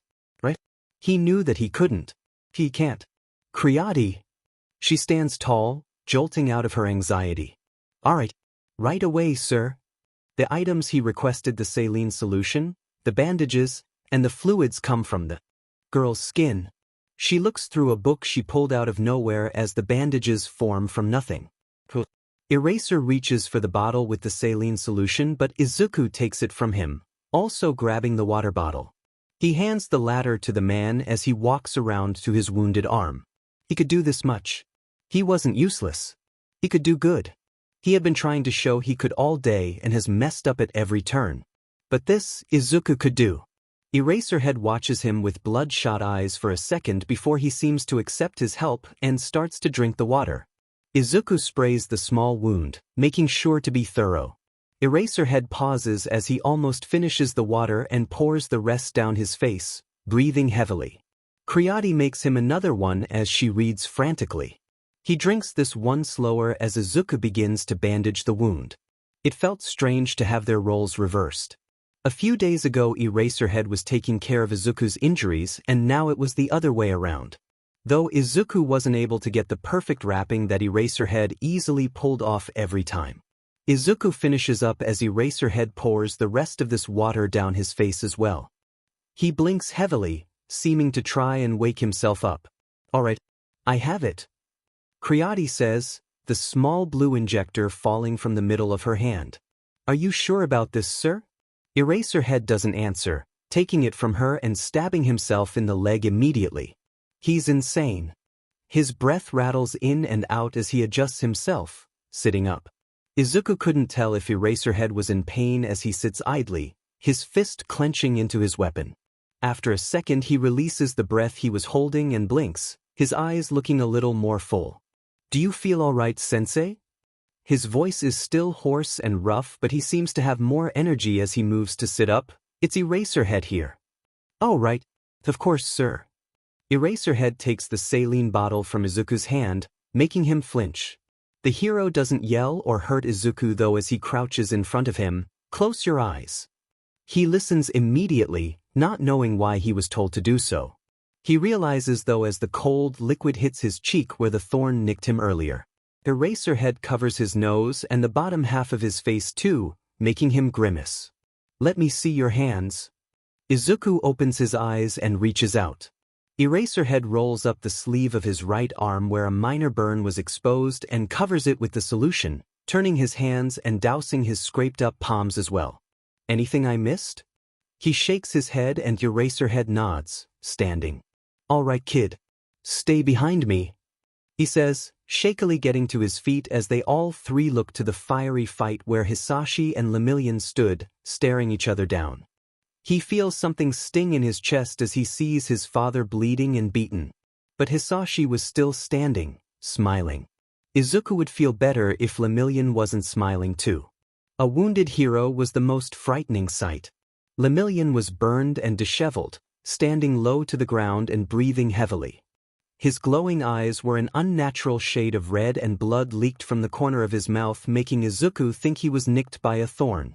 Hisashi was injured as well, his knees shaking as he stubbornly stood tall. Despite his steel skin quirk, he was still bruised and bleeding. He held his wrist to his chest, clenched in a fist. But Izuku could tell it wasn't a power stance, that he was actually hurt, the wrist bent at a strange angle as blood dripped onto his ripped shirt. Izuku was just surprised he hadn't dropped from overheating.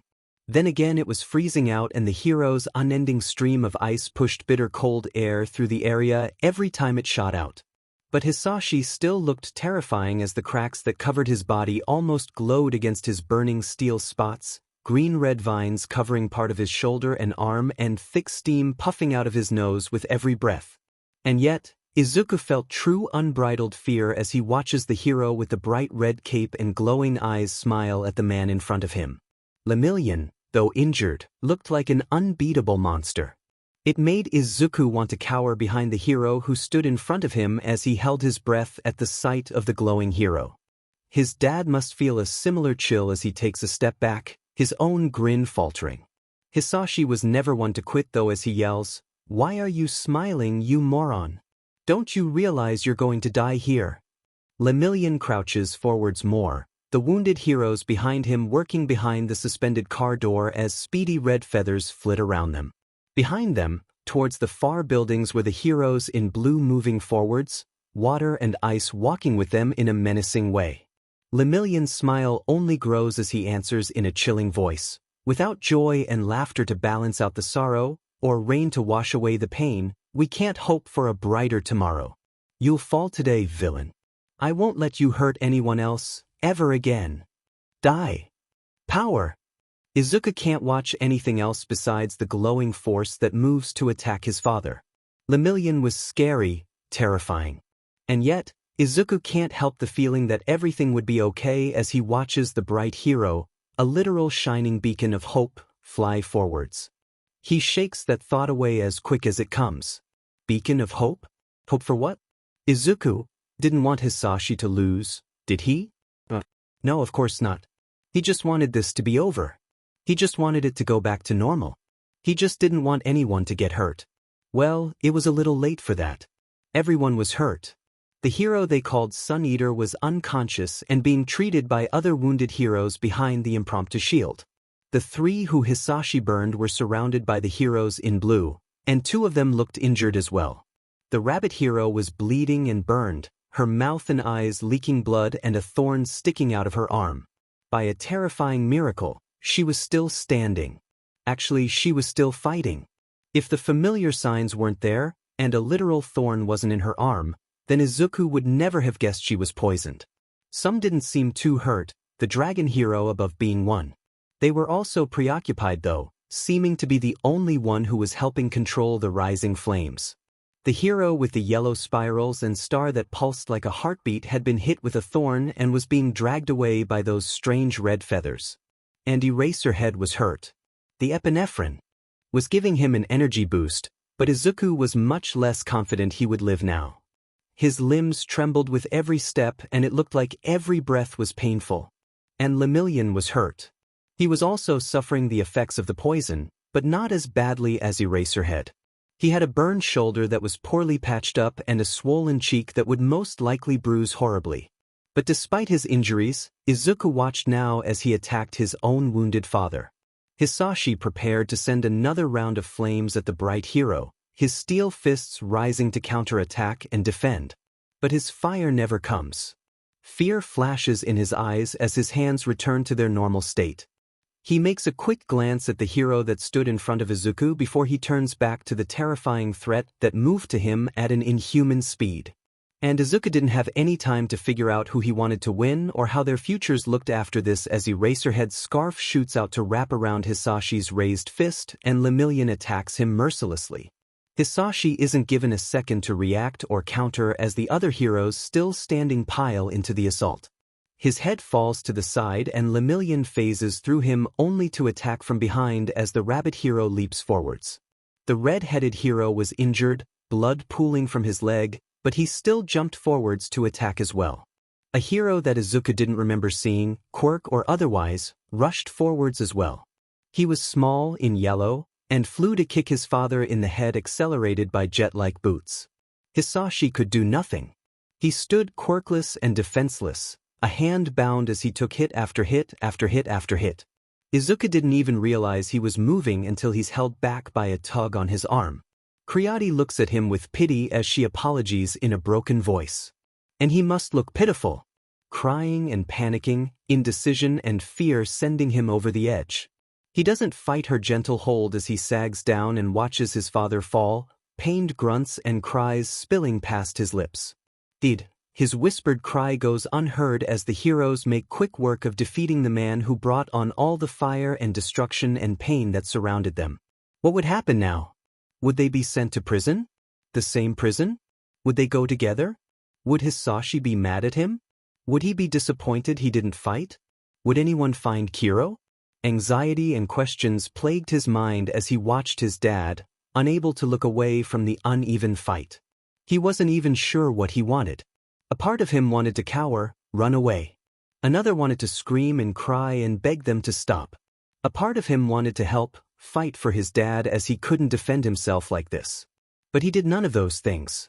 Instead he just watched, crying and frozen. Defenseless, useless, stupid, weak, cowardly, ungrateful, bad, scared, evil, powerless, villainous, useless, dead. Izuku. The voice that called him wasn't angry or commanding. It wasn't the same voice that had him use his quirk against his will for years. It wasn't the same voice that had him cower in the corner and cry out in pain. It wasn't the same voice that protected and defended him. It wasn't the same voice that annoyed him and poked at his nerves almost daily. This voice was broken and scared. It was pained and desperate. Hisashi's weak call came out as a plea, and it was the loudest thing Izuku could hear despite its meager volume. And it sends him over the edge that he was balancing on so dangerously. He doesn't feel himself move. He doesn't register his quirk activating. He doesn't answer the shouts or turn at the tugging. He doesn't really control anything, doesn't mean to do anything. His body moved on its own. All he sees are stars. All he feels is surging power. He reaches out to caress each one, cringing at the ones that bite back. But most of them were beautiful and their touch was warm. He grabbed as many as he could, not trying to be picky, and he pulled. He pulls so hard that they all come to him at once. No tugging or resistance that a distant part of him expected.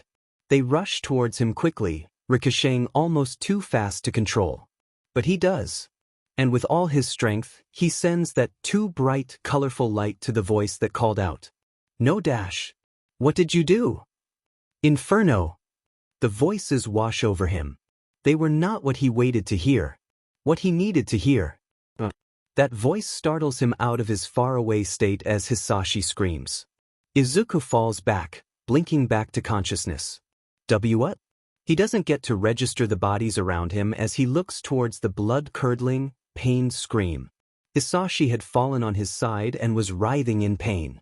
His screams sounded heartbreaking and deafening as everyone went quiet, watching the horrible display. He had fire leaking from his mouth, red and bloodied wings that lay dead on his back, ice and mist pooling around his weak form. But what stood out to Izuku the most were the white cracks that glowed all over his body. They were on his face, his arms, his back, his chest. And they were growing, creeping along his skin as he screamed and cried. How had he forgotten? It was the only thing Hisashi had even really cared about for years.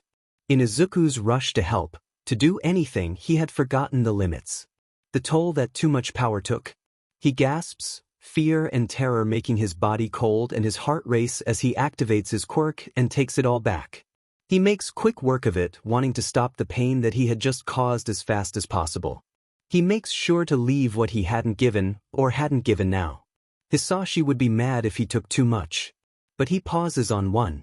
The quirk that he had never meant to take. The catalyst to where they were now. It wasn't really either of theirs, so he wasn't one to say Hisashi didn't deserve it. It didn't belong to anyone anymore. But it had been so long since he's held it. He wants to cry as its warmth spreads to him, and he swears he could almost feel her through it. But it wasn't fair to take. Izuku has already caused Hisashi enough pain. To take this from him would be cruel. After all, the one thing that they could both always agree on was that they loved Inko. Hisashi loved Inko. To take that one thing of her that he had left would be cruel.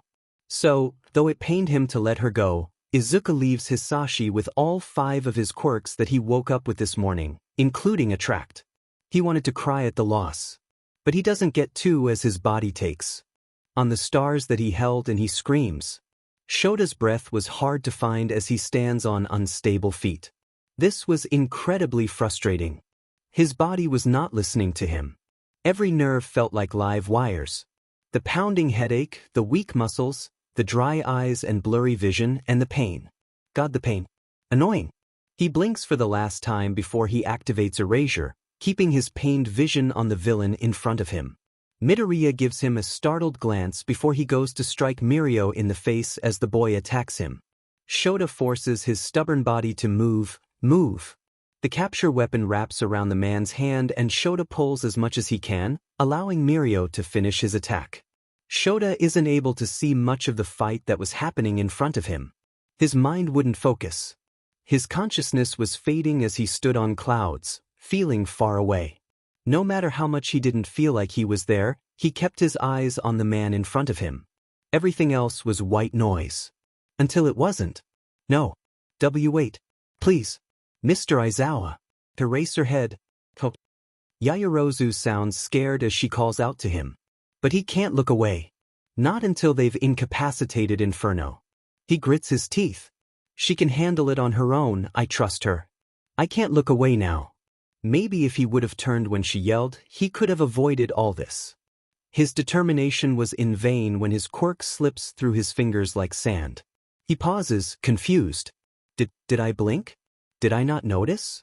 Am I that out of it? The poison must be worse than he thought. He tries to reactivate erasure, but nothing happens. He pushes, trying to get his body to listen to him despite the exhaustion, despite the pain. No. Please don't. When he looks back at his distraught student, the quick movement makes his head spin. But when he sees the kid on his knees and eyes glowing, his heart drops. No dash, Momo cries, staring at her hands in disbelief. Shota feels anger rise in him as he roars at the kid. What did you do? Inferno! Gran Torino yells. Shota whips around, his vision clearing enough to see the man he had been in close conversation with for weeks while he was undercover transform. A blood-curdling scream erupts from Midoriya as his body starts to crack and he falls to the ground. Even through his bleary vision, the sight is disturbingly graphic. Midoriya's body seemed to be breaking as he yells out in pain. Fire drips from his mouth as ice and what he recognizes as Nemuri's almost translucent mist surrounds him. Fierce red wings lie unmoving at his back as his eyes flicker with Shota's own quirk. The man twitches and one of the cracks rises to his eye as his scream dies out painfully. Then it ends. The feathers turn a dark red, then brown and dead as they wither from his back.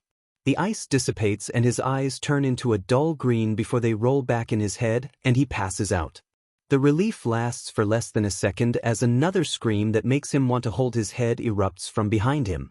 Izuku. He turns at the panicked yell, pushing away the pain and the fatigue. And then at the kid. In Shota's state, he swore for a second that he was looking at Inferno. The boy looked so similar to the broken man he was just watching, wings laying at his back and yelling in pain.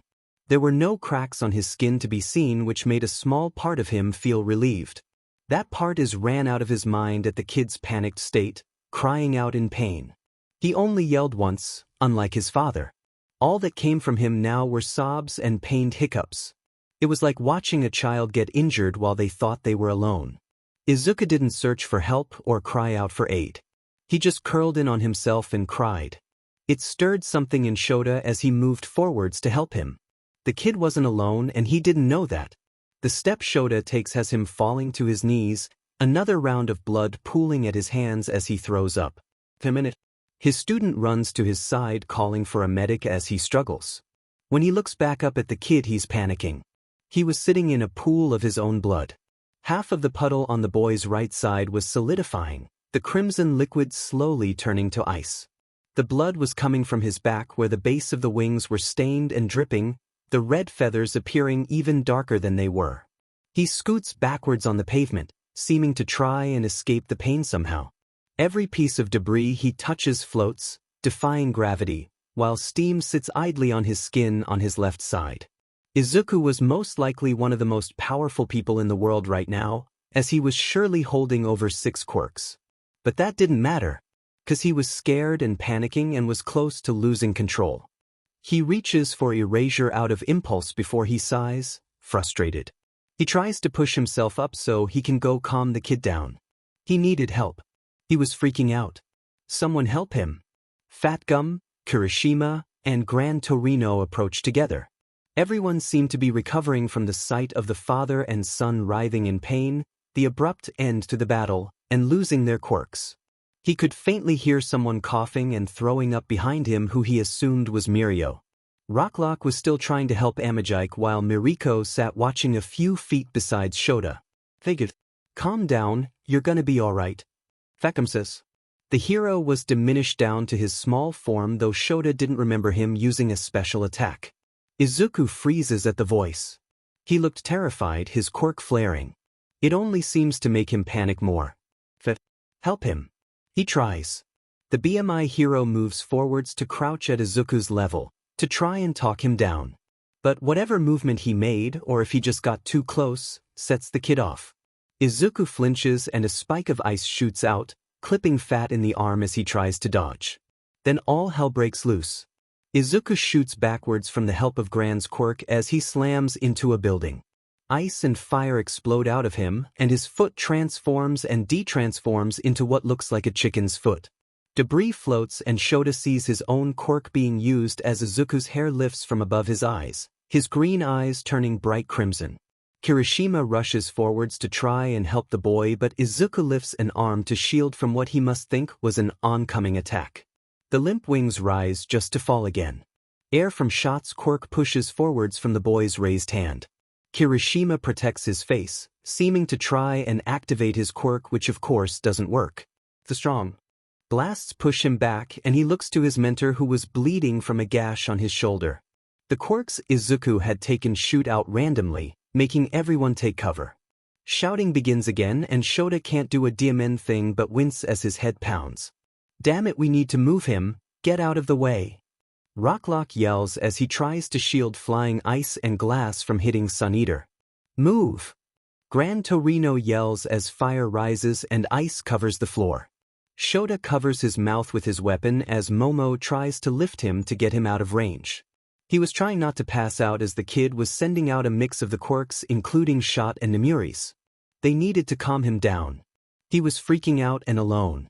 He was scared and didn't know how to handle the power he stole. Every quirk he held was going off. All Izuku was doing was scaring himself more. If they didn't stop him now, he would burn the whole street down. Him and Yaoyorozu slipped on the ice and he grunts as his knee cracks against the ice. I'm so sorry, sensei. He doesn't answer, trying to keep his eyes on the kid who was exploding with power. Their powers. They needed to stop him. Help him. Help him.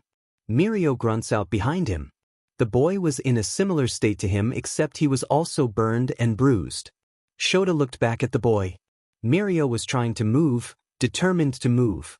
They were right about one for all. Izuku couldn't take it. Mirio was glowing with that familiar power. He growled out, his teeth gritted as he tried to get up. He cries out and reaches forwards. Now Shota understands he was poisoned and not thinking straight. He does.